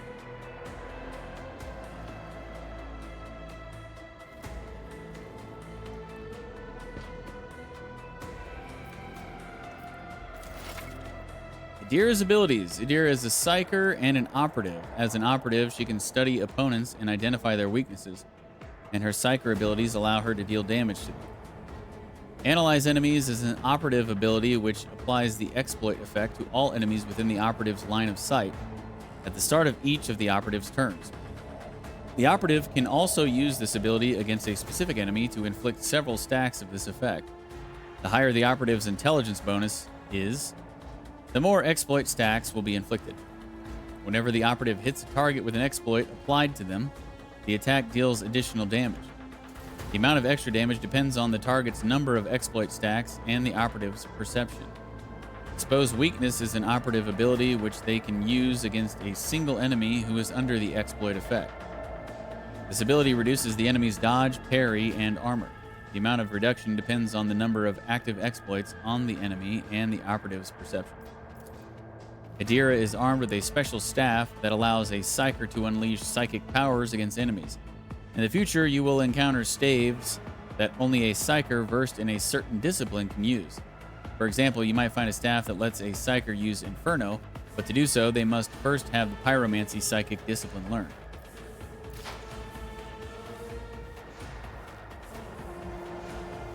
Okay, so... Forewarning, the Psyker increases the target's dodge and parry by 10% until the end of combat. Psychic Shriek deals from 7 to 16 damage to the target. Analyze enemies. The operative targets one enemy within line of sight. That target immediately gains +2 exploits.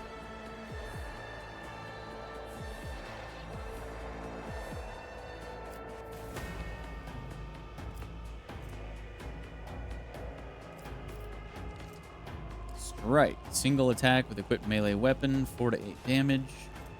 Lightning Arc. Chains up to 4 targets within a 3-cell radius, dealing Psyker's staff power, yada, damage to each. Okay. So this is... What's the range on this? 10 cell?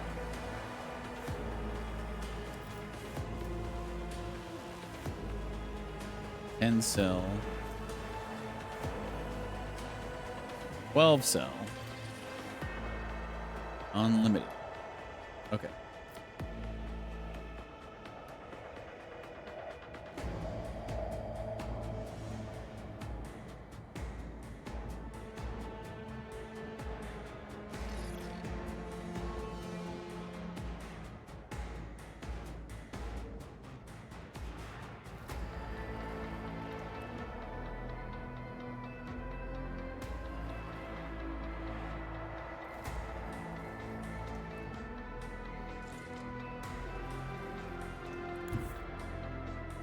They who discern the future own the battlefield.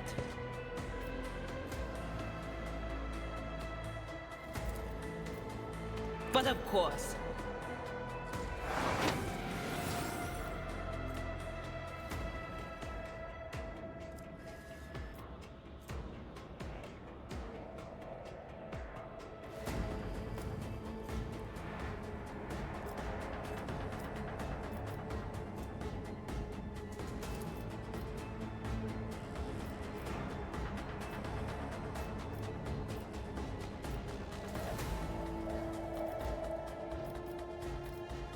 anything is.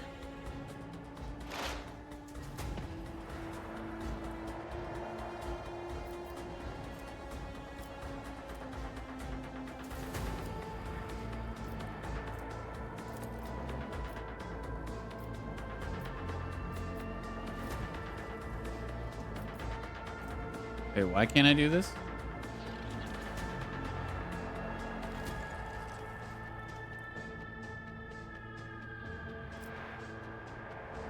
I have 2 AP. The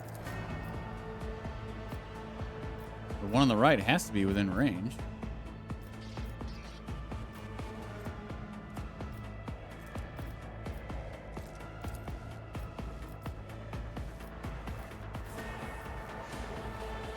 Okay.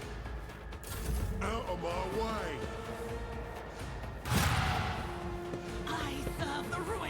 All right, John, take it easy, man. Hologram. You can use the hologram to gauge the effectiveness of your intended actions in combat before taking them. Click left mouse on any accessible cell on the battlefield to place the character's hologram there. Select an ability or a single shot attack to see the expected outcome. The action will be displayed as if used from the hologram's location to let you assess whether you have picked an effective position for the action you are planning to take. The hologram also lets you see if the enemy will be within your line of sight after you move to the selected cell. Click left mouse again to confirm your choice and execute the selected action. Click right mouse anywhere on the battlefield or press escape to cancel.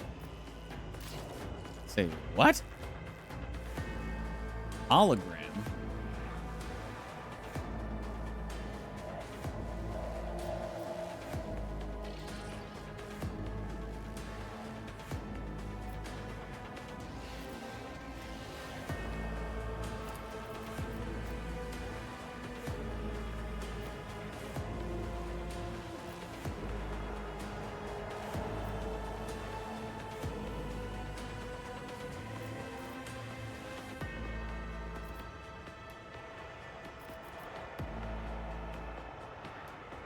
Wait, what now?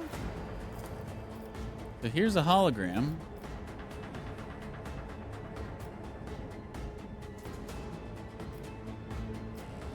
I don't get it.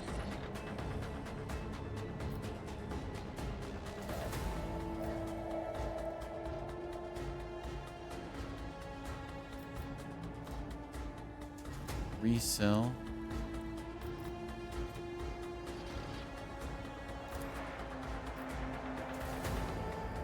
Already done.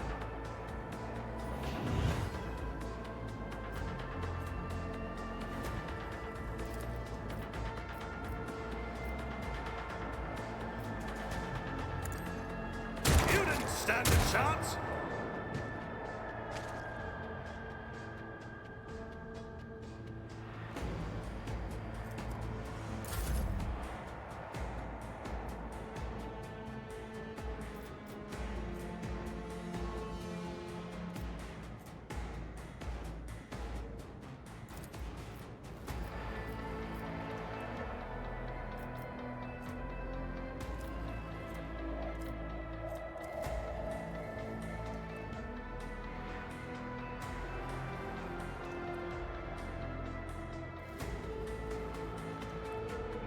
Tried and tested tactics are the best ones.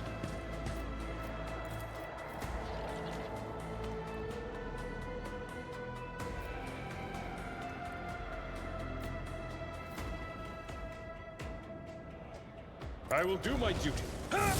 Reduced to dust!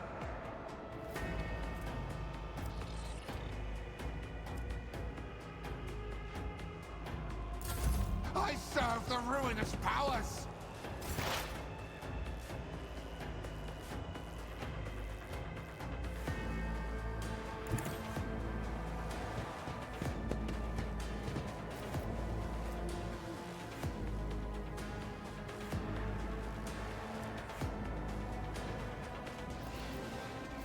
Is this stack?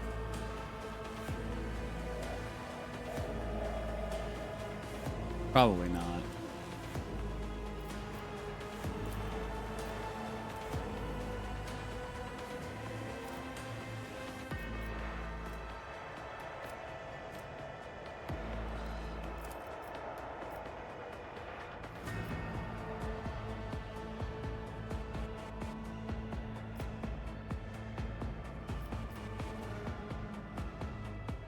On it.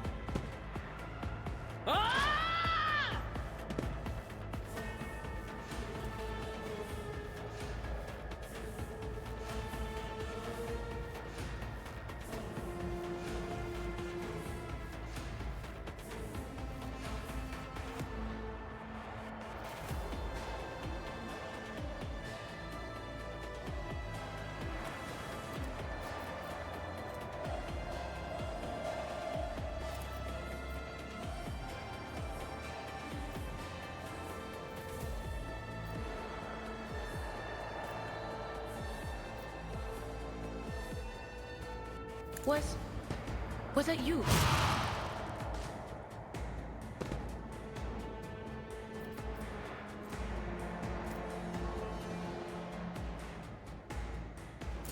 Here we go.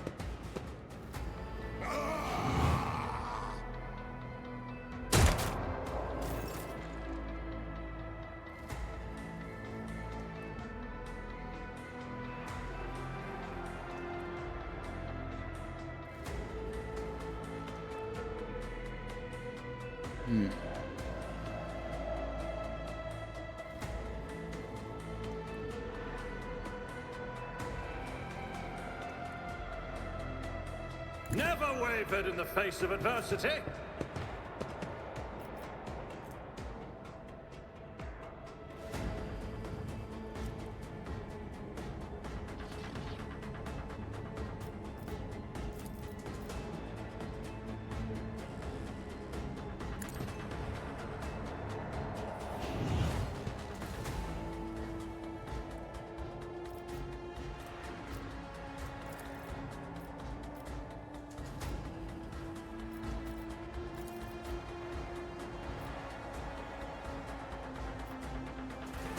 Nothing I can't do.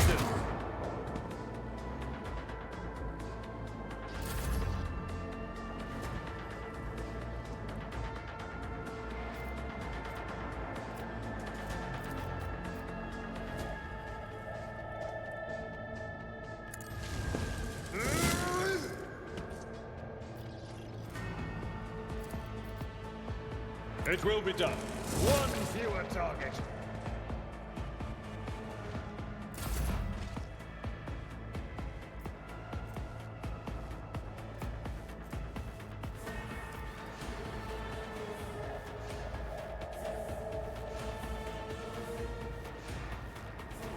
There is movement in the Empyrean.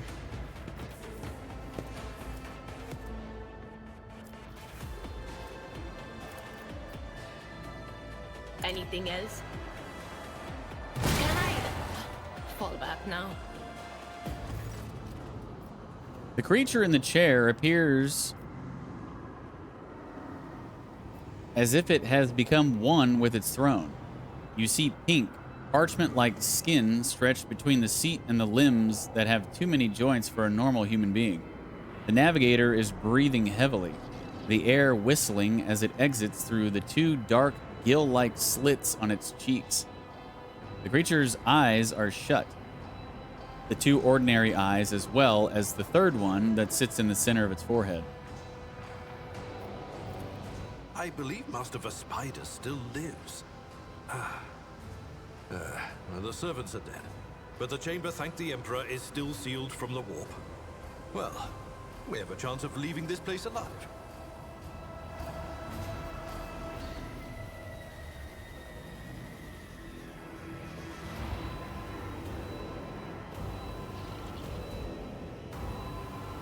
Idira, what is wrong with him? Wounded, exhausted, fighting back the endless horrors of the warp that are forcing their way into his head. Pick one. Your time is short. The voice is coming from the Vox grill at the base of the bizarre chair. It is unclear how the navigator is able to produce human speech.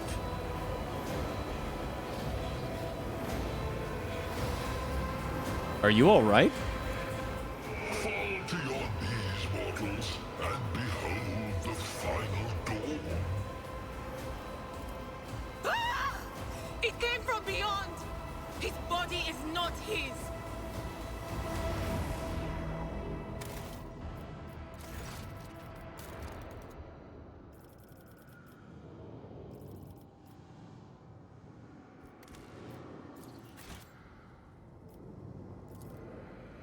Its march thunders under the burden of hopes. Unseal your hearts, and I will flood your souls with myriads of words and meanings, each one a portent of salvation within me. The navigator continues to convulse violently in his seat, shrieking and cackling, but then his fit stops abruptly. His face is drenched in black and crimson. The dark ooze from under his third eyelid has turned from a trickle into a stream mixed with the blood coming out of his nose, and there is purplish swelling around the eye. Run. Flee from this place while I still have the strength. I can contain the intrusion, but not for long. We must begin the translation. Leave the warp. But it can't be done without the Master Helmsman's help.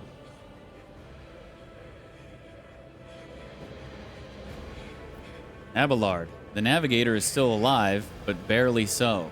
What do we do now? The ship can only begin the translation with the assistance of the Master Helmsman, if he is still alive. It is worth a try. We must get to the bridge, but we will need support. Our only option is to fight our way to the officer's deck and join forces with Edelthrad and his people. I believe we will also find Lady Theodora there. She must have heard the call to arms that the servo skull relayed to us earlier. Vespidas, good luck.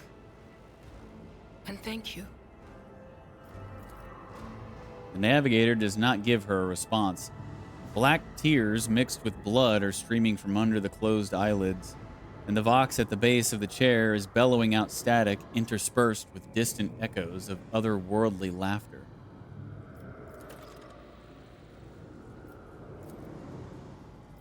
Navigator appears dead. Only the slight movement of his chest and the twitching of his eyelids let you know that he is still clinging to life.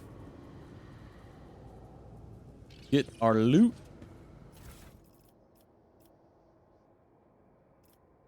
What is this? Oh, cargo capacity. Oh. So each type of weaponry has its own capacity size.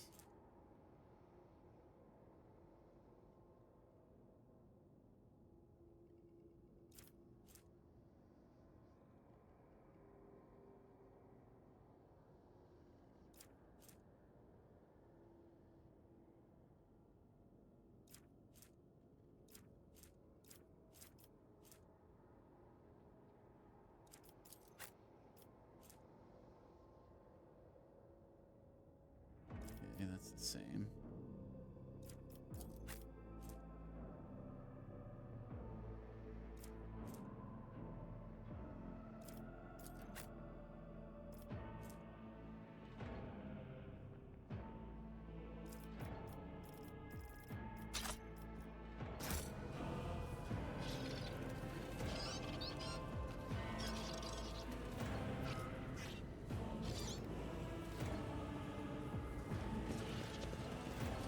We must act.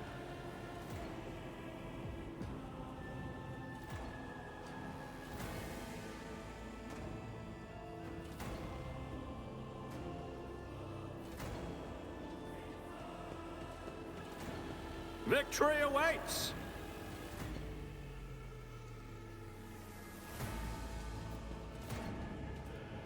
The door does not budge.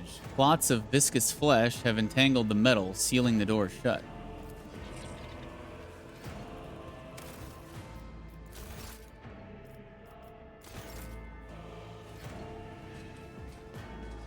So I guess we're going back the way we came.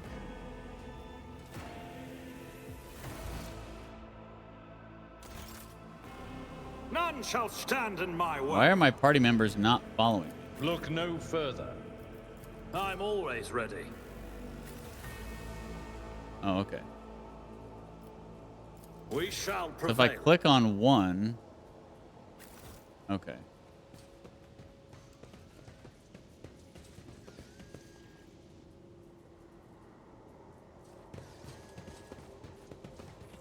Okay, so when I hit backspace, it's to command all of them. I remember reading that. Follow my lead.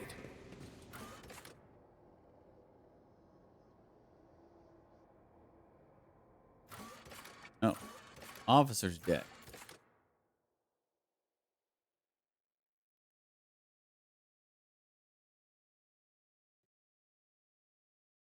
I actually think I'm going to take a little bit of a break and make another cup of tea. So I will continue with this when I get back, guys. BRB.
All right. Got some nuts. Got some fresh hot tea. Let's go.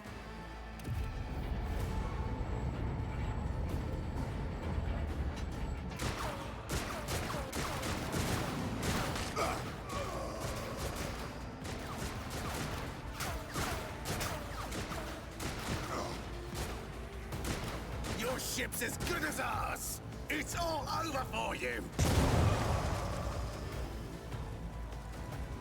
I shall pity not your enemies. I shall heed not their pleas. Somebody shoot these. I shall betray not your tenets, nor stray one step from them. Take not your gaze from me. Leave me not without your grace. I told you he would protect us. My God, my light, my Emperor.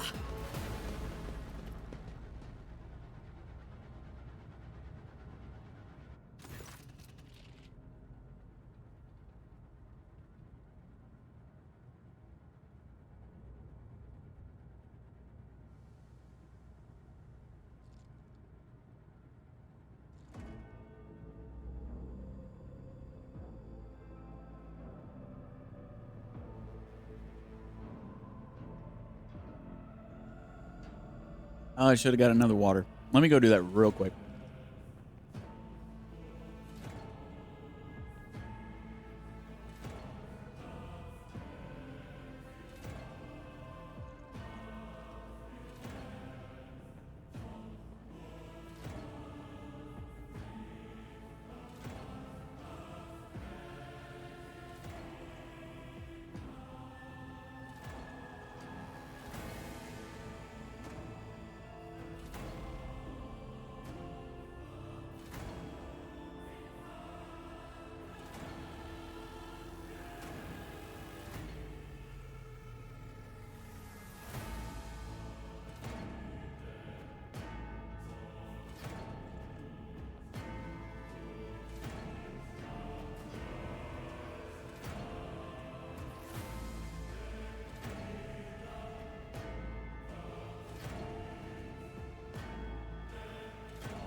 The white-haired warrior turns to face you, her dark eyes blazing. The weapon quivers in her hands, and for a brief moment, it seems she is not going to stop and will instead continue eliminating every target she sees, starting with you. Sister Argenta! Sister Argenta, it is a relief to see you. We require all the forces we can muster.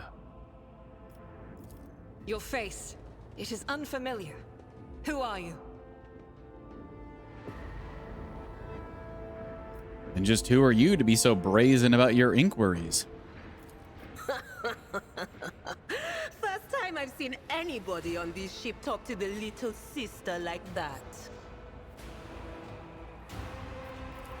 Allow me, Master.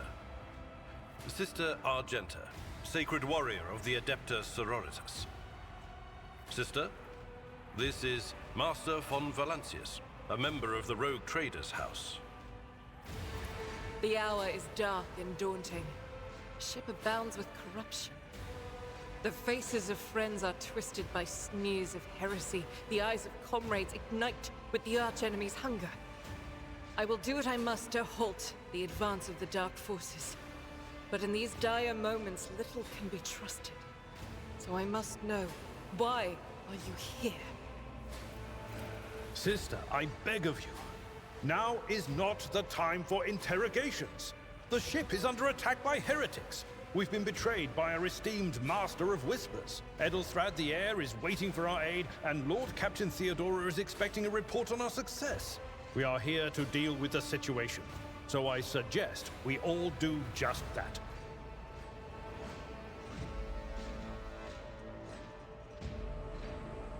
Do not even think to insinuate that I am one of the traitors. I will not let such an affront slide. That answer does you credit. Only the truly righteous would be so provoked by the accusation of heresy.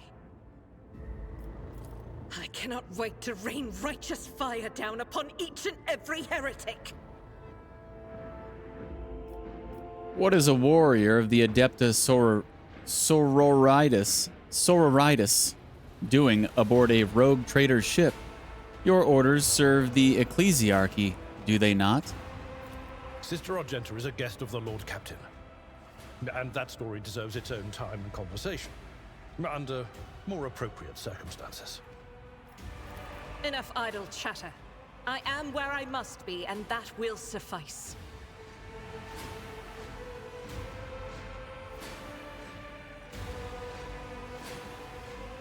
What is happening on the officer's deck? Massacre, my lord. And heretics are not just killing the crew. Some kind of blight is sweeping through the decks, filling the air. I saw people going mad the moment they breathed it in, screaming about seeing their dead comrades, tearing out their eyes. I implore you, my lord, be on your guard. Who are these people with you? Overseer of Middle Deck AL-84, my lord. We were rounding up everyone we could find in the attack compartments when we ran into an ambush. Just about every enforcer fell. These are the survivors. We must get to the main hall of the deck. Through this door. I shall join you, for it is my duty to the God Emperor to destroy this heresy. We will follow. For now, we will hold off any heretics who might try to crawl in through the cracks to join the main assault. And we'll take a look at the generators while we're at it. Those villains made a mess of the cables. Oh, I wish we had a Tectomat with us. But we'll see what we can do without one. Good to hear it. Sister? Ready. May Terra's light illuminate our path through fire and darkness. All right. The crew need more powerful weapons for the coming battle. Maybe something suitable can be found on the officer's deck.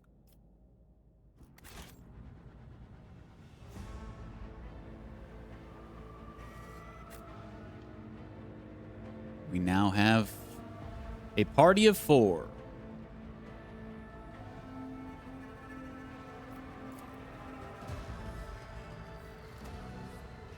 The generators hum softly. When you draw closer, your skin begins to tingle from static discharges.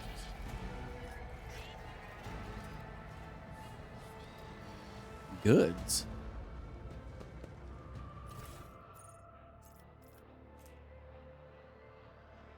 Low capacity fuel tank.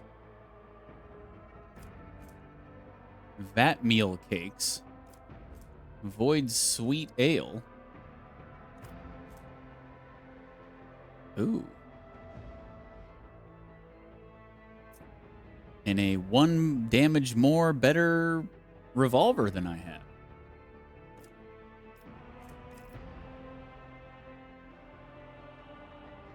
Yeah, I guess this is just... I guess just send this stuff to cargo. I don't really know what we're going to use this for, but... Equipping weapons. You have received a new, more efficient weapon for your character. To upgrade your equipment, open the inventory. You can either hold LMB and drag the new item to the weapon slot, or double-click LMB on the item's icon. You will find and purchase new equipment often on your travels, so do not forget to update your character's equipment in order to make them more powerful.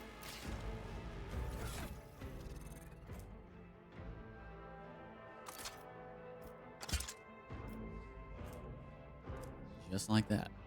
Now, I guess I can just send this to cargo?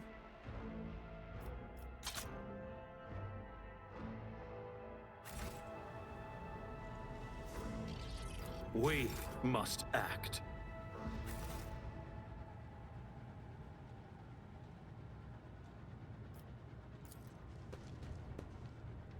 Why is she going? I don't understand why my guy isn't. Is it because she's just closest?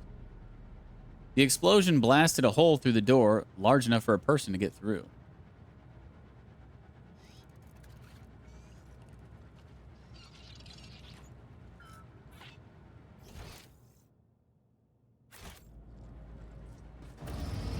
Oh, I guess it's just whoever's closest.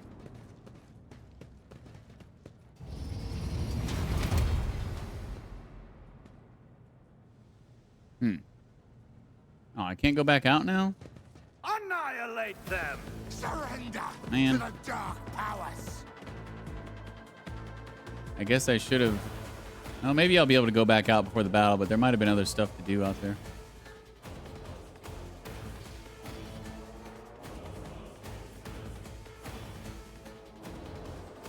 Okay, so we got 2 melee and 2 ranged now.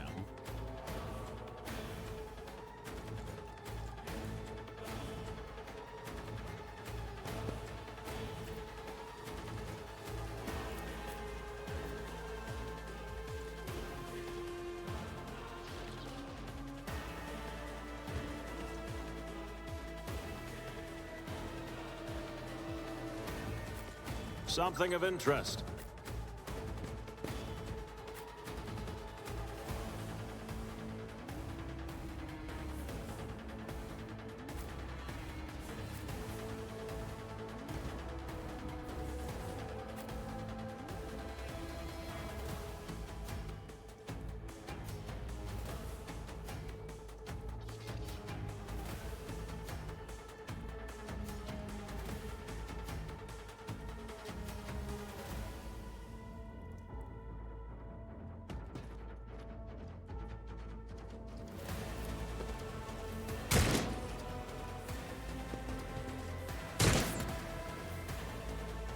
Death to the weak! Nice. Argenta's abilities. Argenta is the warrior of the Adepta Sororitas. Sororitas. That's hard to say. And a soldier. She is an expert with burst ranged weapons and weapons that deal damage in an area. Oh, I thought she was melee. Oh, no. Yeah, she's totally ranged. She was shooting everybody. What am I thinking? Another of Argenta's strengths is her mobility in combat. Run and gun is a unique soldier ability. Using it grants the soldier extra movement points and reduces the cost of their next attack by -1 action point. The soldier will also suffer a -10 penalty to their ballistic skill for this attack. Run and gun also allows the soldier to perform an additional attack with a ranged weapon, which is a handy tool if you want to make more than one attack with them on their turn. Revel in Slaughter is a soldier ability which can be used once for each 3 enemies the soldier kills in a single battle. Each activation of this ability increases the soldier's ballistic skill, critical hit chance, and critical damage. This effect stacks and lasts until the end of combat. Certain types of weapons let you make burst attacks. Unlike single shots, burst fire requires you to select a direction rather than a specific target. Burst attacks are particularly effective against clusters of enemies. When performing a burst attack, the character fires several successive shots in different directions. Most of these shots are concentrated in the center of the selected attack cone. Therefore, the more enemies there are in the center of this area, the more of them will be damaged if the attack is successful. All shots fired after the first one are less accurate and have a higher chance of deviating from the central trajectory. Be careful, burst fire shots can hit allies if they are standing in the direction of the attack.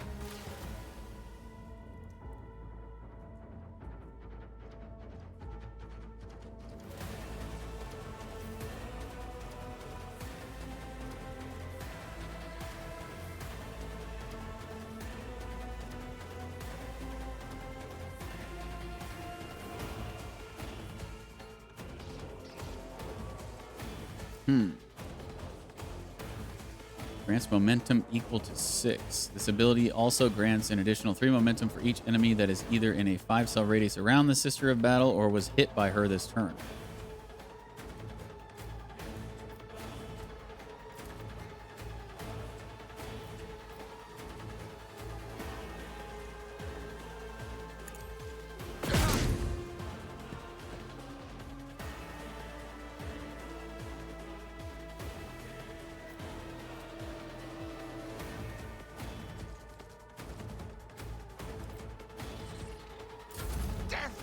Non-believers!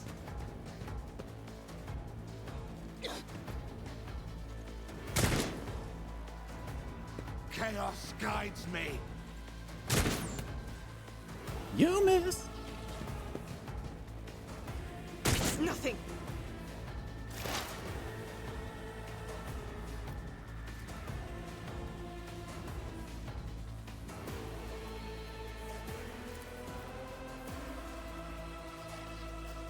Will do.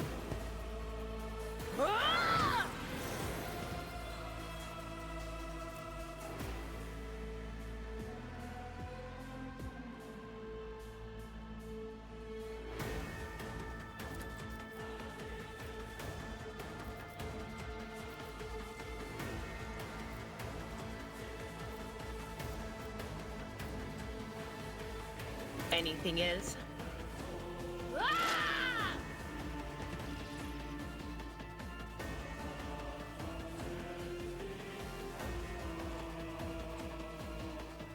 So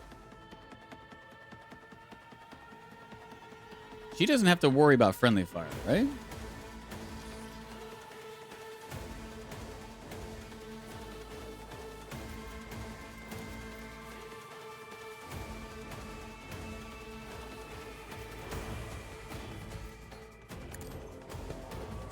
Be gone. Okay. Because she's doing like psychic attacks. Even though they're ranged, I don't think him being in front, it didn't do anything. So that's good to know.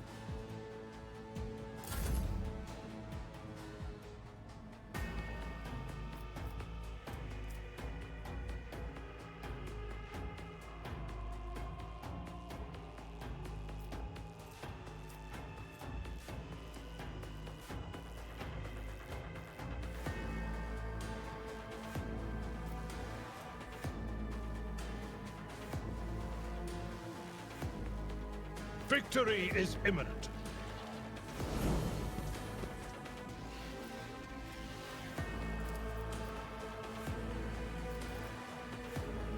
A tactically sound approach.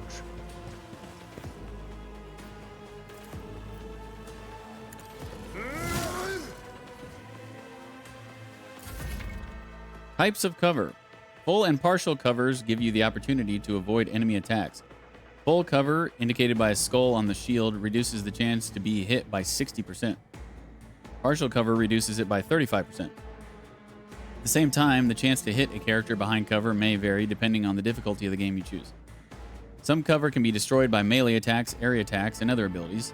Destructible cover has a durability bar above it. Single shot can penetrate through any cover. Really? Single shot can penetrate through any cover?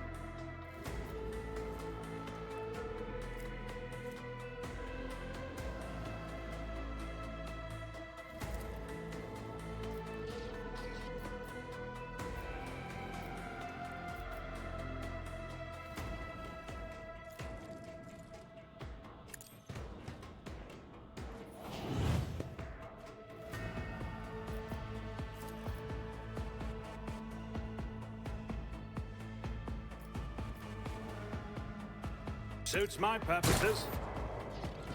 Really? That didn't suit my purpose.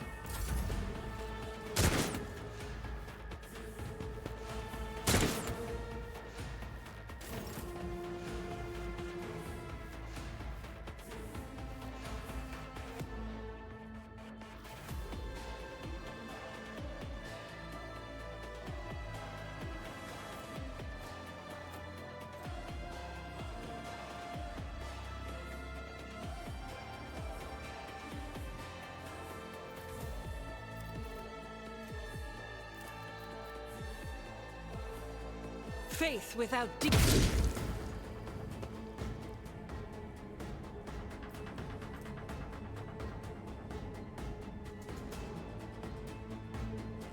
I'll do it.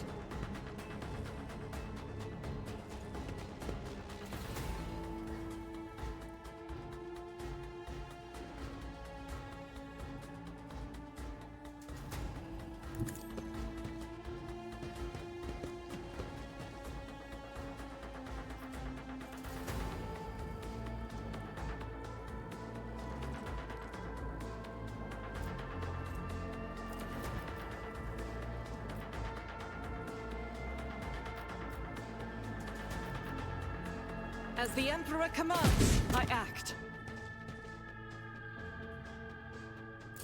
Crush the feeble. Chaos guides me.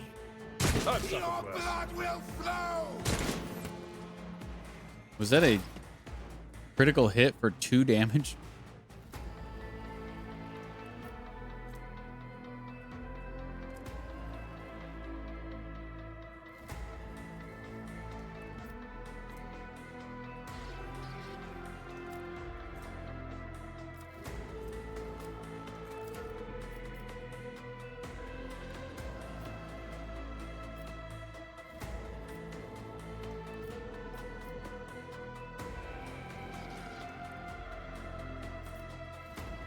But of course, farewell.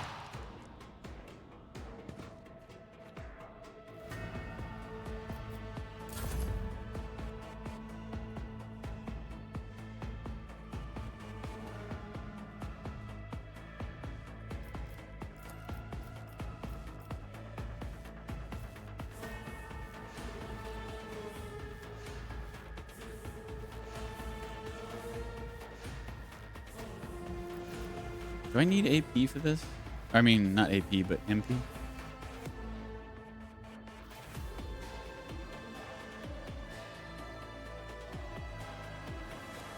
Like, can I move and then do this?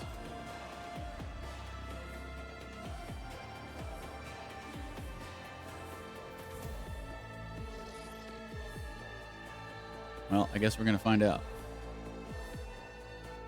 I've seen worse battles than this in my time.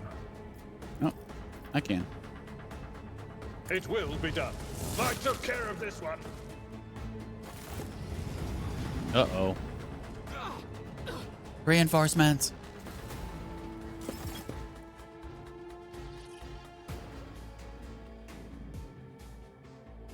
Good time for him to be out in the open. I am your doom! Out of my way!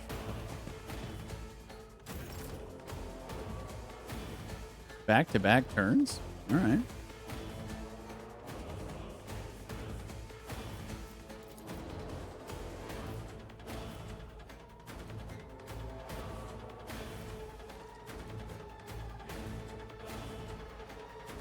Too far.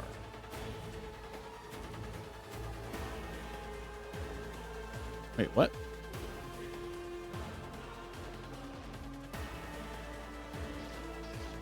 Oh, I guess this is still his last turn.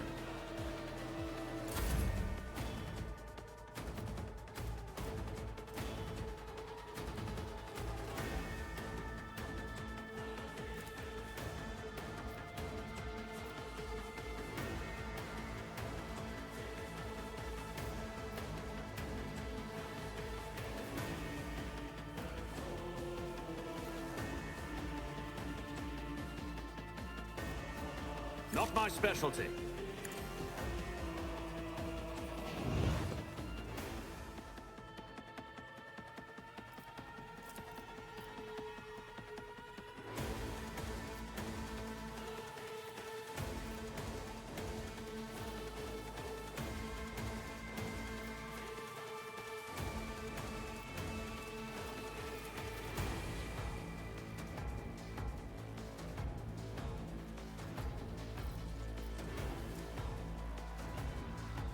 Hmm.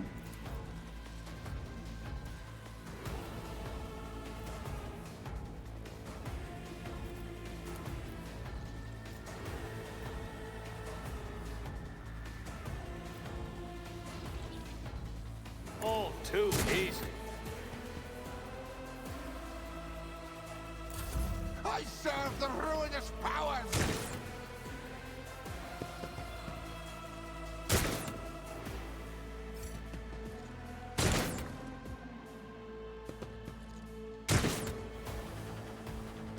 I bring ruin.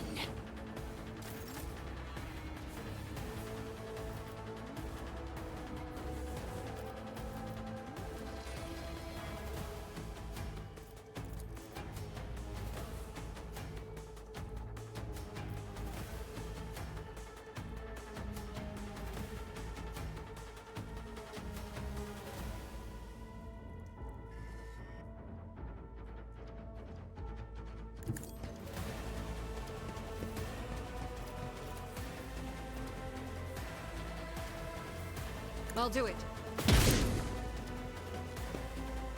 Oh, dang. She's got, like, Pierce? Because it hit this dude, but then it said miss on the guy behind. So she must be able to pierce through enemies with that or something. Neat. Death to the weak!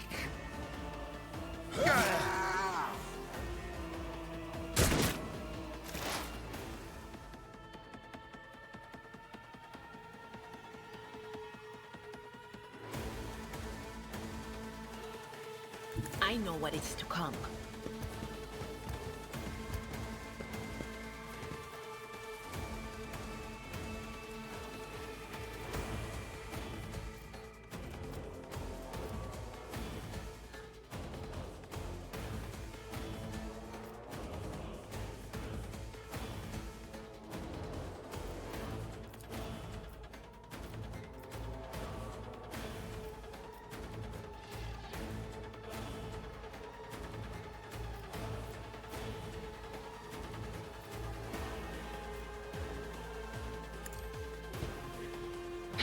What an unfortunate turn of fate.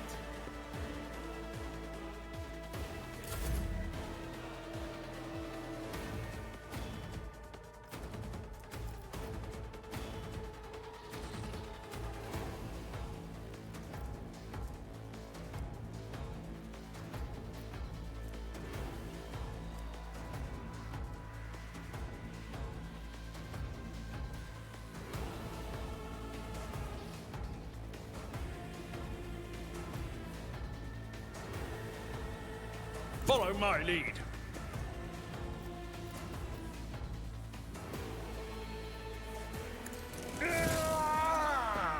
Parry? They both parried that? Are you kidding? Wow. Well, that sucked.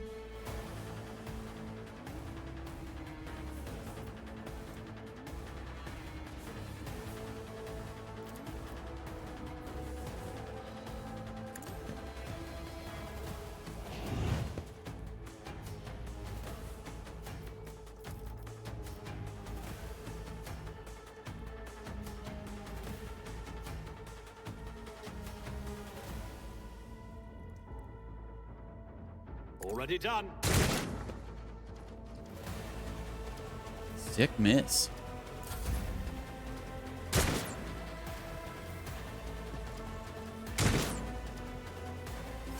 Death to non-believers!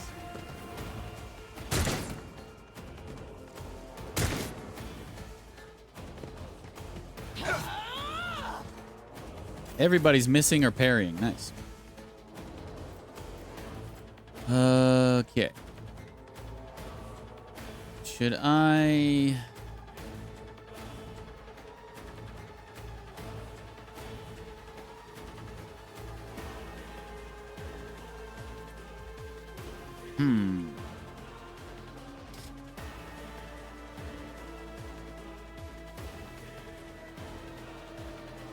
I think I might hit him if I try to do AoE here.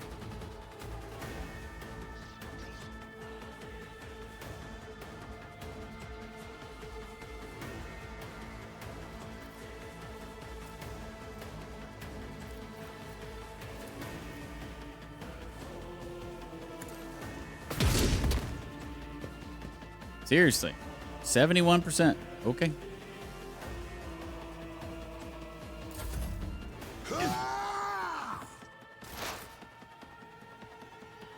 feel like these battles are taking so much longer than they should because everybody's just missing or parrying or... Like, my goodness.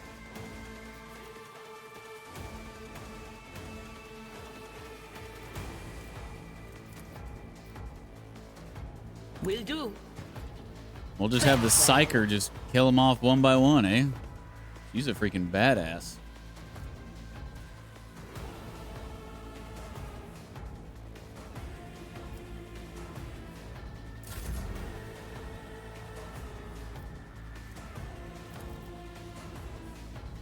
93%. Thank you.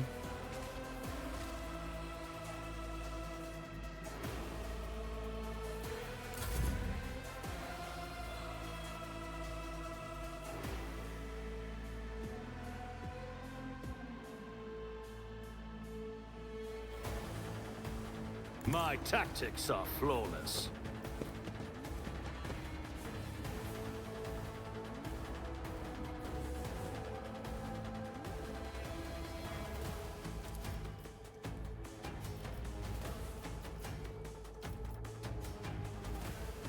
Suits my purposes.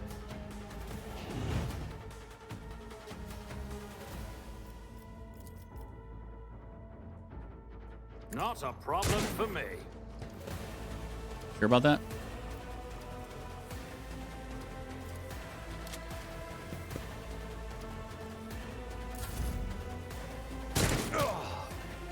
I've suffered worse.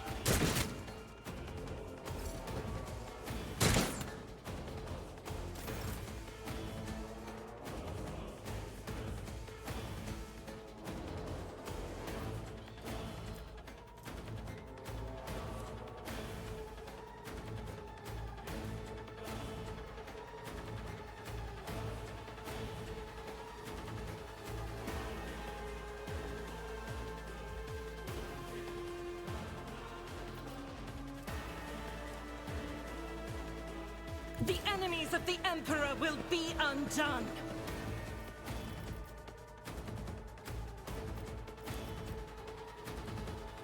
Faith without deeds can escape the Emperor's judgment.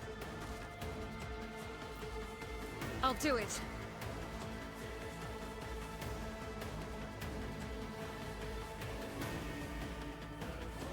I will bathe this battlefield in righteous fury.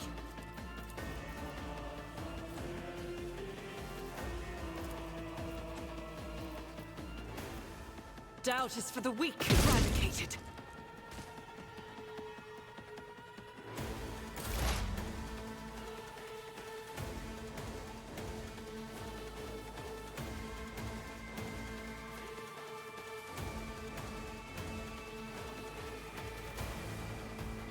What is this foreboding?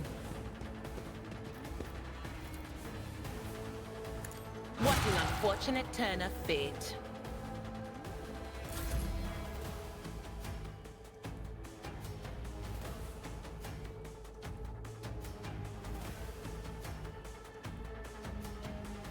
Tried and tested tactics are the best ones.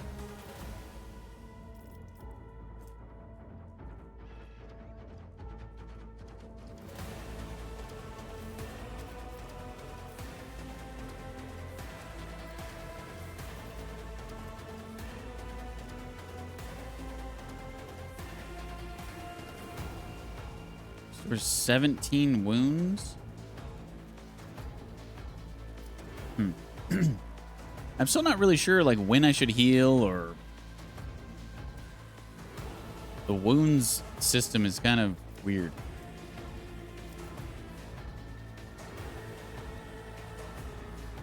Oh shit, how many is this? 6 cell? I don't think this is far enough. Nah, just short.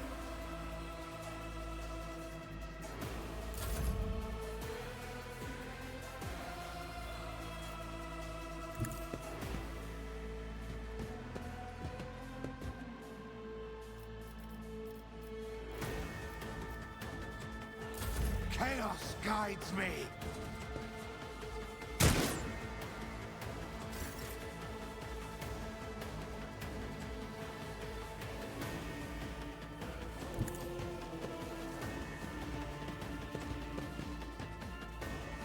What up, Super Loop? Sir Squeegerton, yeah. That's me. DeejTheSqueejerton. The naval officer. DeejTheSqueejerton. Strange how wounds are considered the HP. Yeah, it's weird. It's like you take damage, but then like if you don't heal your damage in time, you get an injury or something like that. And if you get so many injuries, you could get a trauma from it or something. I don't know. I don't fully understand the whole thing.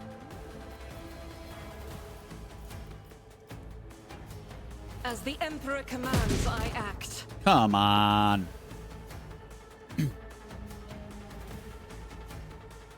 Your game won, Super. This is what you voted for. And you know, John, it's funny. I looked back into the polls before. The second time that this game was in one of the polls, you did not vote. And Shotaro kept it alive. He's the only one who voted for it the second time it was in a poll. So I was like, man, looking back on it earlier in the stream, I was like, dude, John owes Shotaro a big thank you, because without him in the second poll, it wouldn't have made it through on the fourth poll. I played games where if you get too many hits, you get injured, and then I think you have to sit out until you're healed. So this is different. This is permanent. If you take so much damage and you don't heal it in time, you get like an injury or something. I don't know. Yeah, I didn't think you were ever going to play it. It's not up to me, man. It's not up to me. It's up to the voters.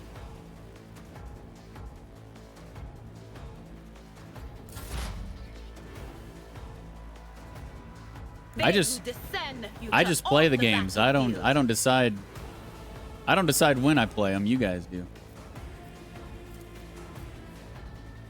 Goodbye. Farewell. Adira is a badass. She's got like crazy long range. She basically one-shots all low-level dudes. She probably had every single one of those kills in that fight except for like 3.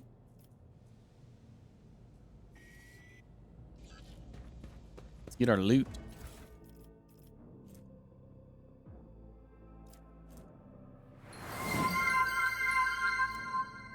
Yeah. Yeah. Thank you, Super, for the 25 months. 9-month streak, too. That's got to be, well, April, May, June, July, August, September, October, November, December, January. Or maybe start at May. Every single month since I started streaming again, eh? Thank you so much, Super.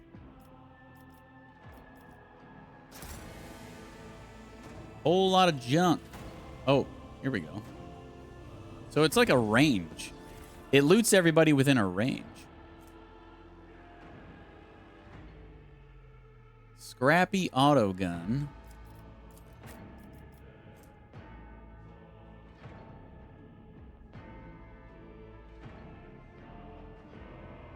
Wait, she has a pistol too?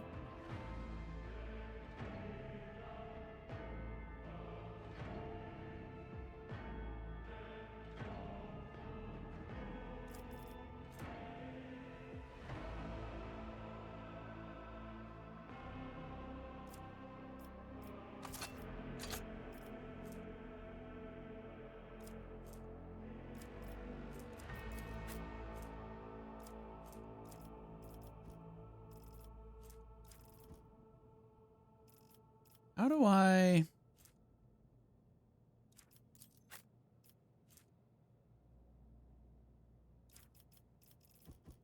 There's got to be a way to give... Oh. Alternative weapons. In combat, a character may need to use different kinds of weapons, which can be prepared in advance. Open your inventory and prepare different weapon sets. To switch to a different weapon set in combat, press X. Swapping weapon sets in combat does not cost action points. Oh, so you can have like different loadouts?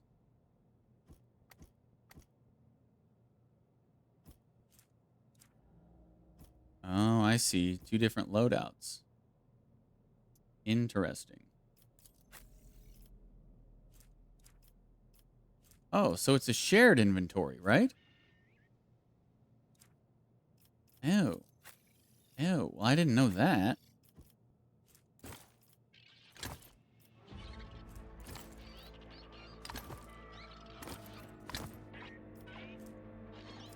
Why does this say 1 and this say 2? Can they only stack twice?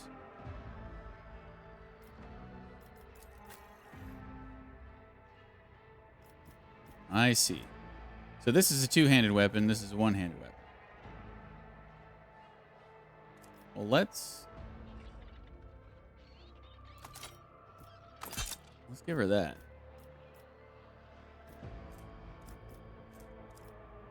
And then send this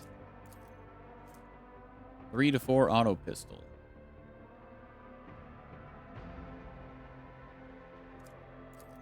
Send this to cargo. The graphics in this game are crazy good. Yeah, not bad. Not bad. I have some of the settings on medium. Some of the settings on high. But yeah, looks pretty good. More loot.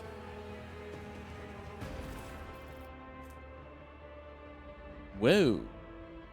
Well-maintained stub revolver? One-handed. Oh, no, wait, that's what I have equipped. I was like, what? These are just more scrappy auto guns. Okay. Cargo with you. The loot radius isn't very big.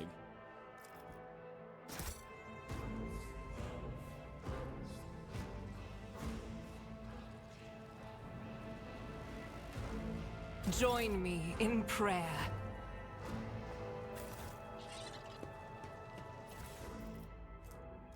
Lots of crap. I don't know if there's going to be crafting or anything in this game, but we'll probably just end up selling all this stuff whenever we get a chance.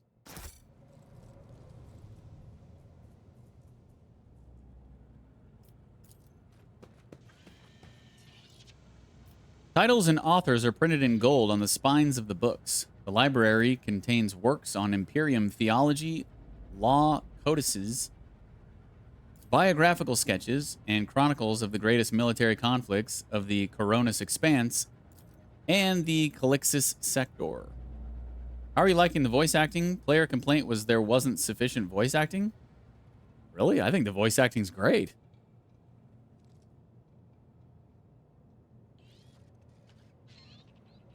If somebody's complaining about the voice acting in this game, I don't know, man. I think that's a stretch. There's absolutely nothing wrong with the voice acting in this game. The cozy seating area is completely destroyed. Pieces of furniture and splinters are scattered everywhere, and dark stains cover the floor and upholstery. Ooh, goods. Ooh. Maybe these are crafting materials or something? Rolls of synth leather?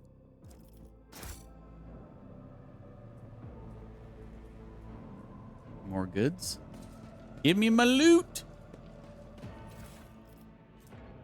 Electrified shard net. Okay. Is this a jukebox? The cogitator is silent. It seems that its machine spirit is no longer being powered by the motive force. No. Open the door. Logic 100.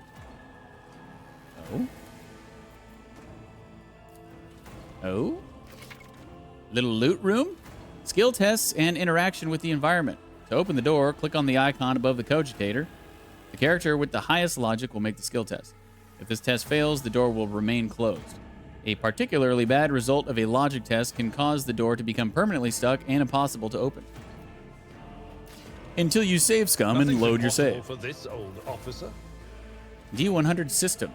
Your character is about to make a logic skill test. In dialogue and during exploration, you will often make various skill tests, and their result might determine how successful your character's efforts are. Make hidden dialogue options appear, or reveal new information. The success of the test is determined by rolling a 100-sided die. Each skill test has a difficulty of up to 100, including negative values. To succeed, you must roll a value equal to or less than the sum of both the stated difficulty and the value of the skill used for the test. For example, you are attempting a test with a difficulty of -10. Your character's logic skill is 40. Logic skill score is 40. 40 minus 10 equals 30. Therefore, to succeed on the logic skill test, you must roll a 30 or less. Any result above 30 will mean failure. The higher a character's skill score, the easier it is for them to succeed on tests. Skill scores depend on the character's respective characteristic scores, skill advancements on level ups, and any bonuses the character's equipment might offer. To succeed on various tests during gameplay, develop different skills for your character and their companions. Well, I guess he succeeded.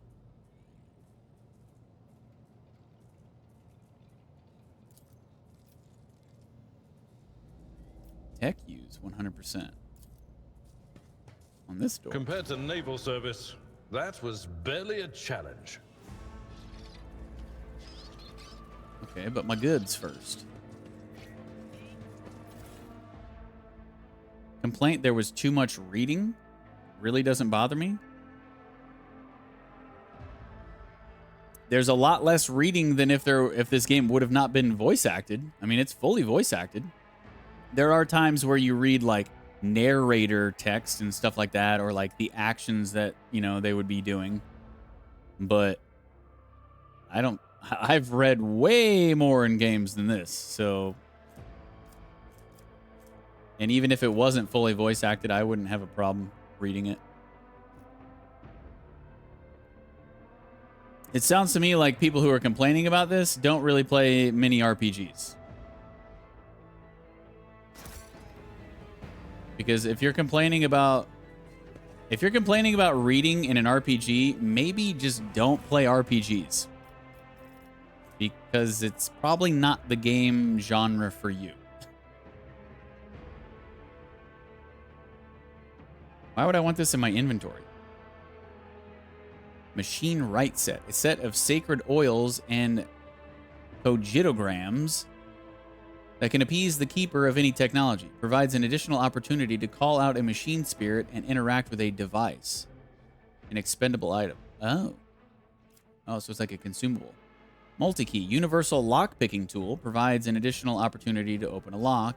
An expendable item. Okay. So yeah, we do want those in the inventory. Sweet. Ah, more goods. So much loot. I love it. Give me all of it. I love loot. Did we get it all? I didn't read this. An exact replica of the Von Valancius void ship sits on the pedestal. Labels indicate the main compartments and decks of the vessel. The more you know. Deck use 80 up there. Oh, wait. I almost forgot. Can I go back out of this room now? Ooh, I can. A new challenge for me? Because there was area back here that I didn't really look at because we opened the door and then it closed behind us. I just want to make sure there's nothing. See? See? I knew there was going to be some goods. No loot goes unlooted by wait, what's my name? DeejTheSqueejerton. DeejTheSqueejerton gets all the loot, all the time. The door will not move an inch. It is blocked. Okay, now we can go back.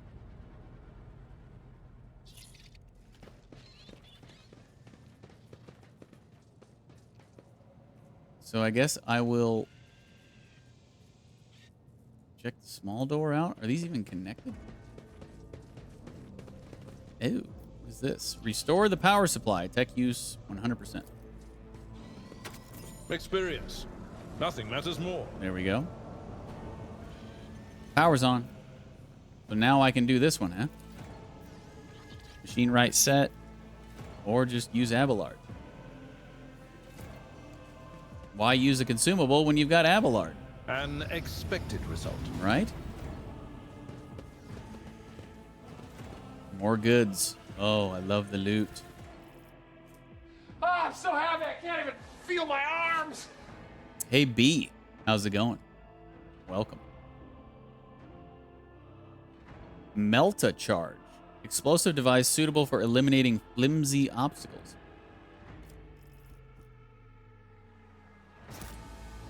Cool.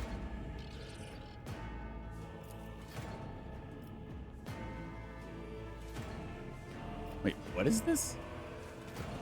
Goods. Why would I want to blow this up? Oh, because it's locked? Melt a charge, multi-key, tech use, Abelard.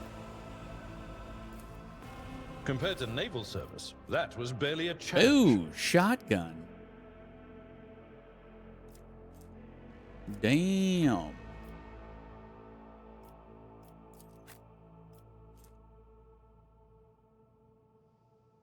Yeah, we should probably give this to white-haired lady, whatever her name is.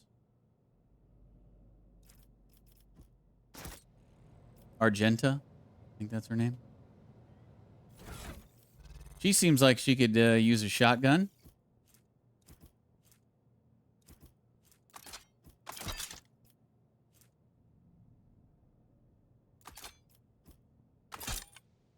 Oh, yeah. 10 to 15 damage. Beauty.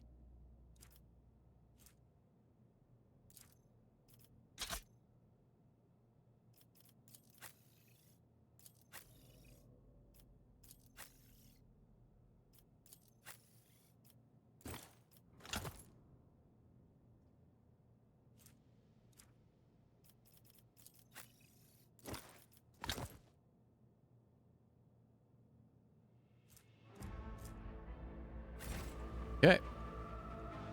Good loot. That's sweet, sweet.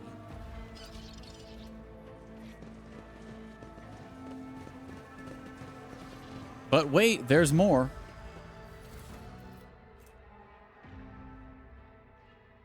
You know, at first glance, I thought this said Anointed Purity Sex. Because I just saw the S in seal and then AX. S-E-A. Anyway. I was like, huh? Oh. Speaking of sex, I think there are romances in this game. I'm not totally sure, but I think it's a thing. Operator's gloves. The wearer gains a +3 bonus to tech use. Huh.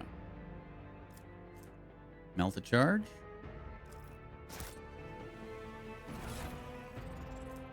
Well, we've been using Abelard for tech use, so I guess put that on him.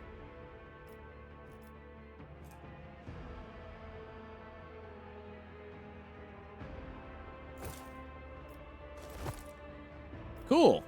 He even actually equips it on his character. That's awesome. The immersion.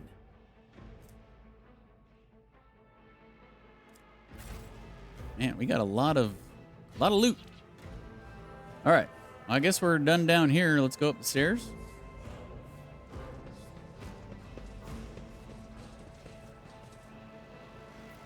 Blow up the door. Demolition 100% with a melted charge. Wasn't I able to, like, tech this door earlier? Why now am I having to blow it up? Never doubt me. I could have sworn it was going to let me tech this door earlier. Maybe not.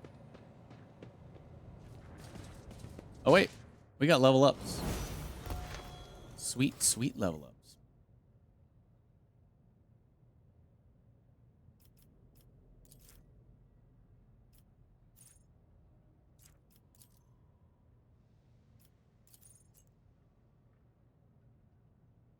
What is this?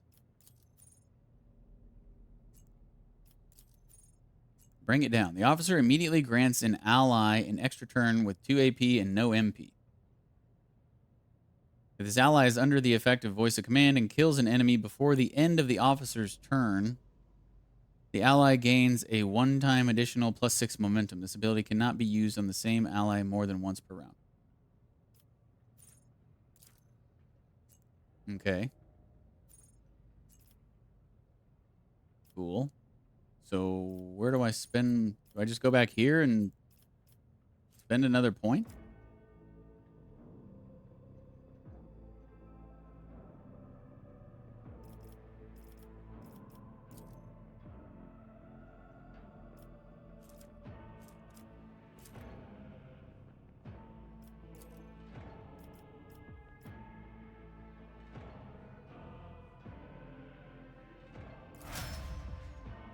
guess so.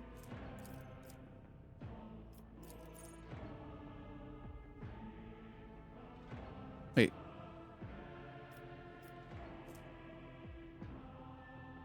I picked coercion, didn't I?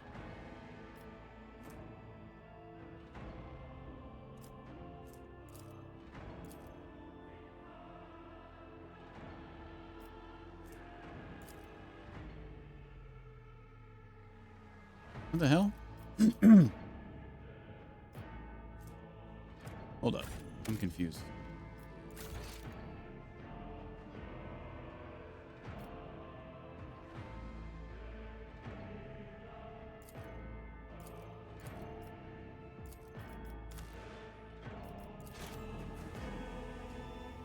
I thought I clicked on coercion. But is that even what I'm supposed to do? That's kind of weird because it goes around in the circle, but you're supposed to...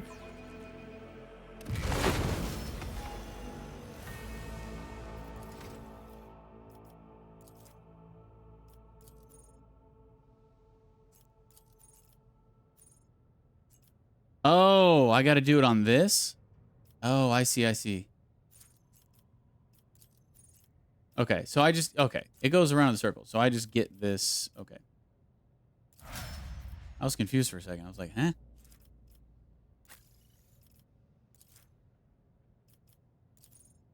Okay, so he is going to get Endure. Until the warrior's next turn, all incoming damage is reduced by 2, and the warrior gains plus 10 temporary wounds. Okay.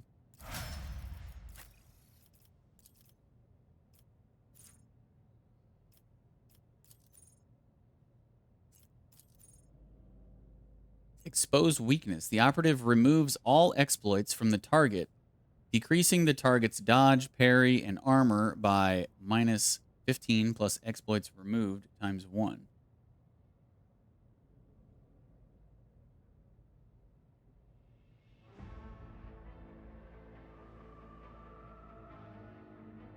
Okay. So you put the exploits on them, and then you remove them.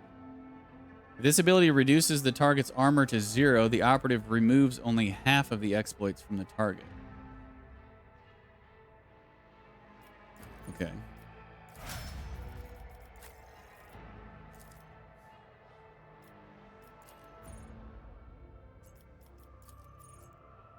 Revel in Slaughter. The soldier immediately removes the winded effect. Until the end of combat, the soldier gains the following bonuses. Plus 10 ballistic skill, plus 15% critical damage, plus 5% critical hit chance.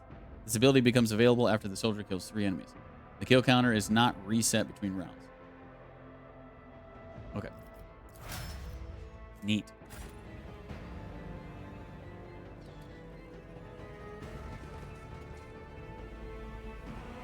So where are we at now? This where we're trying to go? Oh, loot. It shows loot on the map? Oh, man. Good stuff.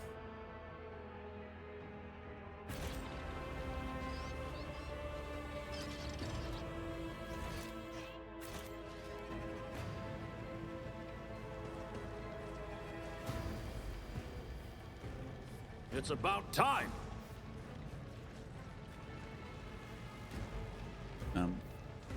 There you go. Catechism of Saint Drusus.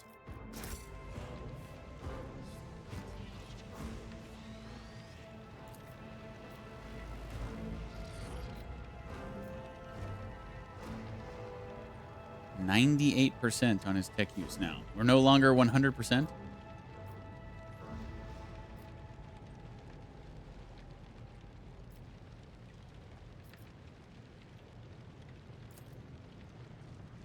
Duty prevails.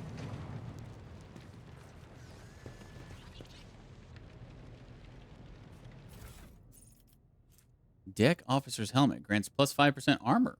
Nice. Okay. We'll definitely give that to Abelard.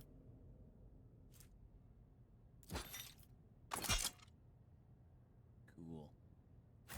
I love how it updates the I won't tolerate weakness. like what they're actually wearing. Instead of just increasing the stats, they actually wear the items.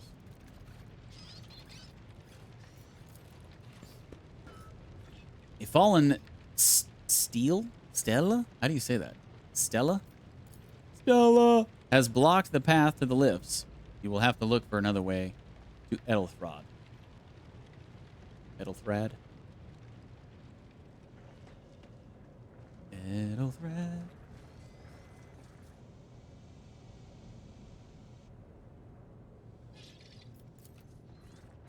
This ocular implant was a worthwhile investment. Oh. Pause. It paused because... Is this really good loot or something? No. Why did it pause? Oh. The benches and even the cogitator, torn from its proper place, are stacked in a rough semblance of a barricade. So there's options that the game pauses for certain things. I think I might have turned something on that... Pause when a trap is detected. Pause when a hidden object is detected. So there's either a trap or a hidden object somewhere here.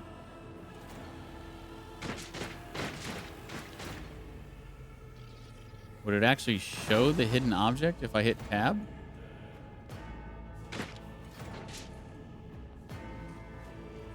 Or the trap?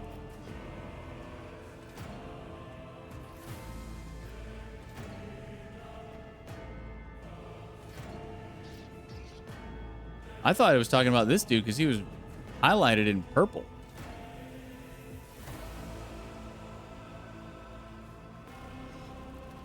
I don't know. I'm not seeing anything. None shall stand in my way.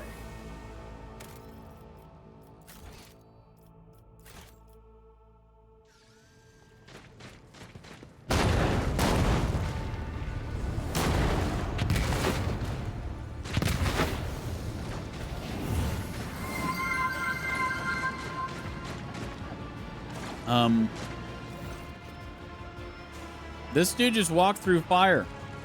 Speaking of fire, it's Flame. First Super with the 25 months, and now Flame with the 26. Thanks, buddy. How are you doing today? The roar of the Flame... That's you. The roar of Flame's resub rings in your ears, and the choking smoke makes you cough and gasp for air. You instinctively recoil from the scorching heat, wiping your face. A moment later, a hazy silhouette forms in the raging wall of fire. You are surrounded by ear-splitting noise and screaming, yet you distinctly hear the sound of footsteps. And then you see the figure walk out of the fire toward you. It is Theodora von Valancius. Jeez, she's a badass. I'm doing pretty good, Flame. This game's been pretty fun so far. Still kind of learning the ropes and stuff, but having a lot of fun. There's a lot to take in, a lot to learn.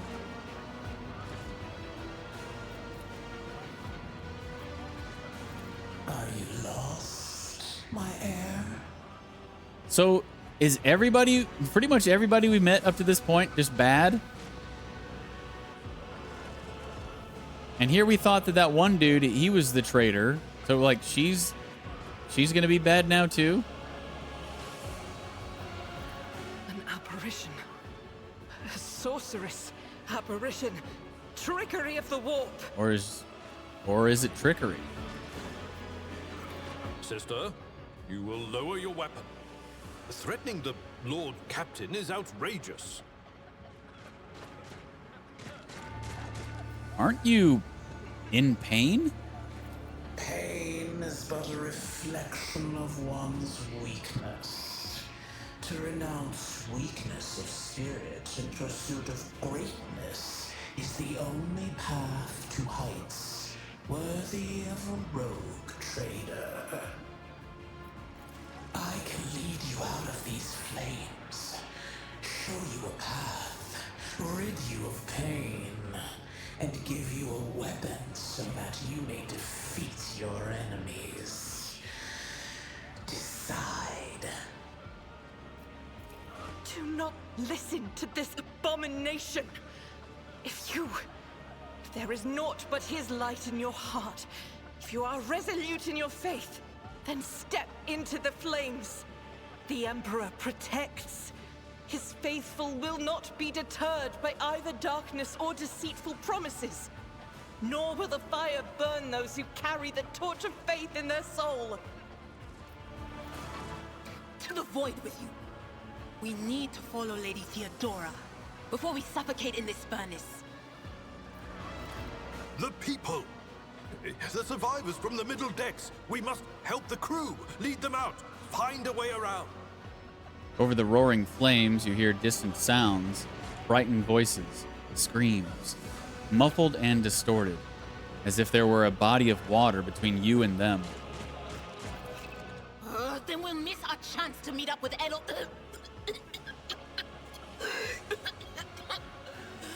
What are we waiting for? Okay, so here's what we were looking at before with the whole dogmatic, heretical, iconoclast tree thing. So this is finally going to come into play. Convictions. Sometimes your character will have to make tough decisions based on their values, interests, and goals. Such decisions affect their convictions. This can develop in 3 directions: dogmatic, iconoclast, heretical. Each includes 5 ranks. The higher the rank, the more zealously the character follows their convictions, and the more noticeably the world around them reacts to their actions and decisions. Promotion through the ranks of each of the 3 directions opens up access to new dialogue lines, events, unique abilities, and also changes the attitude of others toward your character. Also, some items can only be equipped by characters with certain convictions. When one of the conviction branches reaches rank 3, votary, it becomes the character's main focus. When that happens, the other 2 conviction branches cannot be raised above rank 2, adherent. Okay. Your character's allies have convictions of their own as well. Got it. So, we got dogmatic, walk through the fire. The Emperor will guide the righteous on their path. Heretical, accept the offer of help. Take my pain away and give me power. Iconoclast, get the people off the bridge. I will not leave my people in harm's way. Very well done here that, you know, we get to this point and we have one person in our party of each of these. So we've got 1 dogmatic, 1 heretical, and 1 iconoclast companion. I think I will go dogmatic. Walk through the fire. The Emperor will guide the righteous on their path. You take a step forward, and the illusion breaks. A wave of excruciating pain crashes over you, and Theodora's voice fades into the firestorm. You hear the voices of your companions calling you from behind, and the screams of the weak dying in the inescapable blaze. Dogmatic plus 15. Rank 1, follower. Belief in the holiness and infallibility of the laws of the Imperium. Adherence to the precepts of the God Emperor and the holy chosen ones, carrying out his will to the ignorant and unruly masses. Unfettered hatred of the enemies of mankind, be they traitors, heretics, xenos, or servants of chaos. Okay.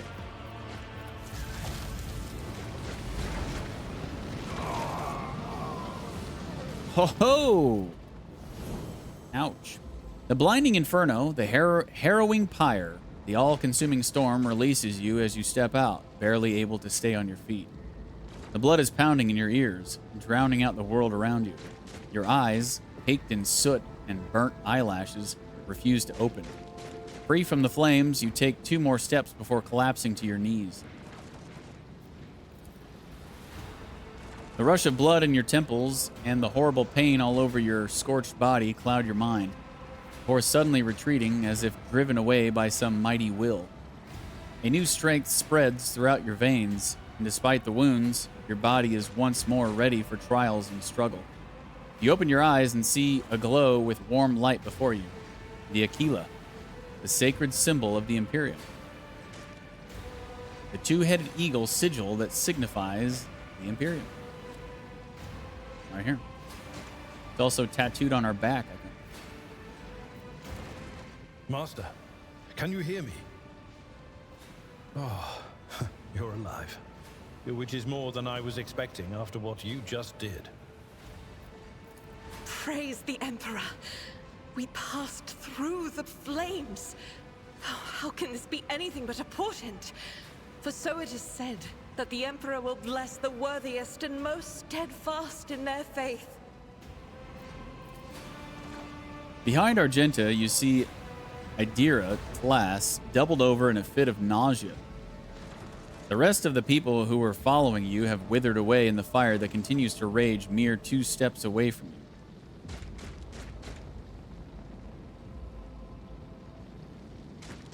Did you see that? The Aquila. It was glowing. You're delirious. Whatever it is you think you are seeing. He seems perturbed by your words. He casts another surreptitious glance at the Aquila you just pointed at.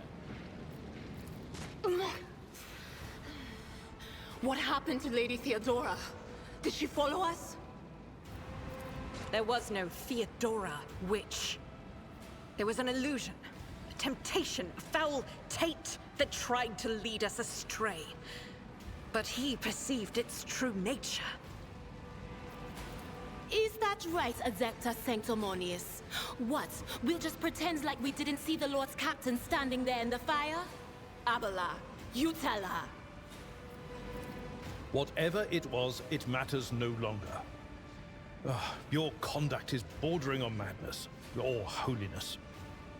A path opened behind you, where one moment there was fire, the next only smoldering embers remain. But what am I saying? My eyes must have deceived me. Too much smoke for my lungs. Truly, would you have received wounds like these if there had been no fire? All right, Flame. Good luck on your video, dude. Have a great night. The wounds are merely a sign of a trial laudably passed. It is something to be proud of, the same as decorations or badges of honor. Argenta herself sounds proud, even fervid.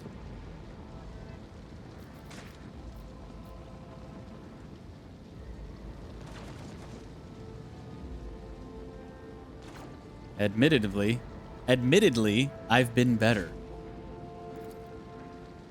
Even if you were anticipating another wave of pain, it does not come. Your muscles feel strong, and your limbs obey you without fail. And yet, deep inside, somewhere next to your heart and stomach, you feel a certain tension akin to that of a taut string. You are at your limit. Be it adrenaline or the strength of your faith, it will not carry you much farther.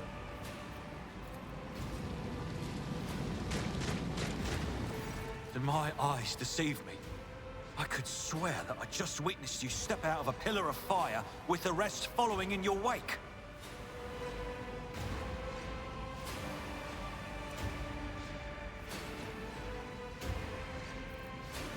I hurried here to join forces with you and the others. It is time to push the heretics back. Indeed it is. Your wounds.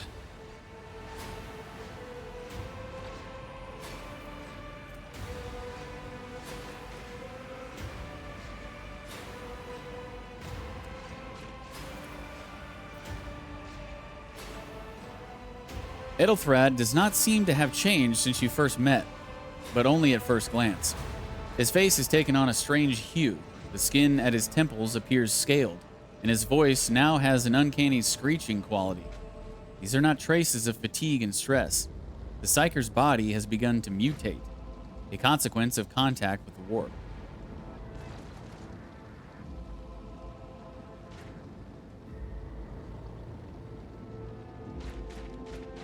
I can fight, at least for the time being. Then let us steal our souls. Our greatest trial awaits. I have gathered everyone who answered the Vox call and was able to hold a weapon. Yet I do not see the Lord Captain or her arch-militant in our midst. We are still receiving messages in her voice, but she is not responding to direct requests. I last saw Lady Theodora on the observation platform. When did you and she part ways? It was at this very elevator, Master Edelthrad. The Lord Captain, accompanied by the Archmilitant, headed to her chambers to retrieve an item of particular import. After that, all we heard from her were Vox broadcasts. This is troubling, and the timing is inopportune. I am still receiving fragmentary reports from the bridge. Kunrad Voigtvir was spotted there, and even what scant intelligence on his activities I have reminds me of descriptions of sorcerous rituals. If that traitor has resorted to witchcraft, we must stop him at once.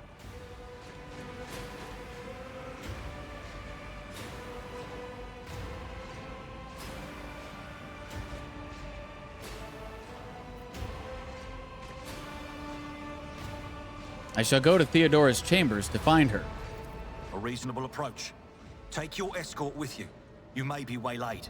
Once you have found the Lord Captain, you must beg her to go to the bridge and lead the counterattack. The rogue trader's appearance is sure to fill the defenders' hearts with hope, however frightened or exhausted they may be. Until next we meet, may the Emperor bless your deeds. I shall see you on the field of battle. Edelthrad salutes you with his weapon and turns to his retinue. All right. I wonder if I made the right decision there. I don't know if I was making a decision, but maybe if I don't go to the assault right away, then I don't know, maybe something bad will happen.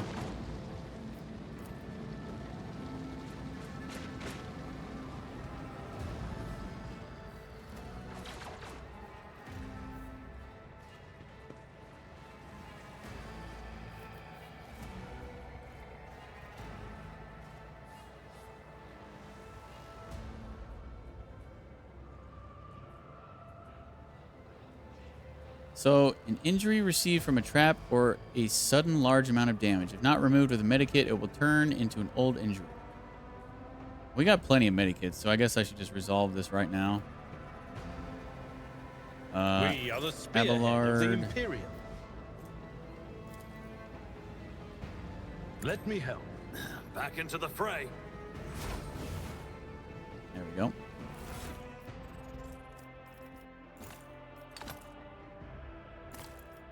Why can't I stack?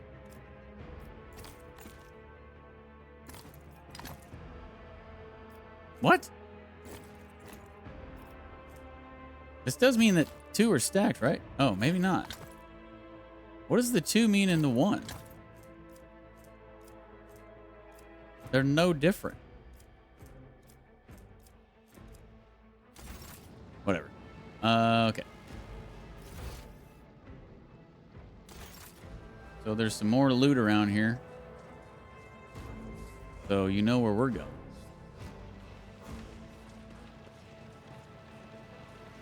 The goods. Give me the goods. Fire selector mods.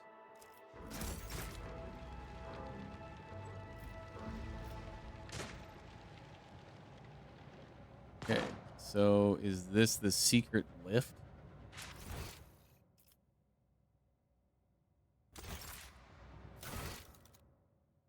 A separate lift leads to Theodora von Valancius's personal quarters.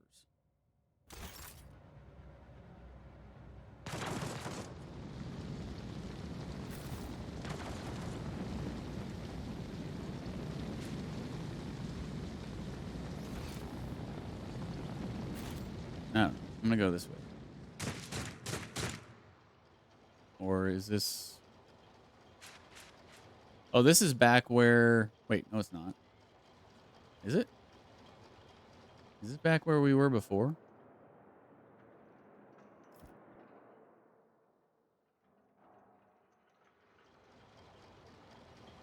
Yeah.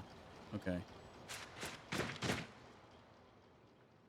That's where we had the second battle.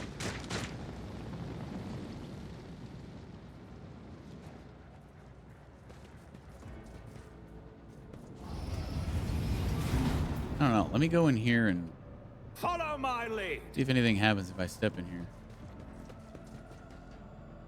No? This must not be the I'm secret lift. restless. Okay, so we're just supposed to go this way. We need to investigate. So, again, it paused because of loot.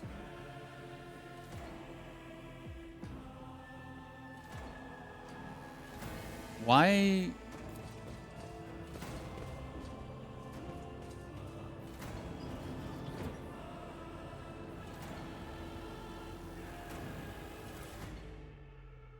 Oh, I wonder if it's because it wants to make sure you see it or something because you're about to leave and not be able to come back. Because the last time it did it, there was a dead body sitting there to loot.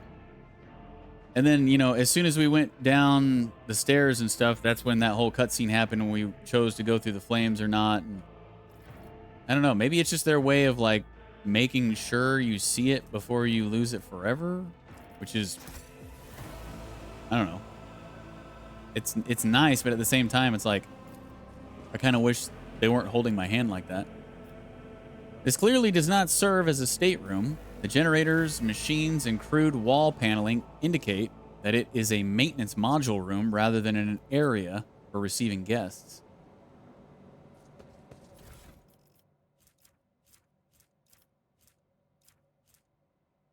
Ooh. Monomolecular edged bayonets. Nice.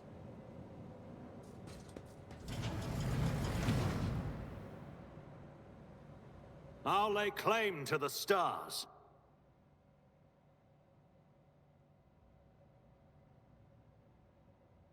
Get the goods, please. Hello? Oh, it's pausing again. Why do they keep pausing? Grants +3 logic.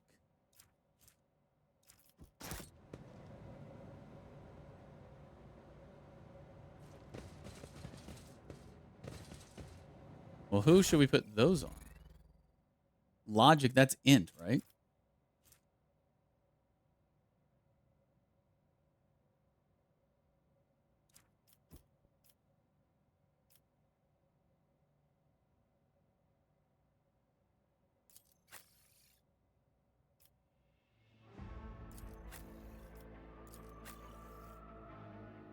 Well, they all have 30 logic.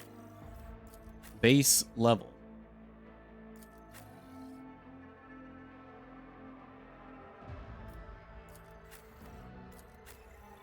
I guess Adira makes the most sense. Cool. She got some shades. Or spectacles.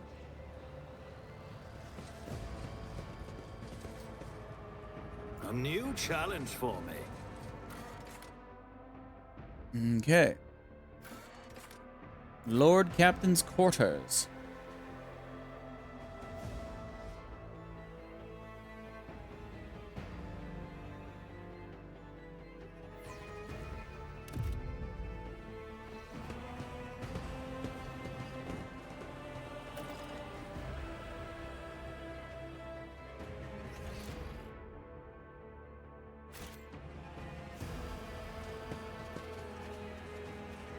Loot check. Loot check. See nothing. Victory awaits.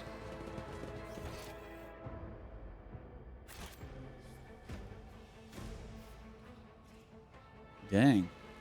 That's a sick bed.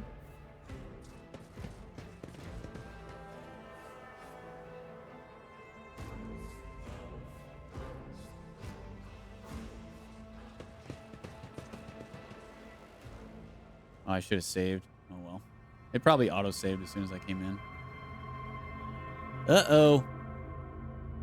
He did.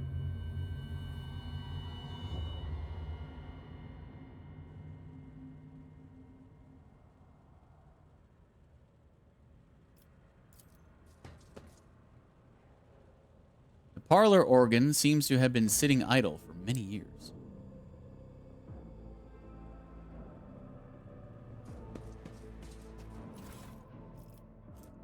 Theodora's Rosary. The wearer of this amulet gains a +10 bonus to commerce and lore. Well, I would like the commerce, but I don't want the lore.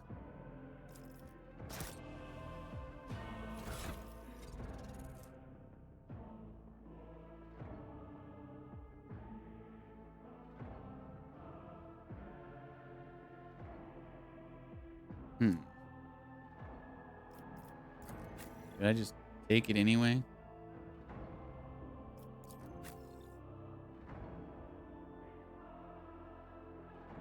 Or commerce is 30.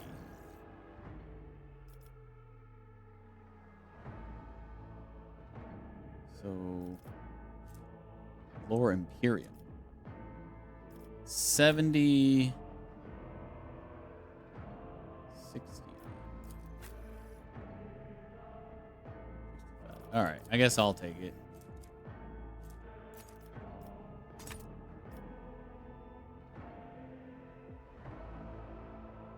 Had to restart your cell. Welcome back.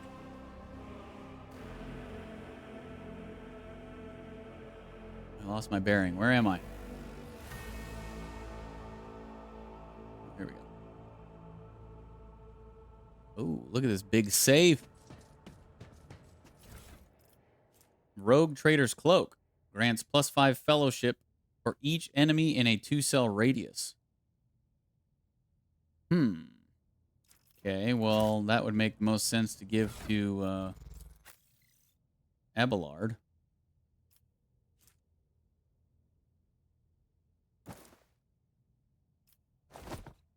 Oh, yeah. Sick. He looks like a freaking... like a shock trooper or a...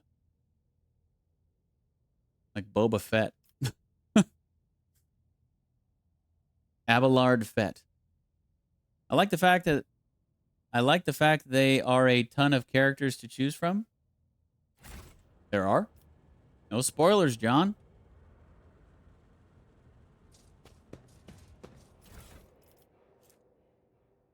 Ah, Helmet of the Devoted. Protector. Requires Dogmatic. Follower. Hey, that's me.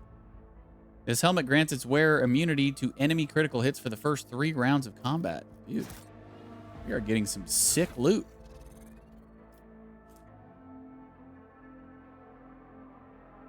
Where does it say Dogmatic and all that stuff?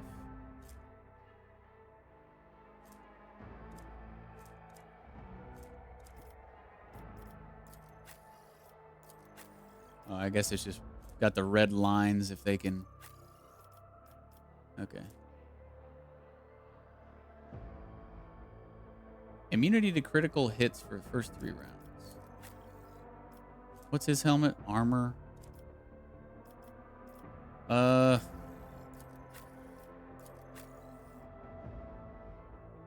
probably give it to her. Because she's probably going to be more up close and personal than I am. So there you go.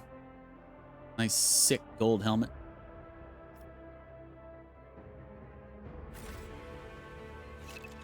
So much good loot. Items and convictions. You have found an item that can only be equipped by characters of a certain conviction rank. You can open the character menu to see which conviction your character follows. Note that both your character and their companions have their own convictions. You can check what conviction a character adheres to on the biography tab in the character menu. Convictions change in direction and rank based on how the game's story develops and during important plot decisions. Oh, okay. So we just go in here and Dogmatic 15.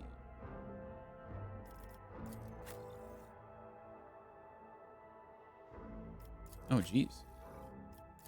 So he's got 15 points in Dogmatic and 45 in Iconoclast. She's got 45 in Heretical. She's got 200 in Dogmatic. Damn. Okay.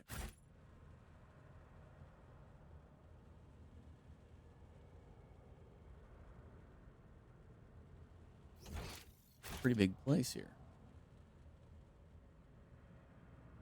It's about time. Cool purple ball. You ever just look around in video games? You ever just enjoy video games and just look around and take your time? A bizarre fragment hung on a trophy board. The light, smooth surface of the object is dotted with dark spots and crumbling holes.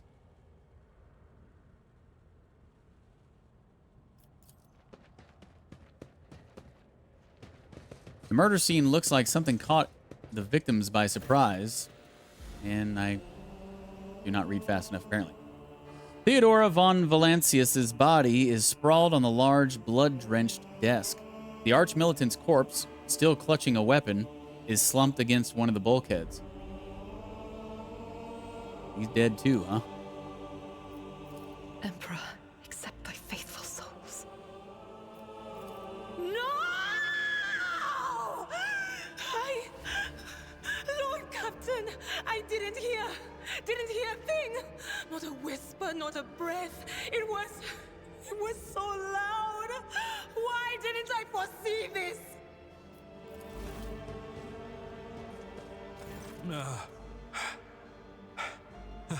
Lord Captain, who would even dare? Unless that rat, Voidsphere. Gotta be Voidveer, right? Almost certainly. He loathed Theodora.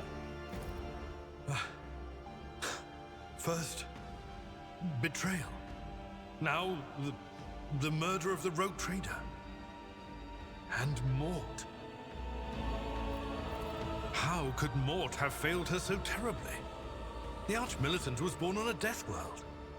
He had lightning-fast reflexes. Hey, just like me.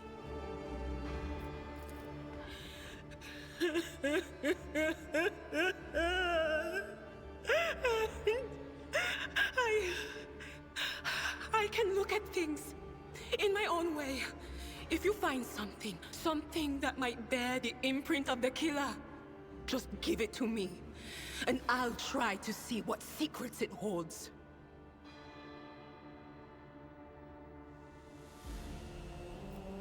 Examine the arch-militant's body.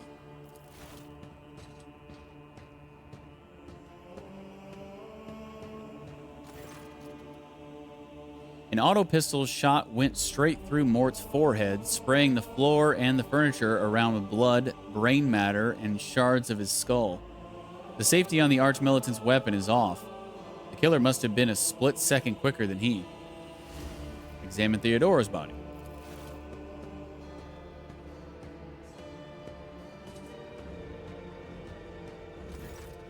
You lean closer to the body. The cause of death is apparent. What ended the rogue trader's life was an auto pistol shot, an extraordinarily accurate one at that. Theodora's face bears an expression of surprise, the last emotion she experienced in life.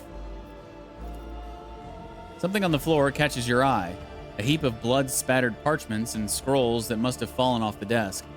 As you lean down for a closer look, you notice something else, small shards of glass scattered on the floor.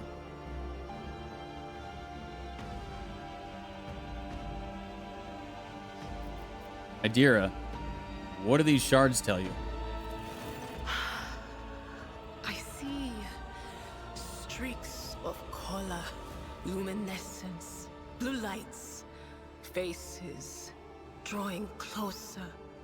Lady Theodora and Conrad and what is that? Ah! Something dark, enormous. Oh, this glass thing was something foul, that's for sure. Tainted witchcraft. You cannot tell if Argenta's remark is directed at the glass shards or Adira herself. Adira, would you try touching Theodora? You might be able to see the killer through her eyes. It doesn't work like that. I can try to read the memories of objects, but dead bodies are a different story. Something like that would require her soul.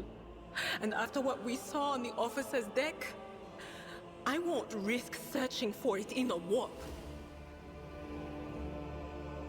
Inspect the papers. Reports, accounts, dispatches. You go over the scrolls until you stumble upon a document that is starkly different from the rest. It is a handwritten letter signed with the initials XC and a seal with a symbol that is vaguely familiar to you. Items received. Handwritten letter with a seal. Esteemed Theodora, a change in circumstances has demanded your immediate assistance in our mutual cause. Forthwith, upon receiving this letter and performing the necessary preparations of the crew, you are to depart for the Rykad system. One of my acolytes, Interrogator Heinrichs von Kalex, operates there at the present time. Upon your arrival in the system, you will, without delay, make contact with him and offer any assistance required of you, after which you will provide him passage to the Furibundus system aboard your ship. On footfall, the interrogator will remove himself from your presence to await further instructions. Anticipating any questions you may have, I will stress that the nature of Interrogator Van Calix's activities on Rykad Minoris is of no concern to you. If required, Van Calix himself will disclose the details of his mission. May the Emperor's light be with you. XC.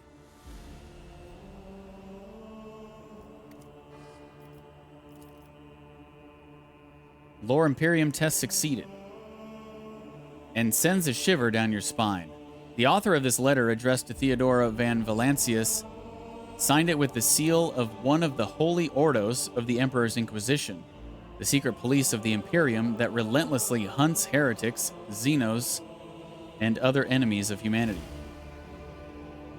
Inspect the shards by the desk. It is difficult to say what exactly was broken. The object fell on the floor, and that is as much as you can ascertain. Upon closer examination, the shards appear iridescent rather than completely transparent, as if they had been submerged in promethium, a broad term for combustible fuel in the Imperium of Man. We had best be on our way. Yes, the crucible of battle calls to me once more. No, wait! We must see if we can find anything. Idira, you can't bring her back. Let her go. You'd give up so easily, old man? I expected as much from the sister. It's not like she has a heart. But you? Oh no. I'll get to the bottom of this. I'll find the one responsible for murdering the Lord Captain. And when I do, that scum will regret the day they were born. Reach the Void Ship Bridge. So, if I would have chose the other dialogue option, would somebody have stepped in and be like, no, we need to go see about the rogue trader? Because the options were, let's go to the secret lift to go find what's-her-face, or I'm ready for the battle at the bridge. If the battle at the bridge is through here, then I won't tolerate weakness. kind of weird. I feel like we had to come this way anyway. Oh, cool. Rip. She did. Kind of figured that she was going to die anyway, right? I mean,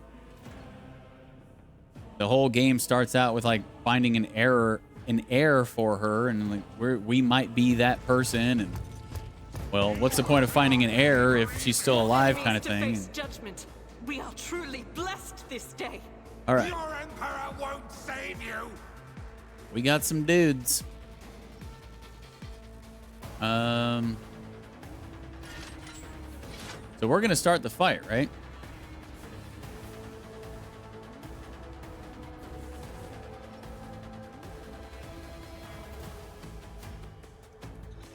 Oh, that's right. You can't put them one square away from enemies.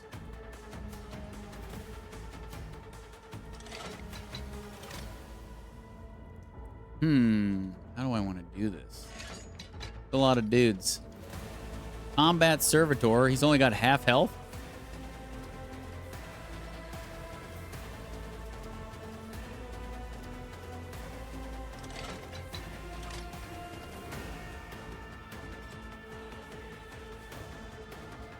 heavily damaged.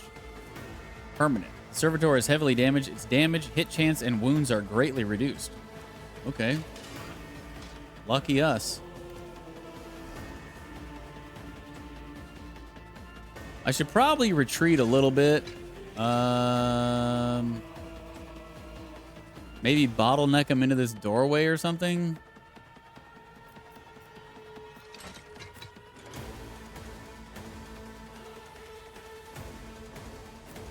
DeejTheSqueejerton can be out here.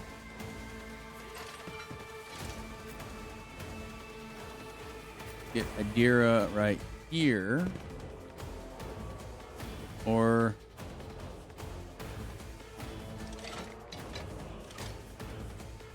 maybe here. And then Abelard here. She's good there. Or maybe Abelard over here and her here.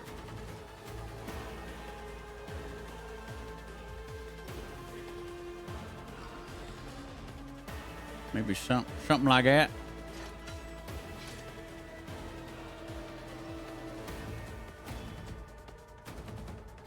Actually, let's go put her here.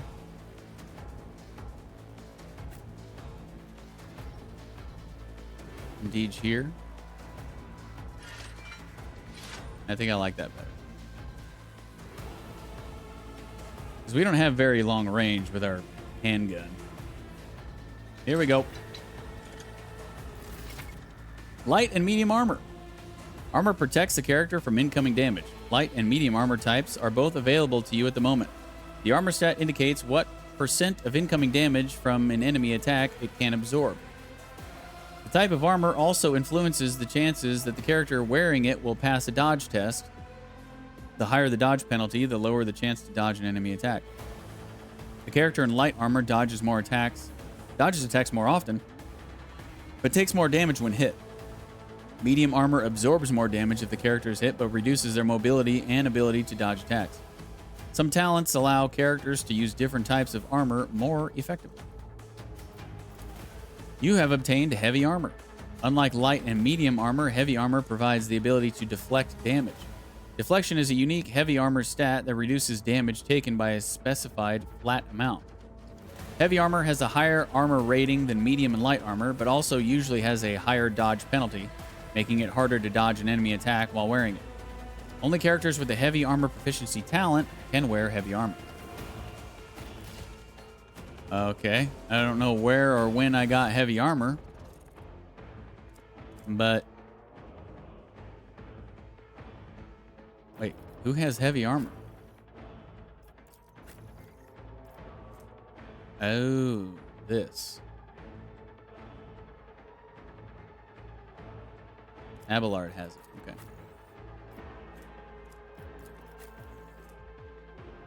Argenta's got medium, and then we and Adira have light.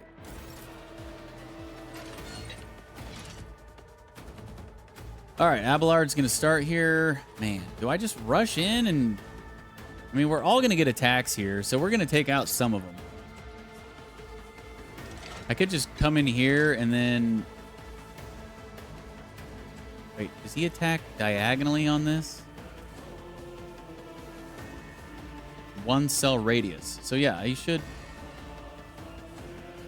get both of these if I stand here, right?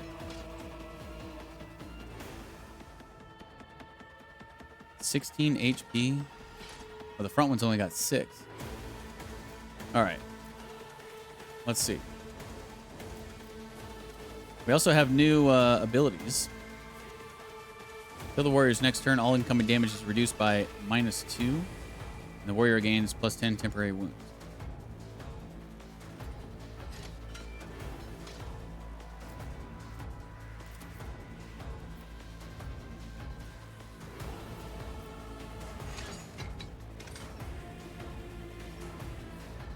My place is at the fore. All right, John. Have a good dinner.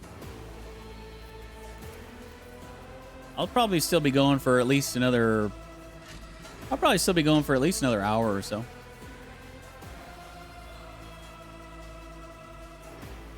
At your beck and call. Well, I can't do the AoE.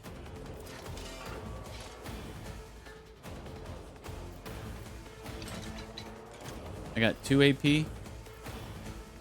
Alright, let's do this. Finish this dude off. It will be done. I took care of this one. And pop this. Indeed.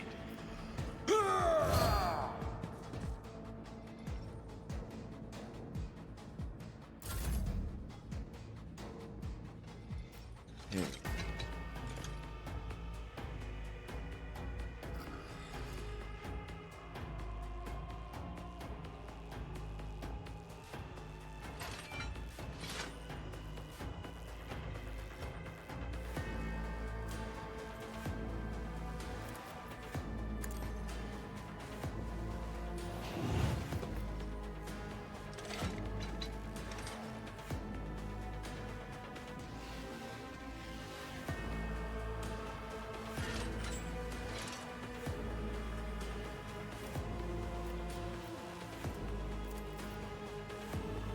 Time to light them up.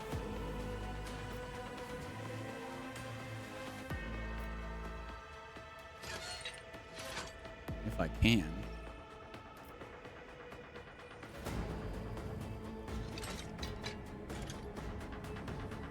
Nothing I can't. Oh, nice. Oh, nice. Your biggest mistake. Okay.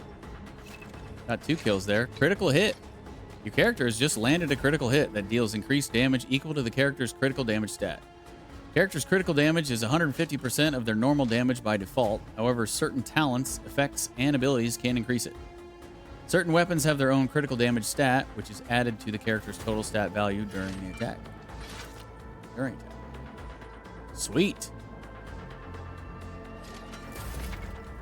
Enemy status. You will encounter enemies with various abilities and features. An icon next to an enemy's portrait indicates that they are under the influence of some kind of effect. Click right mouse on the effect's icon to see more details. If you wish to learn more about an enemy, click right mouse on their portrait or the enemy themselves. Talking about this guy, but we already looked at his effect. We're way ahead of the game.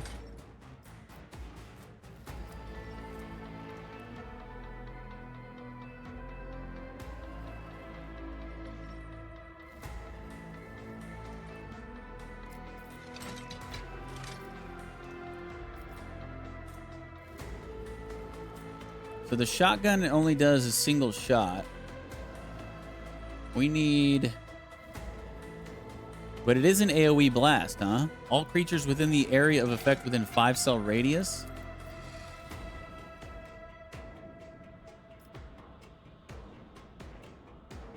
Oh, okay.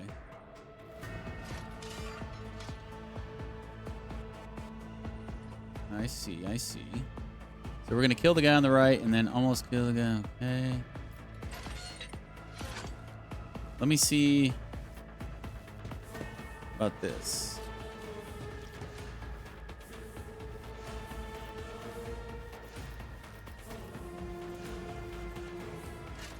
So wait. This takes shot count of 4, but we only have... Oh. That's the 8. Oh, I see. Okay.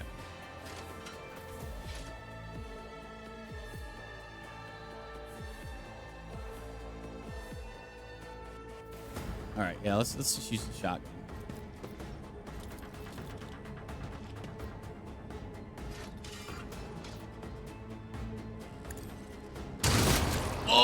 Oh, shit. Damn.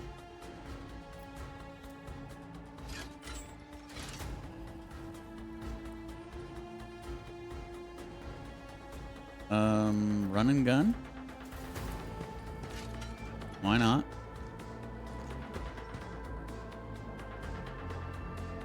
Guided by faith.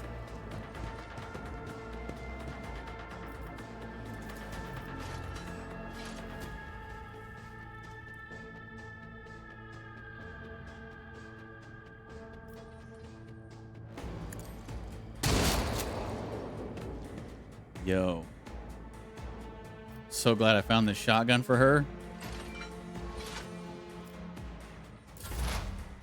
All right.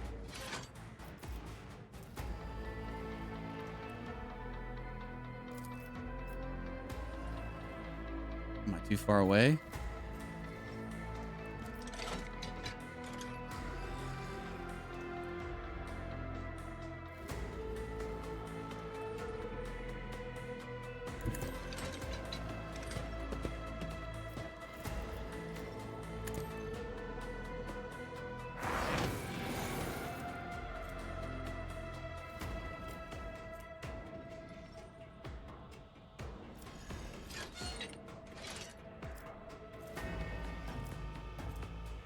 So,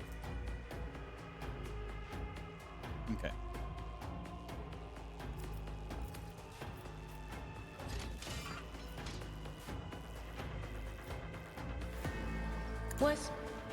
Was that you?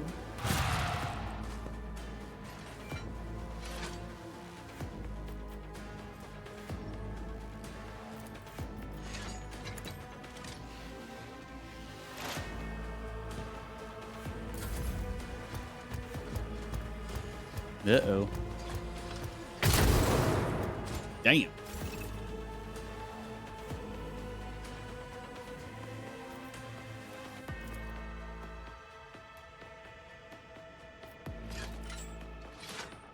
What's the range on this? 6L. Combat log. You can gain a better understanding of what transpired in combat by checking the combat log. All actions performed by your character, their companions, and enemies are recorded in the combat log in the bottom right corner of the screen.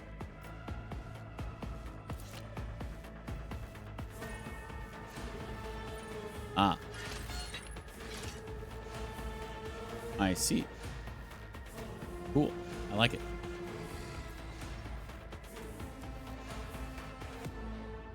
Okay. 1, 2, 3, 4. I've seen worse battles than this in my time. It will be done.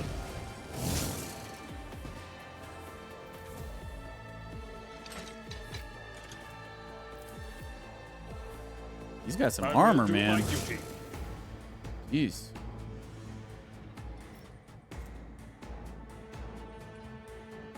At your beck and call.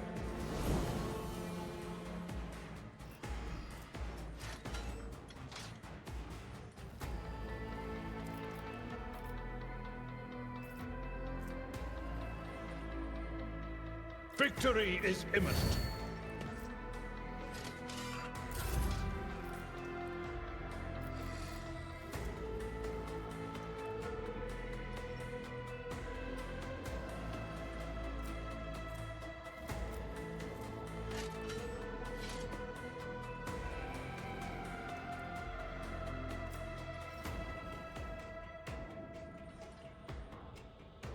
You have voice of command?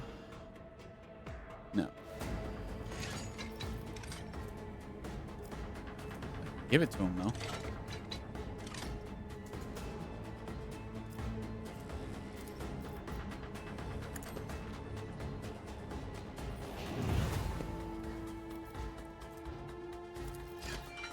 Suits my purposes.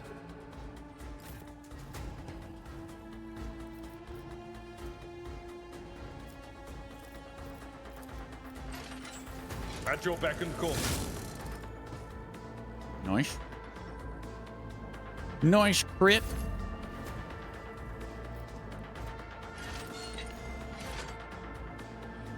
Already done.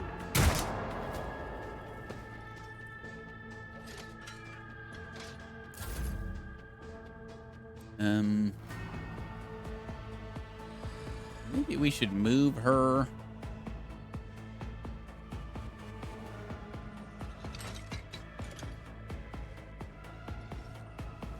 Well, actually, I don't know if we can.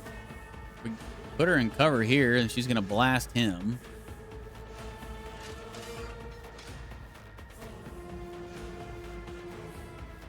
I mean, we are point blank for the shotgun, so she should be doing a lot of damage here, right?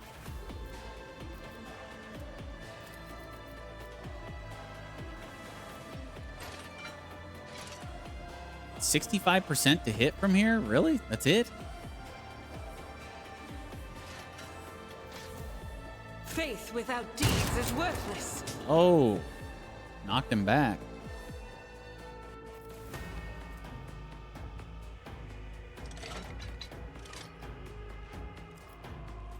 As the Emperor commands, I act.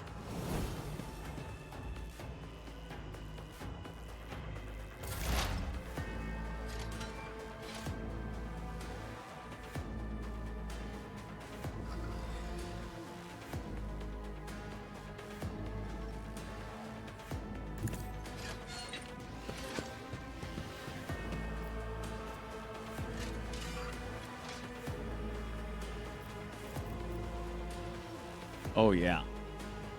Your armor doesn't do much against her psyker abilities, huh? On it. What an unfortunate Let's turn go. of fate.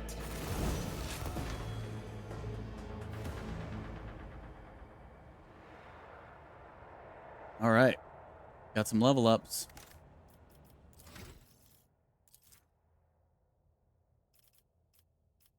What we got now? Oh, we get to choose a talent. Oh, we get both of these? We get Finest Hour and this? The officer grants an ally an extra turn with full AP and MP. During the extra turn, there is no attack limit.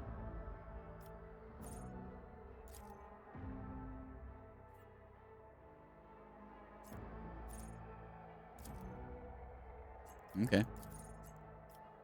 All right, what talent do we want? Offense, defense, support, universal, archetype, origin, war.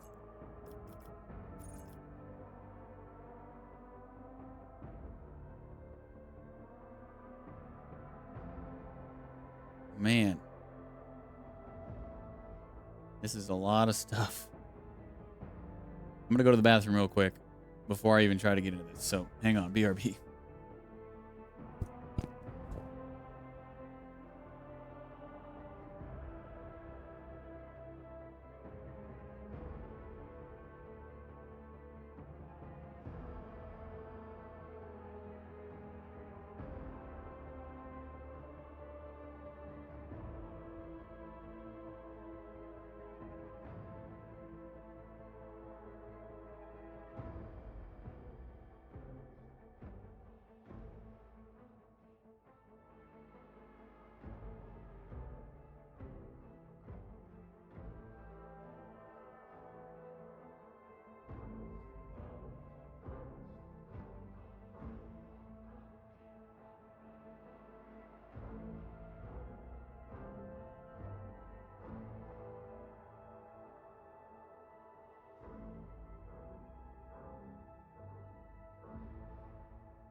Okay.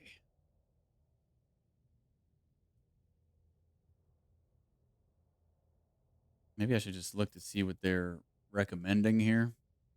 See if there's anything good. Man, this is a lot of stuff to go through. Holy crap.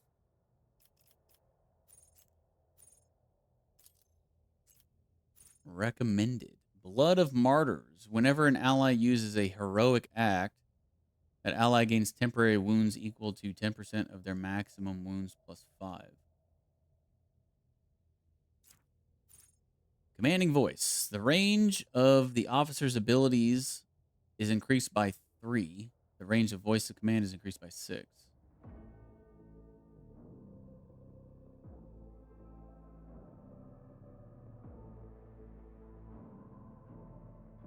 That wouldn't be terrible. Range of voice of command is increased by 6. Focus. Whenever the officer uses an ability on an ally, that ally gains a bonus to their perception and ballistic skill equal to 3. These bonuses stack, but half of the stacks rounded up are lost at the end of the target's turn. Okay, that wouldn't be bad. How many of these do we actually get? 2. Oh, wow, a lot. 1, 2, 3, 4. Wait, what's the difference between common talents and talents?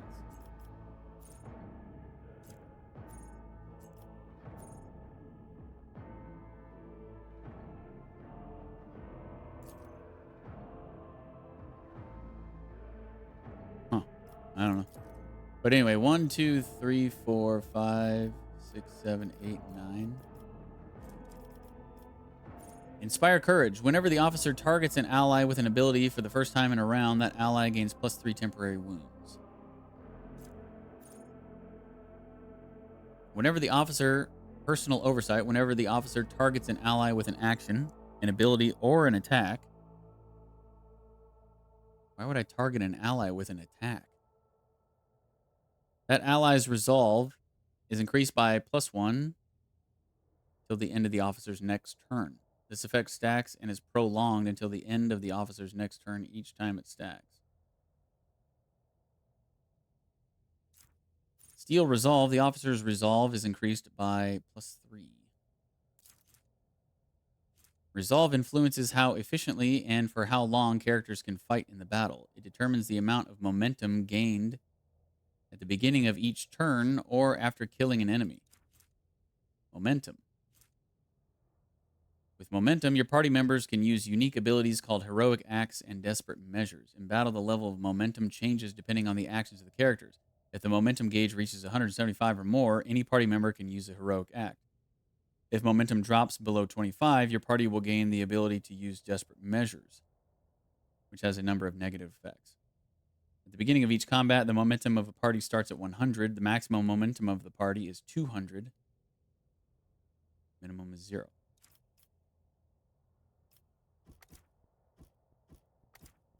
Okay, so there's some good stuff in here.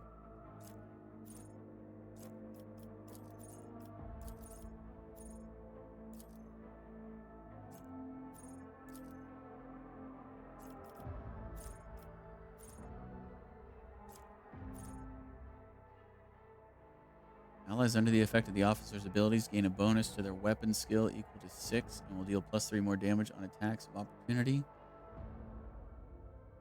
until the start of the officer's next turn.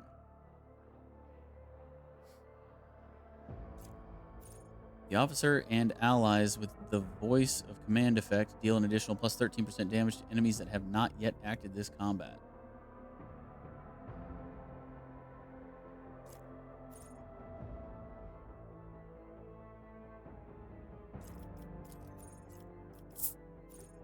Whenever an ally is affected by an officer's ability or talent that grants temporary wounds, that ally's armor is increased by +10% for 1 round, does not stack.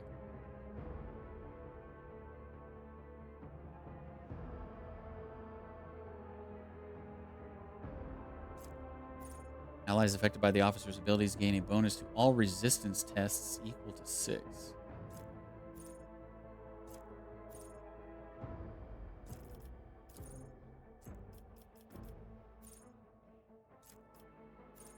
Whenever the officer uses voice of command or bring it down for the first time in combat, this ability costs -1 AP less. So much stuff.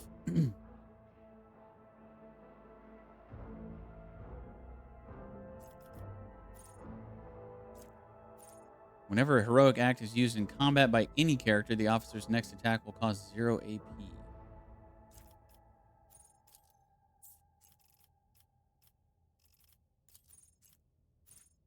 Death World characters gain +15% critical hit chance against targets with the bleeding effect or with 50% or less of their maximum wounds. Death World characters suffer -4 less damage from fire, toxic damage, and bleeding effects. Once per combat, when a Death World character suffers the stunned, blinded, or immobilized effect, this effect is ignored. Okay.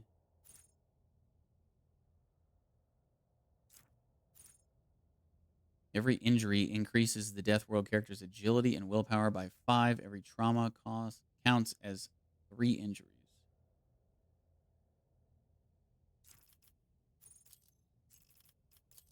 Okay.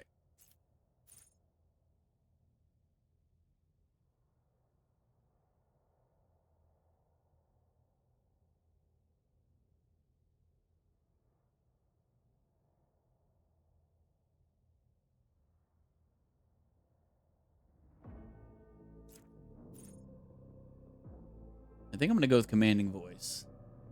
Range of the officer's abilities is increased by 3. The range of voice of command is increased by 6.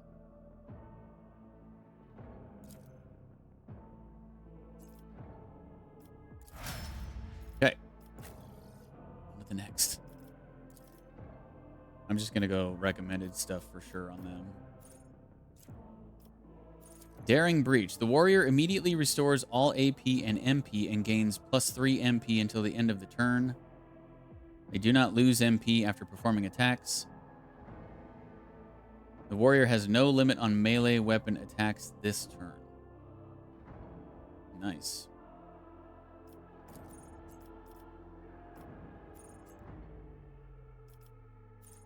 Whenever an enemy attacks the warrior's next melee attack against that enemy deals an additional +5 damage. Does not stack, but it can be reactivated after another attack made by either the same enemy or a different one. Yeah, that's good.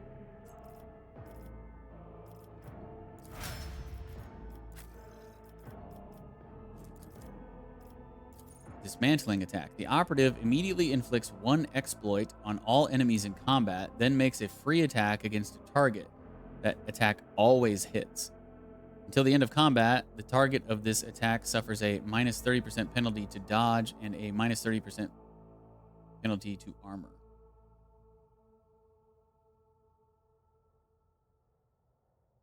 Okay. Whenever the operative attacks an enemy that is at full wounds, that attack deals +14% more damage to that enemy.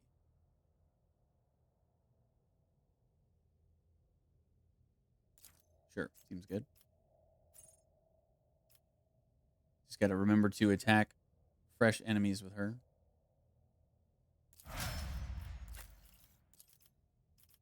Firearm Mastery. The soldier gains the ability to make a number of extra attacks equal to their weapon's rate of fire, minimum 2, using the weapon attack that normally costs the least AP. These attacks do not spend AP. Until the end of the soldier's turn, their first attack against each new enemy automatically scores a critical hit. The soldier immediately reloads their current weapon. Damn. Reach adjacent ally. The soldier deals +9% more damage to enemies. Cover efficiency is increased by 10% for full cover and 20% for half cover. Ooh, that's good.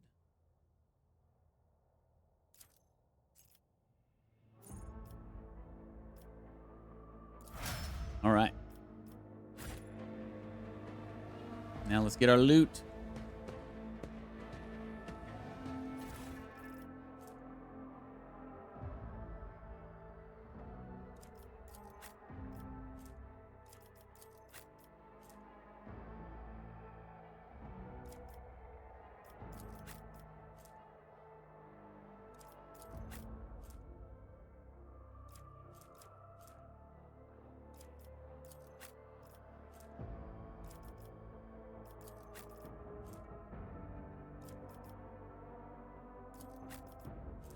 Grace of the Oblivious. The wearer gains +5 toughness if their intelligence is less than 35. Ooh. I know I could definitely wear that.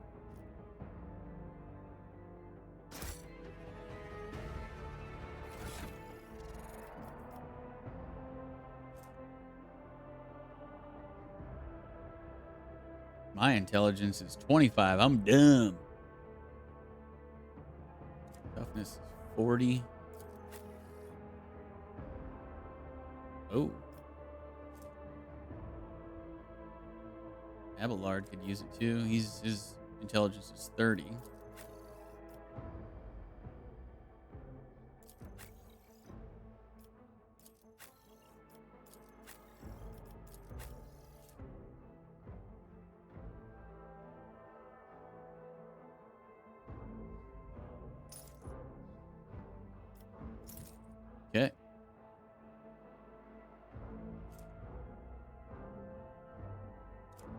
Is there a point in hanging on to this? Should I just...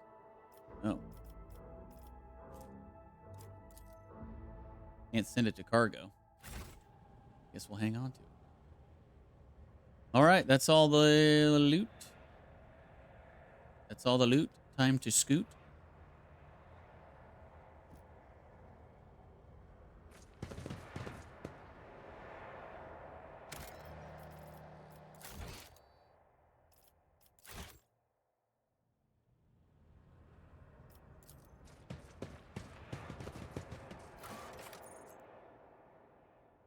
Okay. To the bridge. Oh boy.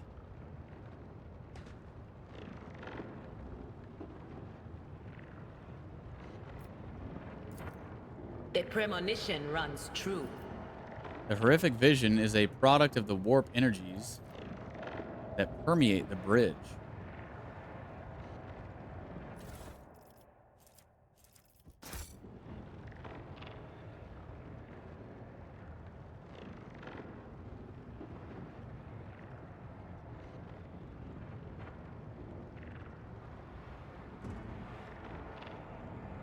None shall stand Metals, in my Brad. way.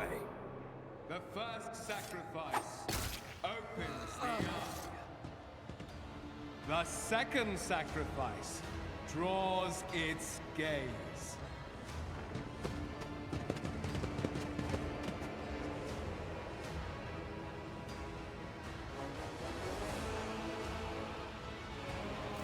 You are here. But where is the Lord Captain?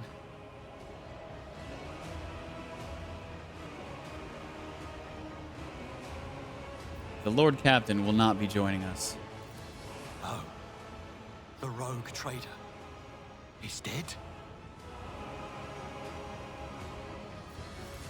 No matter what ritual Kunrad is performing there, the warp is too strong. I cannot withstand it. I feel my body changing with every second. The warp is ringing in the air. This is the end. We will perish in the warp, along with the warrant and all the dynasty's heirs. The enemy of humanity has triumphed. I've seen it before. We'd better get away from him. The changes are already accelerating.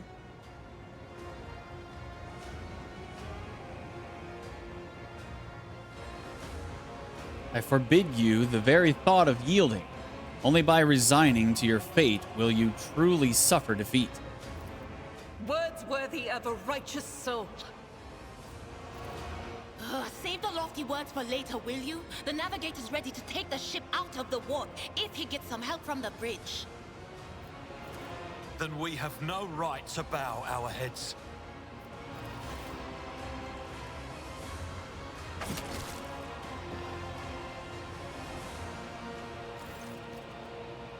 You can see Kunrad Voitvir clearly in the gloom of the bridge. The broken blade he is holding is stained with dark drops that seem to have a pearlescent glimmer to them. We are out of time. Ethelthrad bites his knuckle, desperately thinking.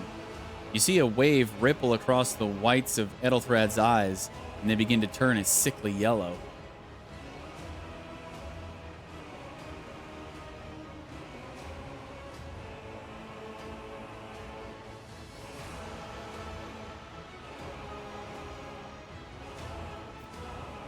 Voitvir, you duplicitous cur! The rogue trader's death will be avenged! What? Theodora is dead? No, that can't be. Not now. I still haven't. The ritual will not be completed. I'll take care of it. And you, see to it that the void ship breaks free from the warp. Watch over our realm. And farewell. Ethelthrad, don't! Your ritual won't be finished, heretic!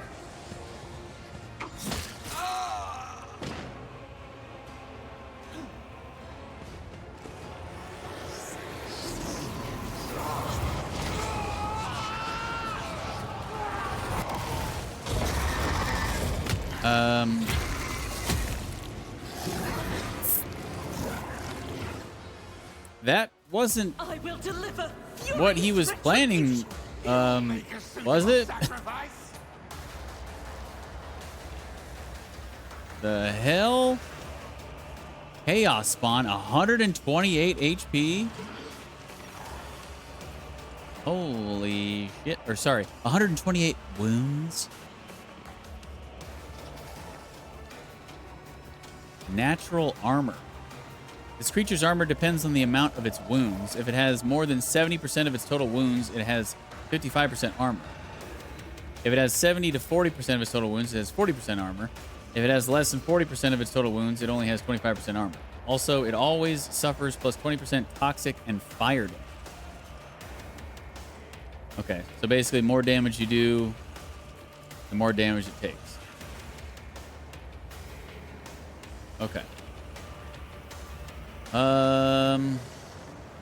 Where is Abelard? We'll put him. Man, not a lot of cover.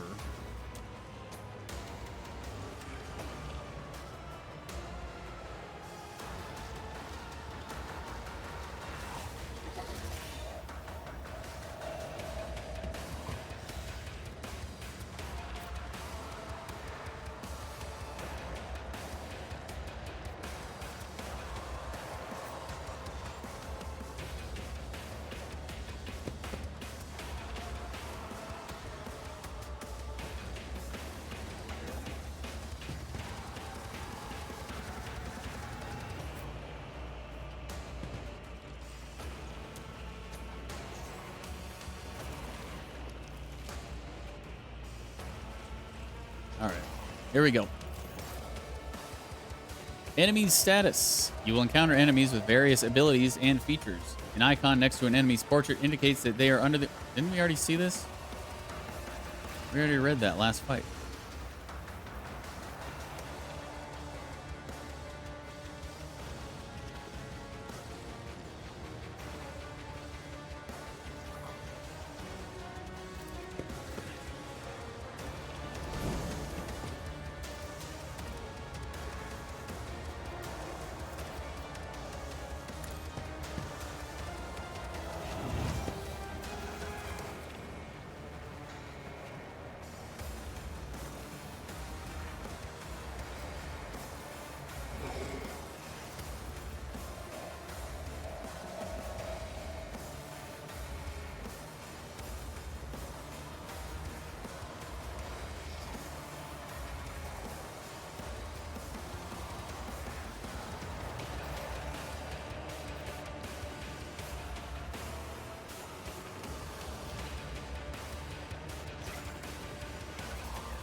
To it.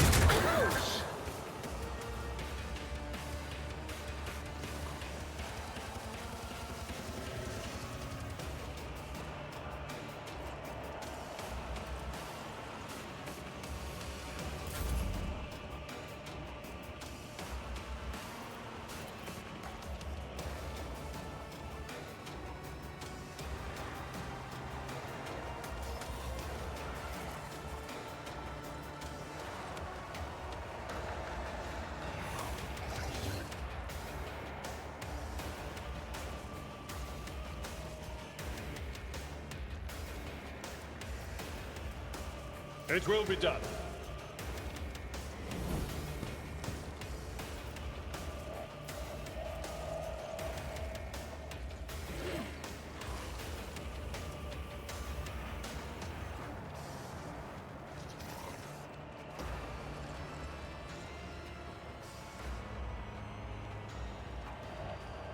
There's a dude down here too. Man,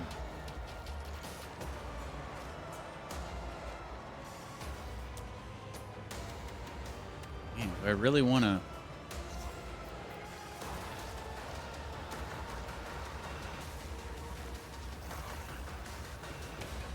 mean, he is our tank, so I guess I might as well just send him in.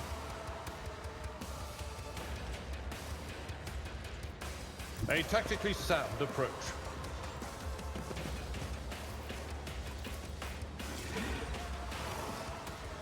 Indeed. One fewer target. Victory is imminent.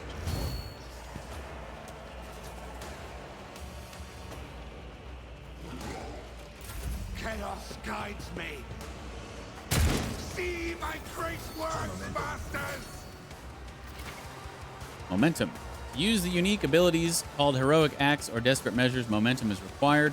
Depending on the actions of your party in combat, the momentum bar will increase or decrease. A high momentum value allows a character to use a heroic act. A low value grants access to desperate measures.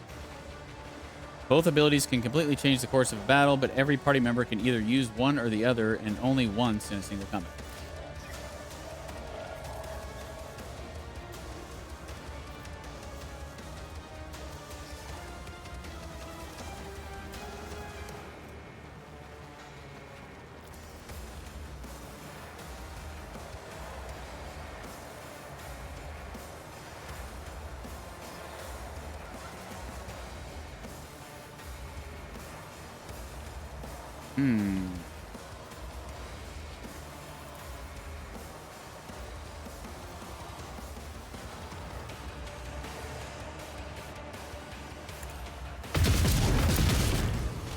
Got him.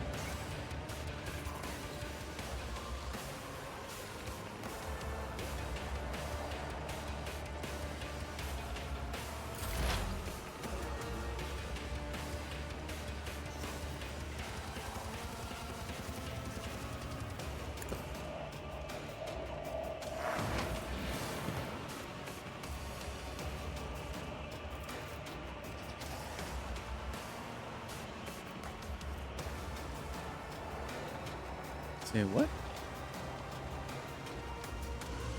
Unlimited range.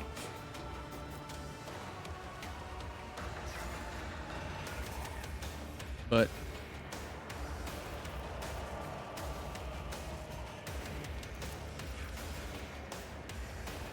That is not my destiny. not in line of sight?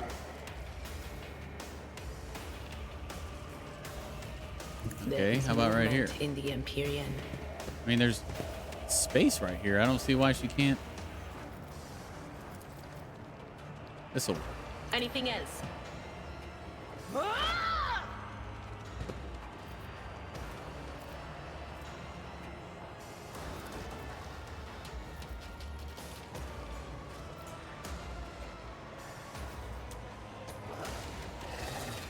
But of course.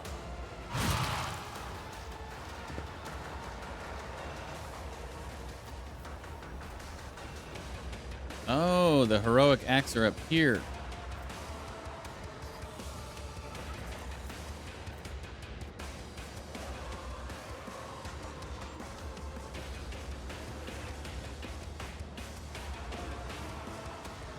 I have not been paying attention to that until now. Or did I just unlock these? Is that why it's giving me the...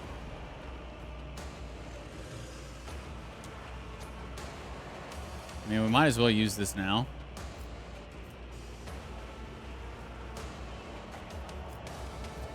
What's the difference? Dismantling attack and then second weapon.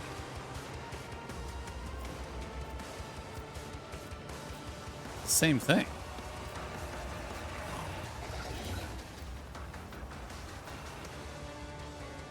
What? 1 cell radius? What? Within weapons range. Oh, that's the difference. 1 enemy creature within weapons range? Huh? Well, neither of those are going to work.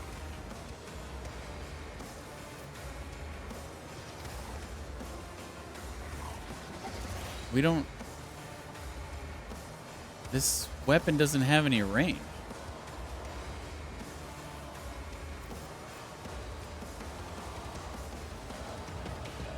Oh, wait. Switch weapons?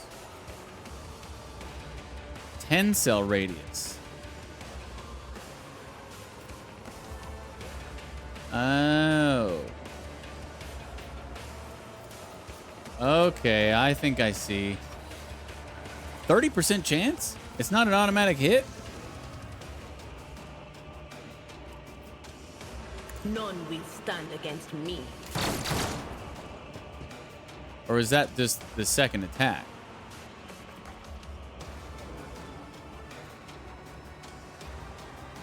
Okay. It worked. You just missed the follow-up attack.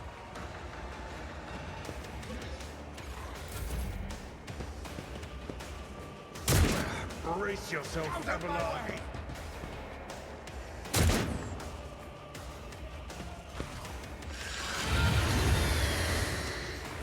Rending Scream. Nice dodge. High momentum. What is this Rending Scream?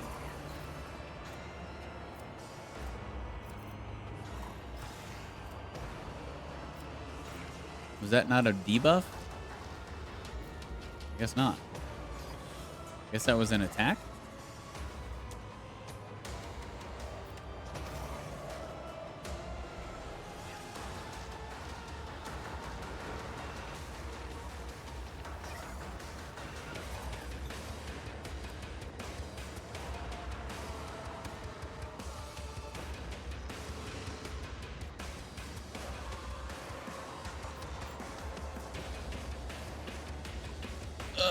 Okay. I can't play that on him again. Officer grants an ally an extra turn with full AP and MP. During the extra turn, there is no attack limit. Okay, that's his heroic act. Need to remember to look up here at these.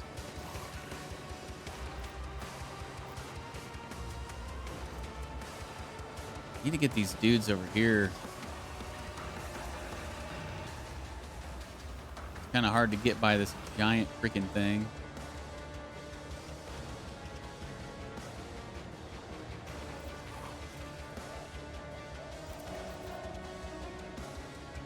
Nothing I can't do. Sick miss, dude.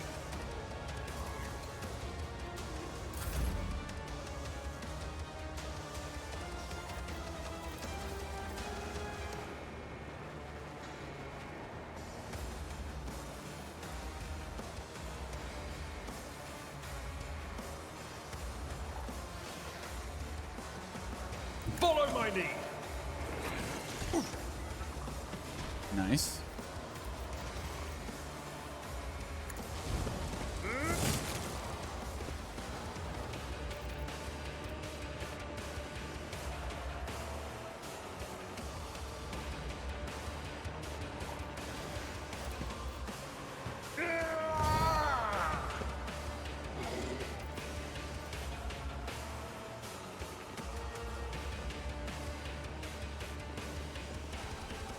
Do not lose MP after performing attacks. Warrior has no limit on melee weapon attacks this turn.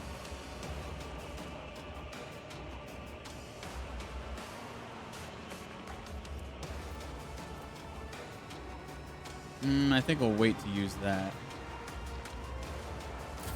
I serve the ruinous powers! The ruinous powers.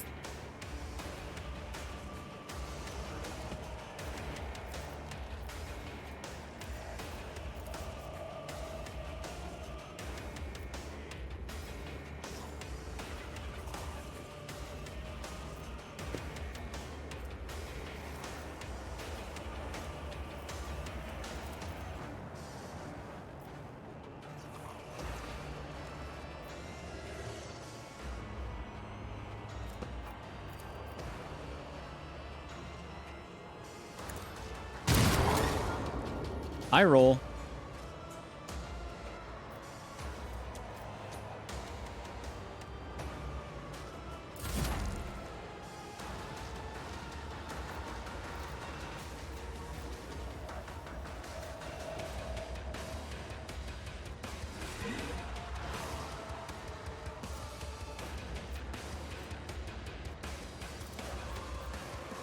Will do.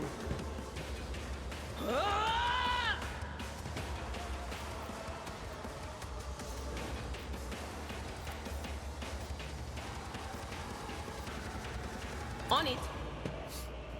Be gone.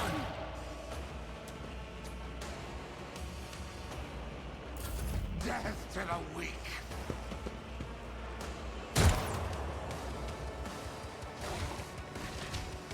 No, don't go over there. What the? Holy shit. You can use a medikit to restore your party members' wounds in battle, treat an injury, or get rid of certain negative effects if the character is injured or suffering such an effect. If the character has a medikit equipped, its icon will be displayed on the bottom left. If no such icon is present, open your inventory and equip a medikit by double-clicking left mouse button on it. To use a medikit, select its icon at the bottom of the screen, then click left mouse on the character who requires treatment or their portrait. The character can only use a medikit on a target they are adjacent to. Medikits can only be used by characters who have the field medic. Yeah, all that stuff. Yeah, that freaking move he just did, that shit hurt. Adira is jacked up.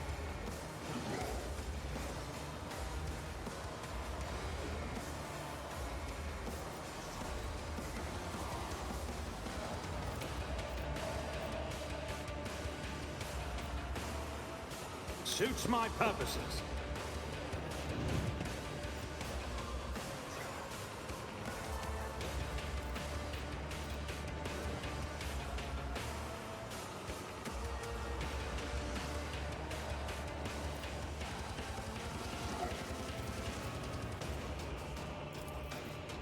Nothing I can't do.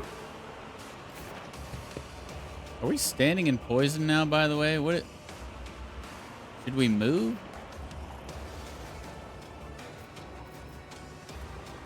Bleeding.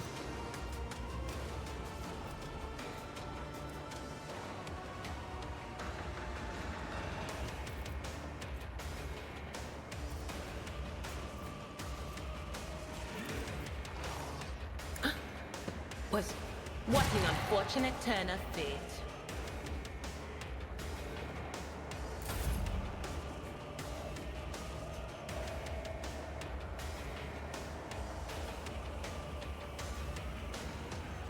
I don't think we're poisoned. Yeah, I don't even have any status effects going on right now, so...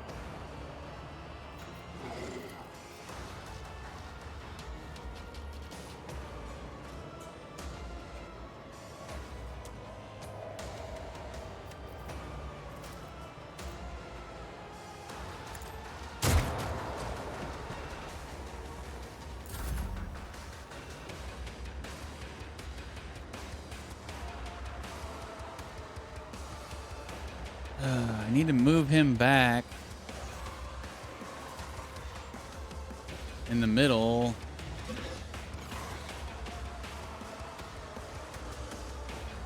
I'm going to take a attack of opportunity here, but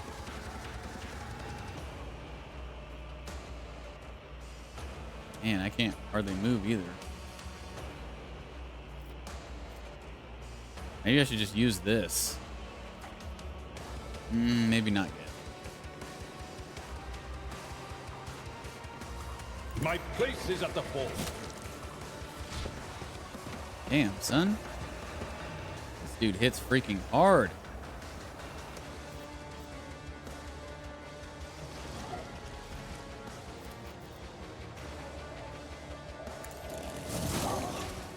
Suck on that.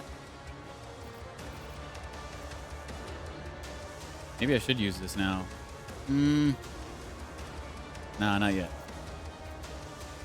At your beck and call. Not yet. We need to get her over to heal her.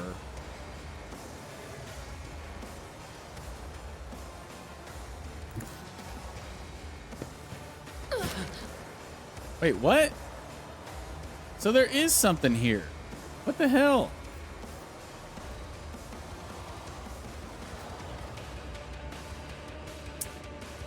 Son of a bitch. Be strong. Greater trials lie ahead. I owe you one. God Emperor, move through me! Be the fire in my heart!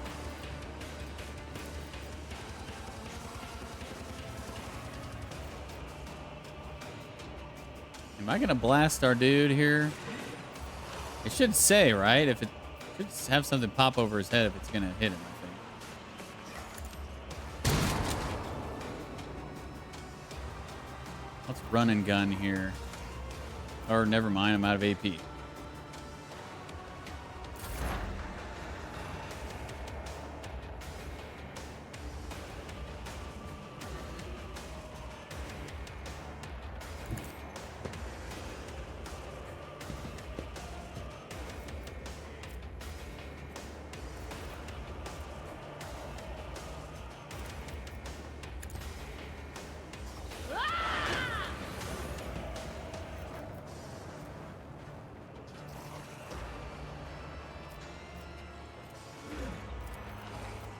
But of course.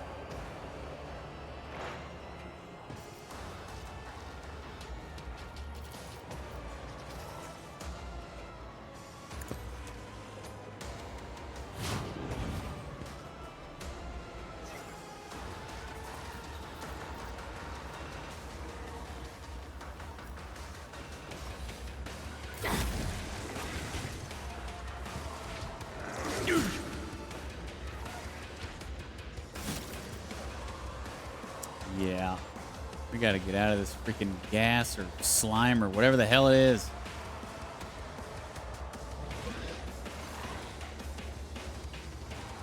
I shall not fear.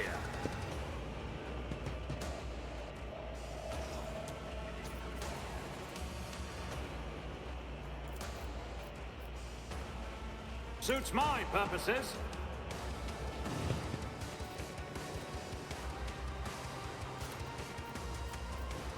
All too easy.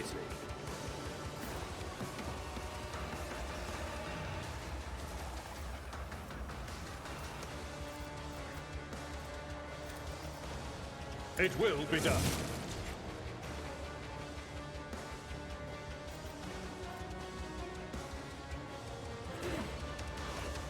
I will do my duty.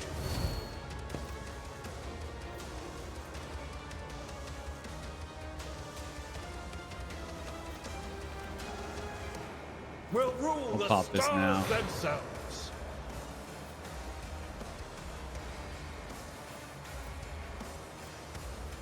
I guess just attack the shit out of it.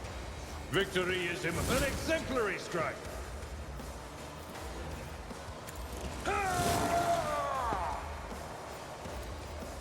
At your beck and call. Indeed. Oh yeah. Totally worth. Well played.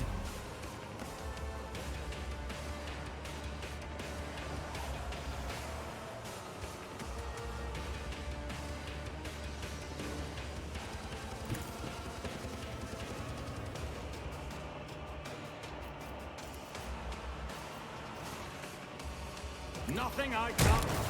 Oh, and DeejTheSqueejerton gets the kill shot. Whew. Okay, that was definitely the hardest fight we've had so far. Got a couple of my characters down to half health thanks to this poison puddle or whatever the hell it is. But we made it. We got some level ups. Let's go. Choose characteristic. Okay.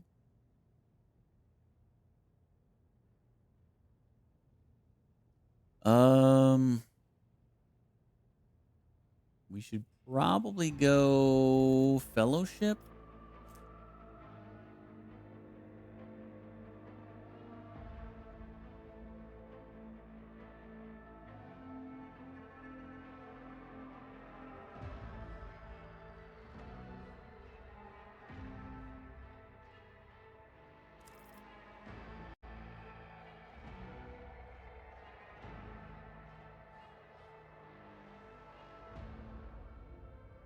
Interesting that it doesn't let me upgrade strength.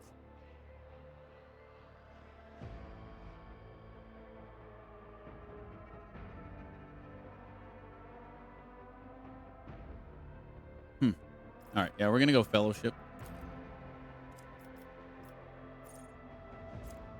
And then we get a common talent as well, or it says nothing found. At this archetype rank, characters can select general talents able to be mastered by any archetype.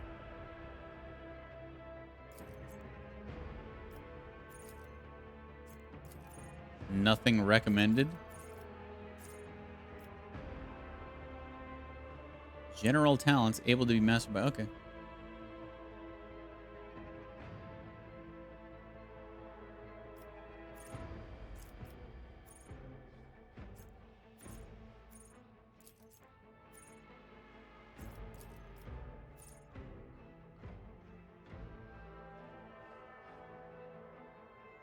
Okay, we don't really care about crit. We're just like a support character.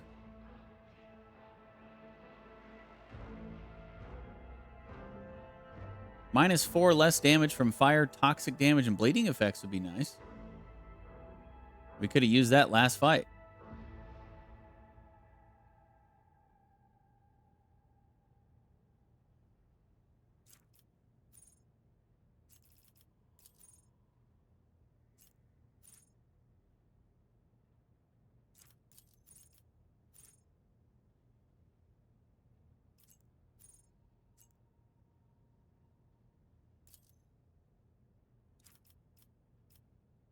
I'm down.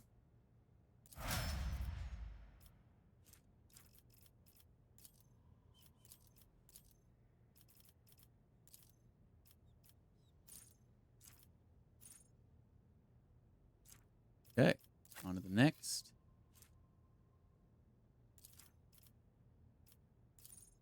Talent.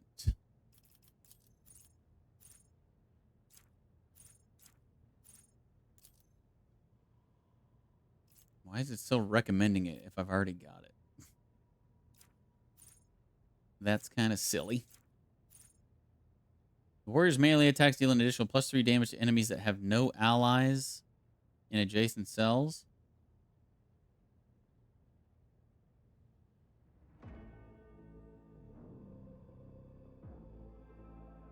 Yeah, okay.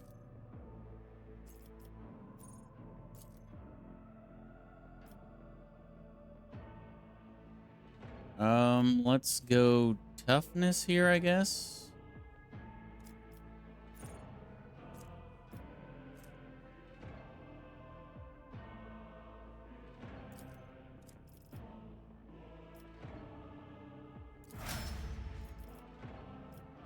One tough son of a gun.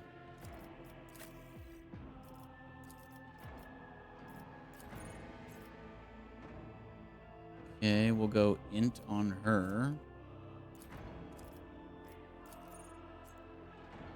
Common talent. At the beginning of every combat, the Psyker's allies gain plus 15% critical hit chance. First critical hit removes this effect. Eh. Allies under the effect of at least one psychic power gain an additional plus 7% armor. Well, that'd be good for be good for the tank.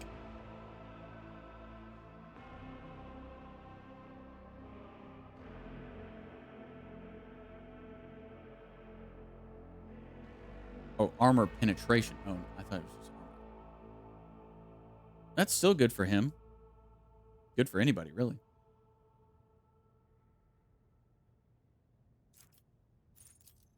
Let's go with that. Last but not least, characteristic.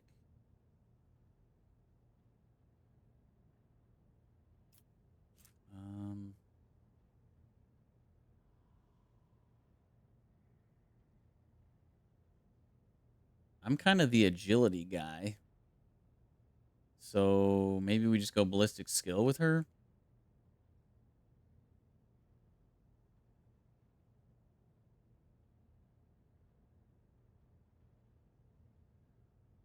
Yeah. Ballistic skill and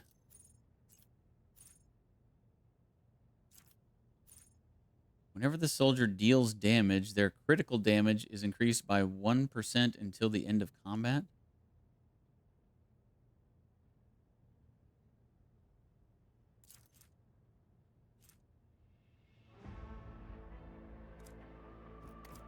What even is her crit rate?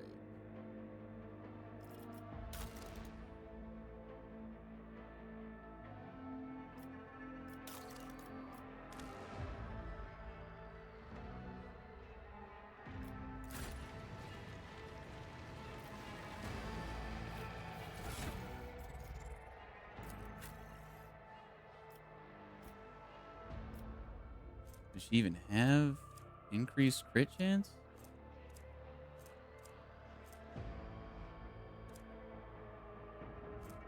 Where's that even at?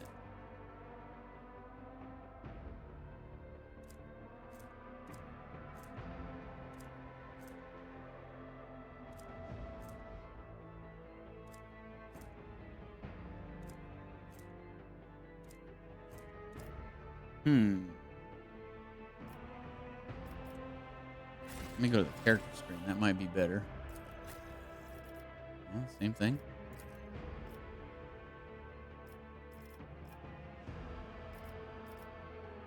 Where's like, I mean, these are stats, but like, where's the... Doesn't track crit chance?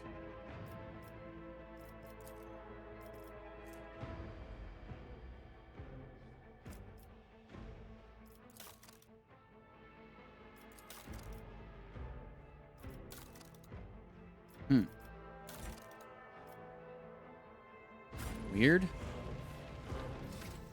You would think that that would be somewhere in the stats.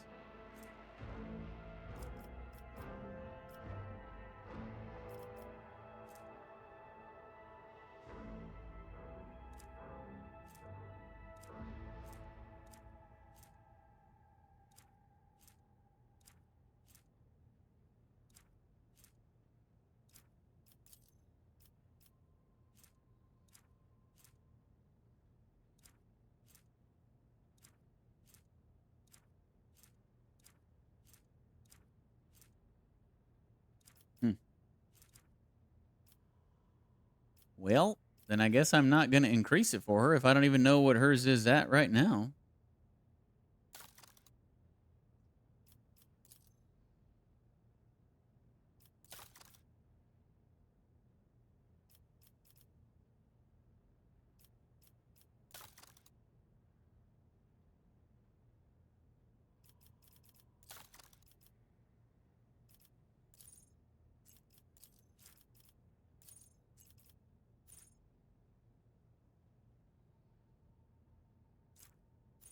After the soldier deals damage to 3 different enemies, the soldier gains plus 20% more damage for their next attack in the current combat.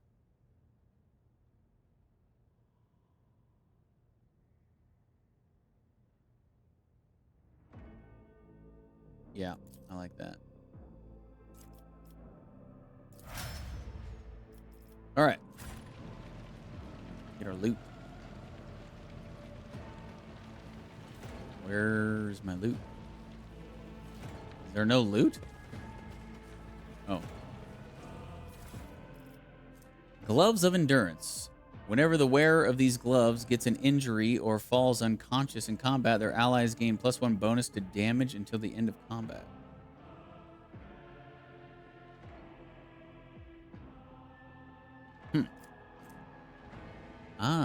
Iconoclast cloak.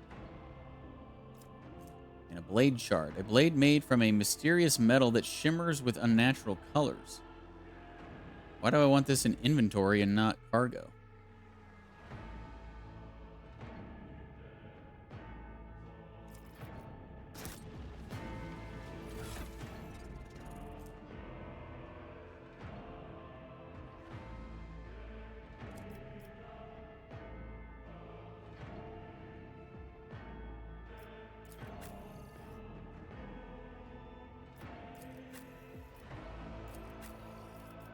Who should I give these gloves to?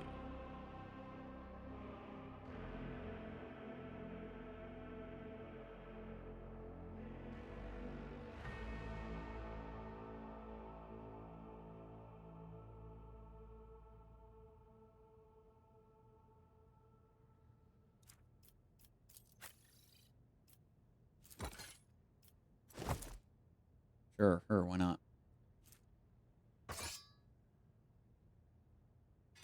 Okay, what is this? I don't understand what we're supposed to use this for. Maybe it's a quest item or something.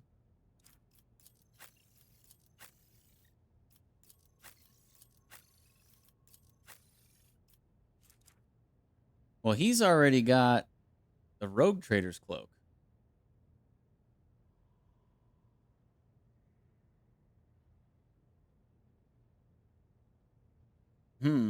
Each heroic act used in battle increases the wearer's dodge by plus 20% until the end of combat, max 60%. Okay, well, he should definitely have this one on instead. I think this one's better for him. Maybe give this one to Argenta.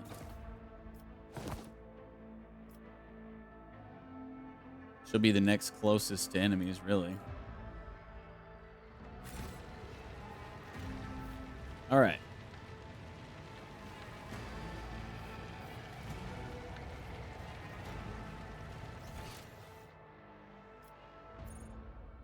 Heinrich Montag. Guess we're going to be talking to him. Make sure there's nothing else down here to check out. I don't see anything.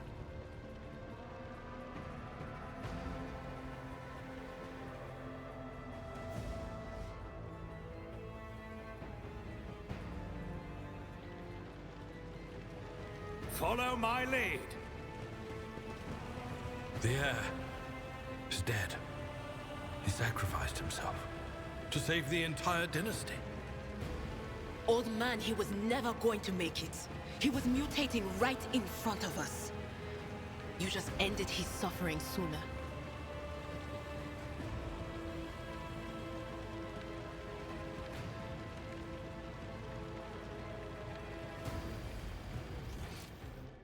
Why is this dude highlighted? We're not even... Rival, Master Helmsman. Here we go. System status report. By the Emperor. It's the Seneschal. Living and breathing. Oh, well, there's a tricky question. The old place is so overgrown with foul wickedry, we'll be scrubbing it off the vid screens for throne knows how long. How did you people survive in here? Must have been Providence. It better have been the Emperor's, not someone else's. When they barged in here, the ones with the Master of Whispers, some officers charged them, but it wasn't even a fight. I grabbed whoever I could and dragged them behind the cogitators. Then, I prayed for our rescue. We need to re-establish contact with the Navigator's Sanctum. It is our only chance of escaping from the warp.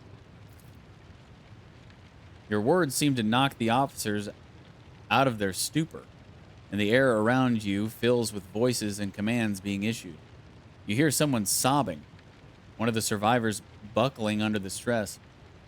Abelard cuffs the crying officer without even looking. Restore the Vox channel to the Navigator's Sanctum. Ready the crew. Prepare for translation to real space. You may call me superstitious, but translation is not a good time to disregard rules. You are the only one who speaks for House von Valancius. You may not be the Lord Captain, but you, more than anyone else, deserve to take her place in the ritual that is about to commence. He directs your attention upward, to the throne that sits at the apex of the tall staircase. What must I do? Take the Lord Captain's seat. Order the final preparations. Wait for the officers to report. Oh, blast it all to the void! Translation is a craft, not something that can be explained in a tick. Just go up to the throne, Master. These people are about to do the impossible. The least they deserve is the solace of seeing a figure sitting in the usual spot. Oh, please, hurry. Every second we waste is a terrible risk. I am ready. Begin the ritual.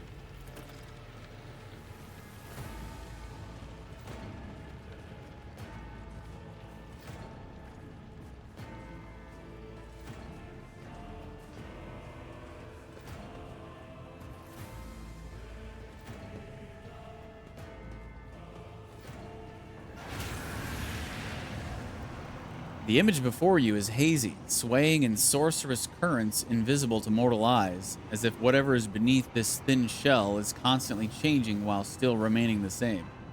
It has taken on the guise of Theodora, but the false rogue trader's eyes reveal the entity's true, surreal nature. One of Theodora's eyes is engulfed in otherworldly fire. The other, a vessel of ancient evil, bores into you.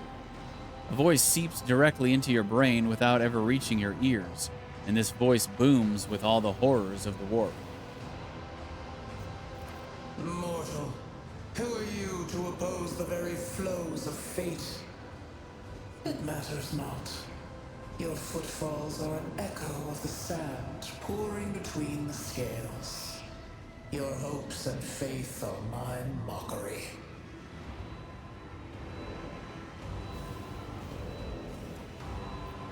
Begone, phantom! The aspirant vowed to return with a trophy, a relic that could serve the edge of daybreak.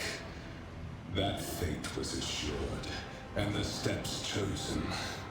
And yet, you broke the unbreakable when you took the aspirant's place. I see you. On the day when the final dawn rises over the Iron World, I see you by my side on that day. The day of my resurrection. Your image is woven into the tapestry of things to come. I am the will of the weaver of destinies, and today I will weave a new thread of elusive possibilities and fickle chances. The thread that will lead you out of the maw of irreversibility. The thread that will help you find the keys to salvation. The thread that will guide you and the weapon of our return to me. The path is set, child of the dawn. The thread is woven. Follow it, servant of mine. Seneschal, the Navigator's sanctum is silent. The Vox signal is stable, which means... The Navigator gave his life battling the storm that nearly claimed the Von Valancius flagship. We will honor his memory, along with that of all who died this day. Seneschal, will you tell us now? Who is that? Where's the Lord Captain? As First Officer, it is my duty to inform you with the greatest regret and indelible sorrow that Lord Captain Theodora von Valancius is dead. May her memory never fade from the annals of the dynasty. By right of blood succession, and with the absence of other kin who could challenge this decision. No, Abelard, stop. I refuse. It is hereby declared that the successor to Theodora von Valancius is her heir, the rightful inheritor of the warrant of trade, and the title of Rogue Trader. The official ascension ceremony will be held at a later time. In the interim, have you lost your tongues? Hail your lord. It is because of his toils that we all still live. The deed is done, Master. My apologies. I meant to say Lord Captain.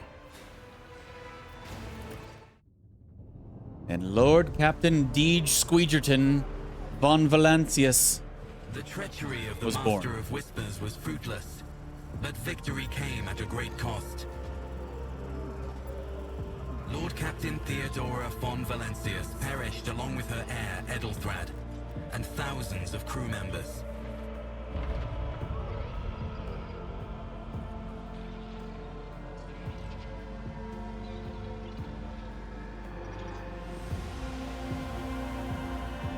hope remained. For the second in line to the Rogue Trader dynasty survived. To hang the ancestral banners once again and exact vengeance on the enemies of House von Valancius and humanity.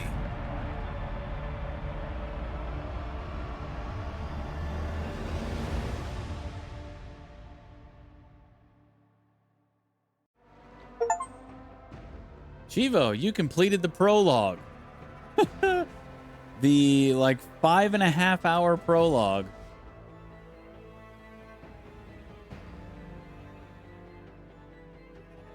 Good stuff.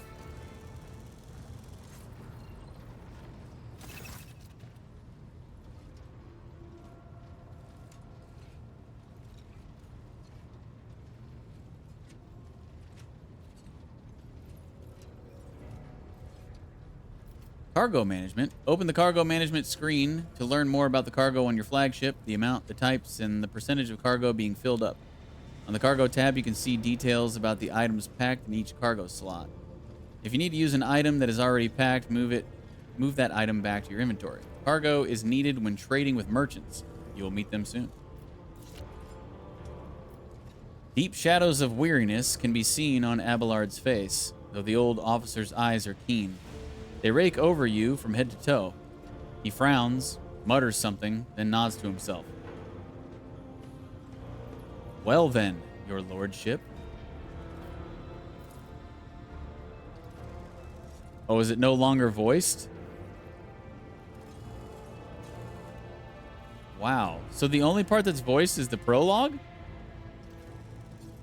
You had us worried for a few hours there. Abelard offers a thin smile. But after witnessing you fearlessly rush into the fray on deck, the only thing that surprises me is how long you stayed on your feet.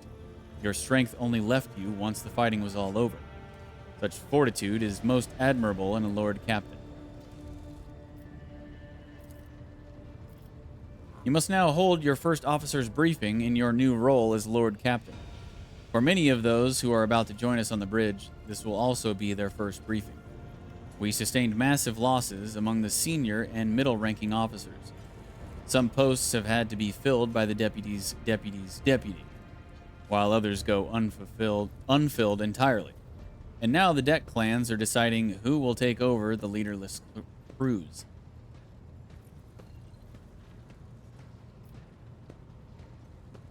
Well, now it makes more sense if people were complaining about there being a lot of reading in this game, but even still, like, if you don't want to read, you probably shouldn't play RPGs.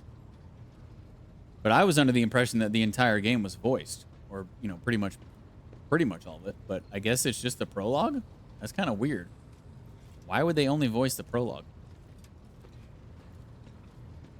How did we come to lose so many officers?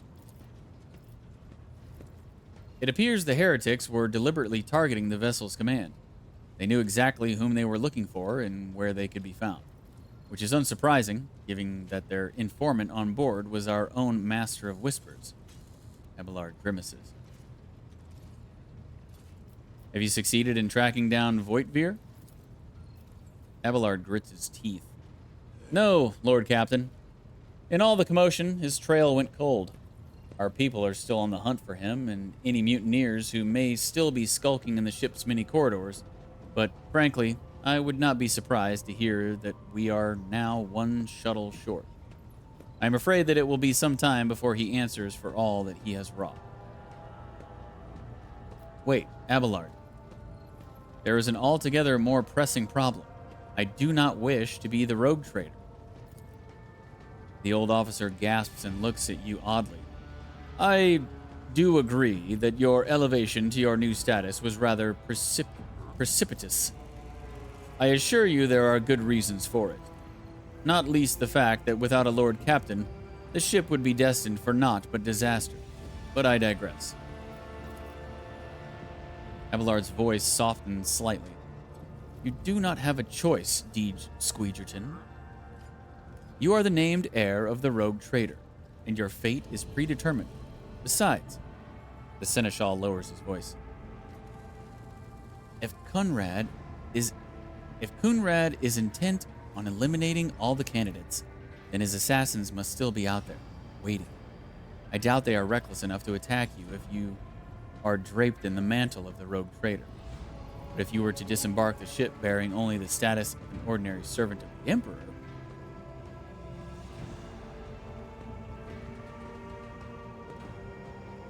I do not care. I refuse to accept the rogue trader title. You shall set me down on the nearest planet. Abelard looks at you in alarm.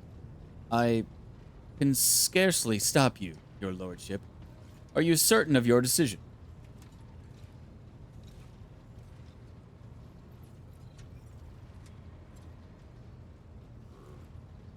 What if I say yes?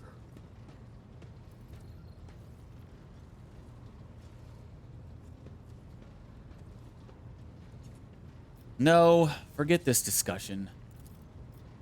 You have endured much in recent days. Anyone in your position would lose their equilibrium.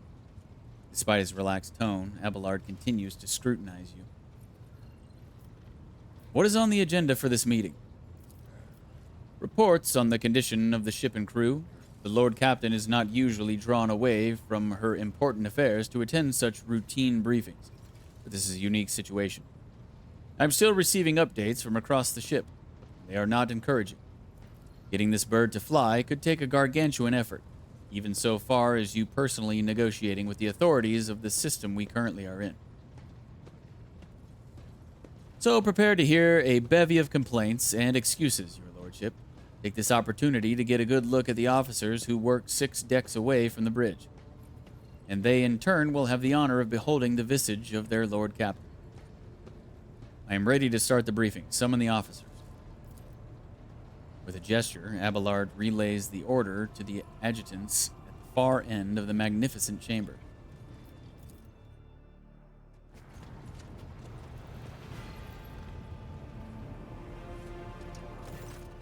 A dozen pairs of eyes bore into you, the expressions revealing restraint, joy, curiosity, and wariness. Attention, officers. You have been granted an honor. Lord Captain DeejTheSqueejerton von Valancius will personally conduct today's briefing. Our most gracious Lord Captain is ready to hear your report.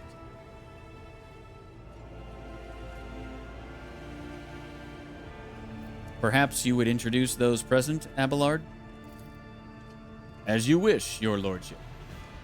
Abelard points to a tall, slender woman whose body seems to contain as many implants as it does flesh.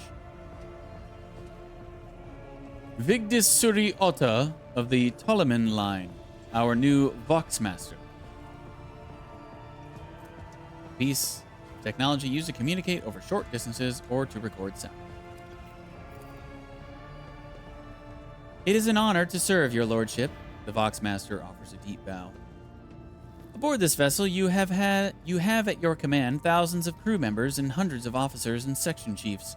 I am responsible for receiving, processing, and sending all communications between you and them, as well as external sources. I am your eyes and mouth, Lord Captain. Beside her is Ravor, the Master Helmsman. He steers our ship along the course set by the Lord Captain and monitors the void around us to ensure that we do not stray into an asteroid field or a pirate trap. The bearded man, with pale, almost transparent skin, large dark circles under his eyes, and a dour expression that seems hardwired into his face, gives a sullen nod. Hail, Lord Captain. This here ship's as good as home to me, so rest assured she's in safe hands. I'll die before I let her come to any grief. And lastly, our high factotum, Janice Danrock, who oversees supplies, procurement, and the general material well-being of the ship. Dressed in an embroidered jacket, the heavy-set man with oiled hair offers an obsequious smile and bows. 'Tis an honor, your lordship. You may trust me with all matters concerning your comfort. Everything will be done to the highest standard. In the second row, we have the 3 officers charged with overseeing the ship's vital functions. The Master of Ordnance is responsible for the artillery aboard. the Infernus Master, whose crew worked to prevent and extinguish fires on the ship, and lastly, the Drives Master, servant of the Omnicia. Machine god Omnicia, a supernatural entity, god of all knowledge, worshipped by the Adeptus Mechanicus. The three officers salute you. The Infernus Master does so with confidence, while the Master of Ordnance betrays nervousness. The Drives Master offers a salute resembling a dance, involving the complicated manipulation of all the Tech Priest's mechadendrites. A tentacle-like robotic limb prosthetic surgically attached to the spine. Is that everyone? Unfortunately, our choir master, the esteemed Zachary Zachary Weiss, head of the Astropath section, is unable to join us. He is in charge of communications with distant star systems. Master Weiss has been in a trance for some time now, attempting to contact other planets in the Von Valancius Protectorate and inform them of Lady Theodora's passing and Kunrad Voigtvir's treachery. I will deliver a report to your lordship on the Astropath's progress as soon as it is possible to do so. It is equally regrettable that two more individuals worthy of mention could not join us at the briefing, the Master-at-Arms and Confessor Adalbert. The eminent Adalbert must see to the funeral services being held for the fallen officers, of whom there are too many for him to take leave from the chapel. And Mistress Sourback, who has replaced her late predecessor as our Master-at-Arms, is currently leading the search for any surviving agents of Voigtvir. All others present are adjutants, secretaries, and deputies. They are here to make a record of proceedings. Drive Master, I will hear from you now. A voice distorted by a Vox retranslator emerges from under the Tech Priest's scarlet hood. Lord Captain, the foes that set upon this noble void ship destroyed the repositories of hundreds of machine spirits.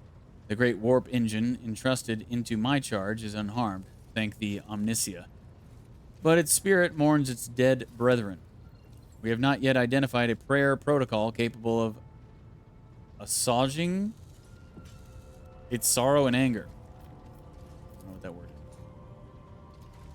With great sorrow, I must also report that the Engine Seer, Prime, Overseer, and Spiritual Authority of all Tech Priests on board fell in battle. The Magos was betrayed by the little flesh that remained part of him, the most terrible loss. There is no one among my comrades aboard whose experience and comprehension of the sacred protocols equals that of the fallen Magos. We require a replacement, and as soon as possible.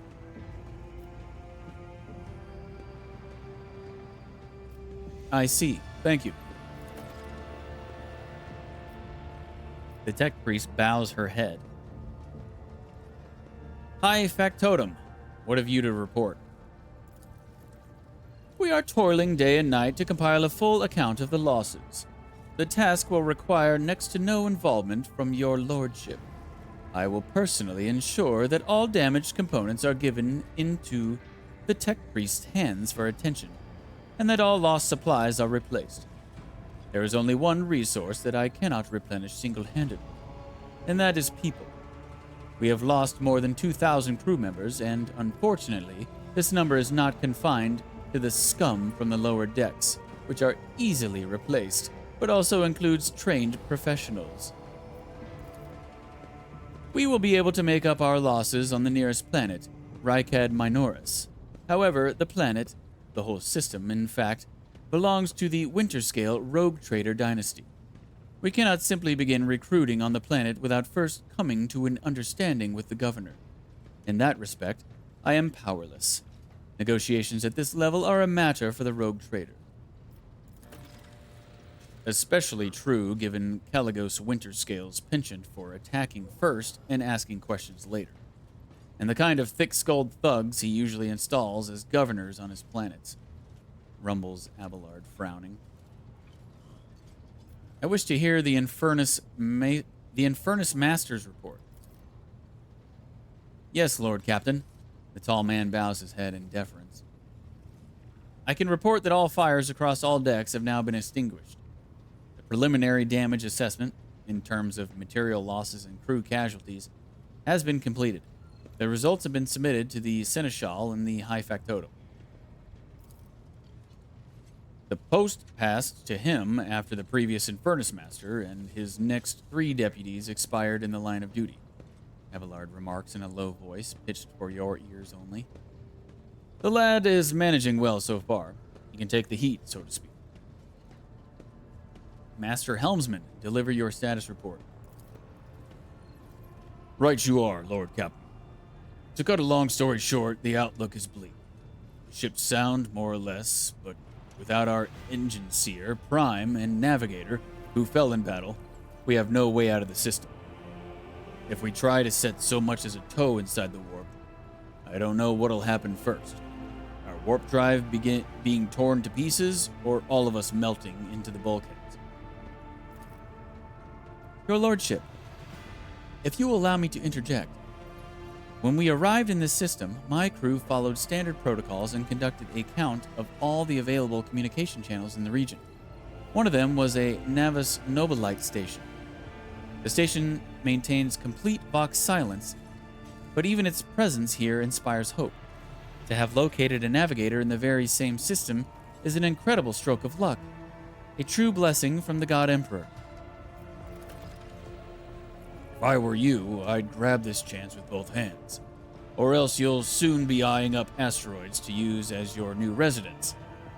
In slightly less shitty news, we can go round and round this system till our heads are swimming, as long as the promethium and supplies last.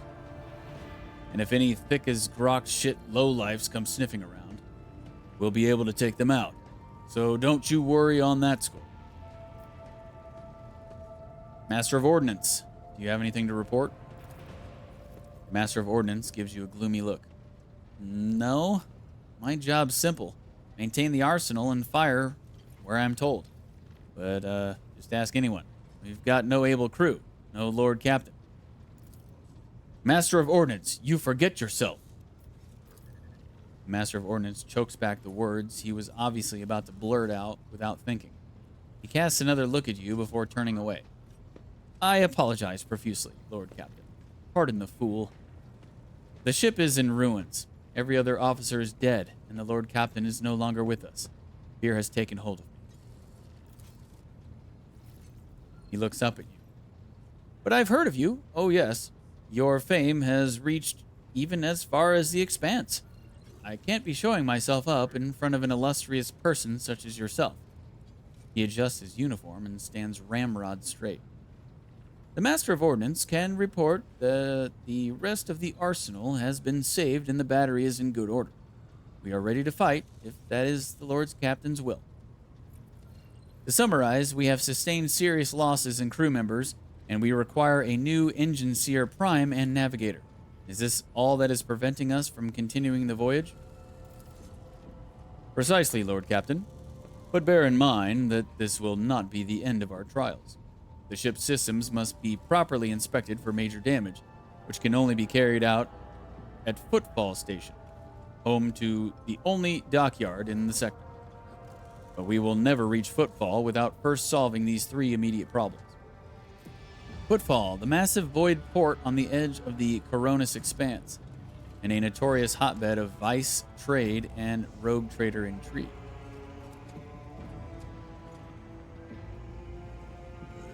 What can you tell me about the system in which we currently find ourselves?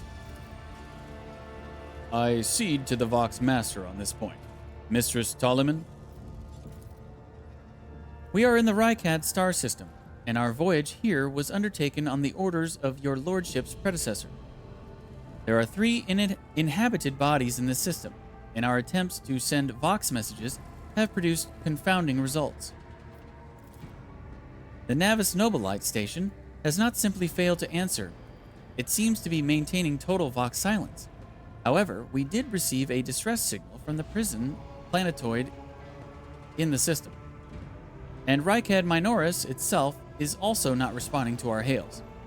But what is most alarming is that our augurs have intercepted signals from the surface that seem to indicate ongoing hostilities on the planet. Augur, sensor technology that allows void ships to scan planets, spot enemies, and obtain various other kinds of crucial data at great distances. The situation is not very encouraging, but without a navigator, a tech priest, and new crew members, we won't be able to travel anywhere. Therefore, we must go to the planet and the Navis Nobilite station and find out what in the void is going on. Thank you all for your reports. Dismissed. The assembled officers salute you as one. Your Lordship, there is one other thing. A confidential matter of the utmost importance. Lady Theodora, Abelard hesitates, your eternally esteemed predecessor, brought the ship here to this system for a reason. She was given a secret commission. You perhaps are wondering who has the authority to commission a rogue trader to do anything? And I shall tell you. The Lord Inquisitor, the hand of the Emperor, the chief architect of his will in the Coronis Expanse.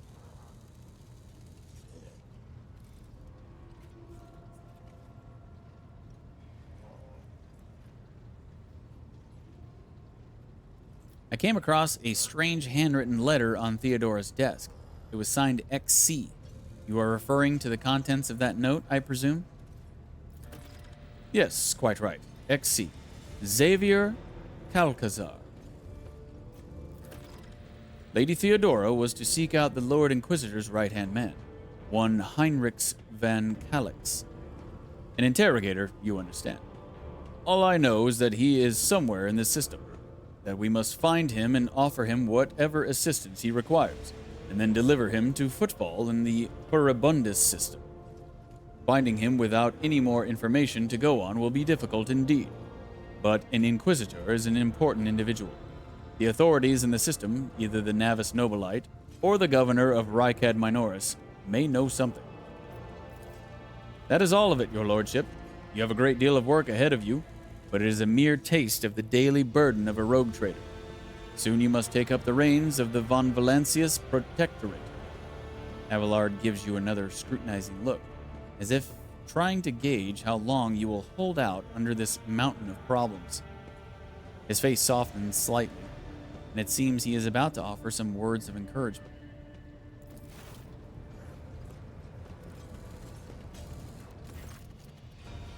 Adira? Sister Argenta? Explain yourselves.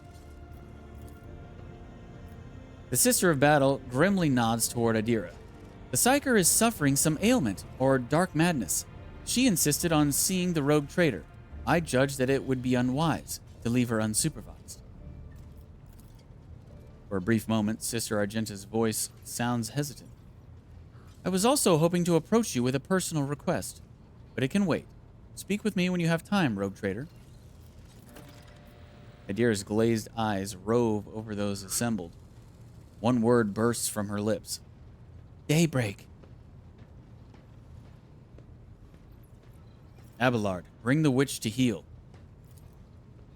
Alas, seize your buffoonery immediately and report the reason for your intrusion. Damn it. Adira presses her fingers to her temples in desperation. Your lordship, here's the thing. I was trying to see the immediate future, and it hit me so hard. My head is still spinning. Something very strange is heading our way, and I can't make out what it is, no matter how hard I try. A single word is all I can make out. Daybreak. Or maybe it's dawn. And it's ringing and ringing like an echo, like a bell. But if it's daybreak, then why is it so dark? We cannot extract any information of value from a single word. Can you tell us anything else, Mistress Talas? No, not yet anyway. The voices are going berserk, all shouting at once. I can't make any sense of it. As soon as I know or sense anything, I'll report it, all right? Lord Captain, if you want me to take a closer look into your future, find me on the bridge and we can talk. Lady Theodora was well served by my whispers on many occasions, and I'm sure you would benefit from them as well. The Psyker's bitten lips stretched into a wry smile. If there is nothing else of value to report, I declare this briefing concluded. It is time to get to work.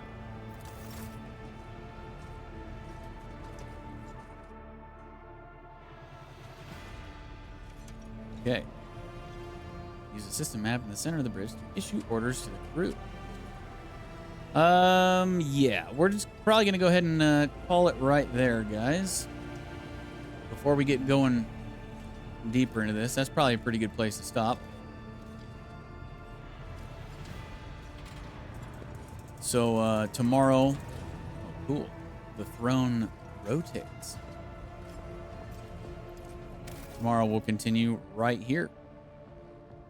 Hope you guys are enjoying this game so far. I hope you enjoy me reading a ton over the next, like, probably 15 plus streams. I was honestly kind of surprised when, with all the voice acting in the game, I was like, wow, this is completely voice acted, because I wasn't expecting it to be. But then, yeah, I guess it's just the prologue, which is really weird. I don't know if I've ever played a game before where they only voice acted the prologue and then nothing else. Really weird. But I guess I'm going to be doing a lot of reading for you. So.